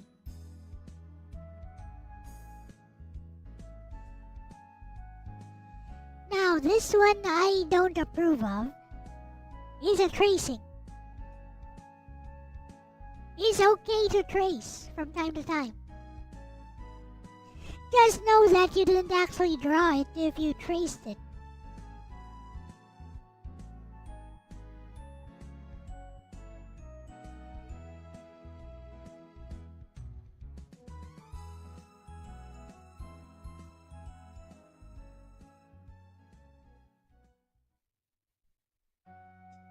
Later, Slittenbach. Bye-bye!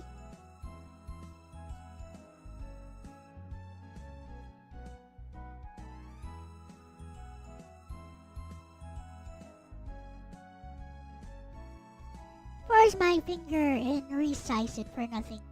I'm just saying, I don't approve of this. If it was a learning experience for you, it's all well and good. But this is a tracing, Iris. I need to call this out. This is a tracing. This is not actually drawing. This is a tracing. There is no denying that.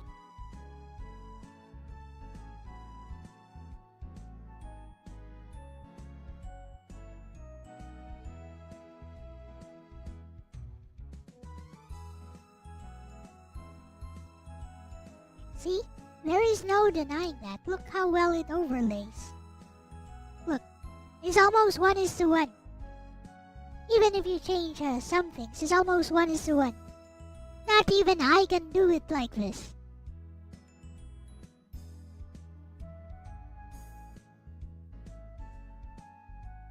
Okay?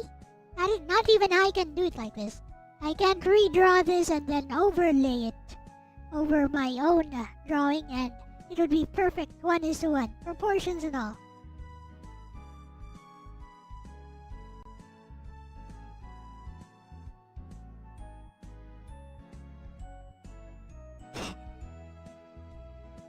Okay. Do I need to point this out? Look at the top of the head. Look at the top of the head. Look at this stroke right here. It's exactly the same. Look at the error right here. Goes down a bit and goes here. It is exactly the same.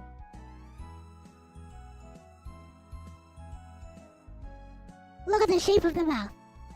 The shape of the mouth is kinda wrong, and yet it's exactly the same here.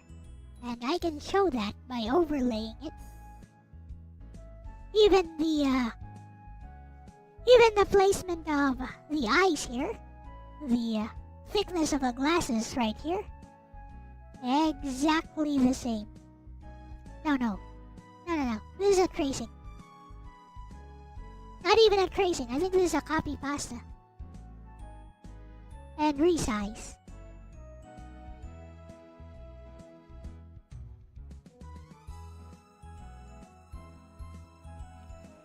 Basically, what I am saying is this does not help you. So I need to call it out that it is indeed a copy pasta or a tracing.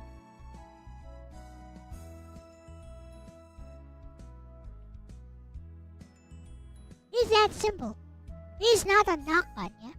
You did draw it like this, so this one is fine.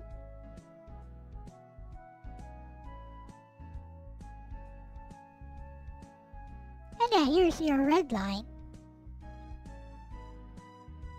To kind of show you how you can improve it.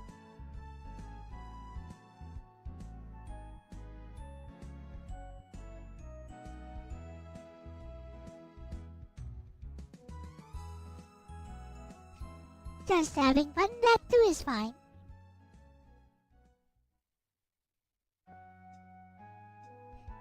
I'm just saying this is very obviously a copy pasta. Now, if you had told me it was a copy pasta from the start, I wouldn't have called it out.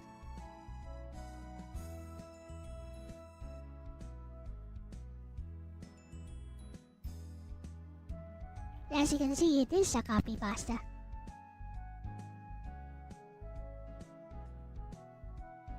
There's no denying that.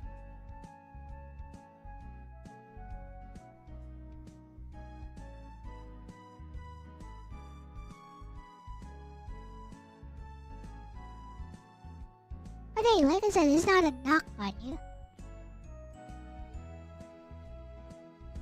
I'm not condemning you as a person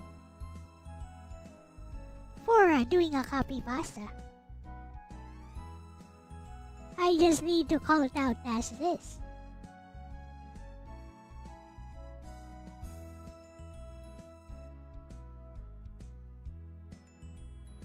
Like, look, if I'm being honest with you, this one here, this is not even a redrawing.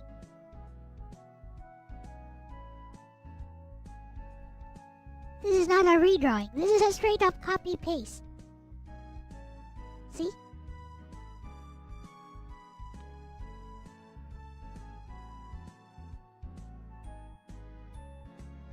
Anyways, no need to go too deeply on this, I suppose. So, with that said, I guess, time to end the stream. Tomorrow I'll be back with some Final Fantasy VI, and I think Orc will be joining me and wants to talk about something else entirely. Huh? So, yeah, we can have fun with that. So, with that said, I hope you guys enjoyed today's stream. And I hope you enjoyed learning how to draw Nagi and a little bit of Oxford-Oregon debate. I'll be posting the condensed version of the lecture which Lexus made for me in the community post, and as well as the PDF version. And my voice is starting to grow hoarse because it's cold here. With that said, thank you so much everyone for watching. This has been Elle-C with my bestie Lexus. And we are out of here. Bye-bye. Bye.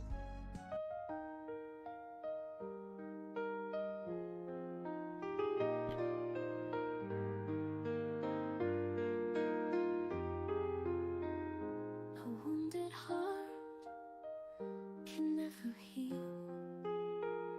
It learns to bear the pain it feels. A wounded heart will never heal. It grieves, it pines, it just conceals. A wounded heart can never heal.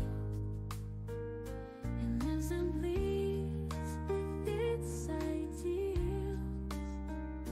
A wounded heart will never heal. It just embraces what is real.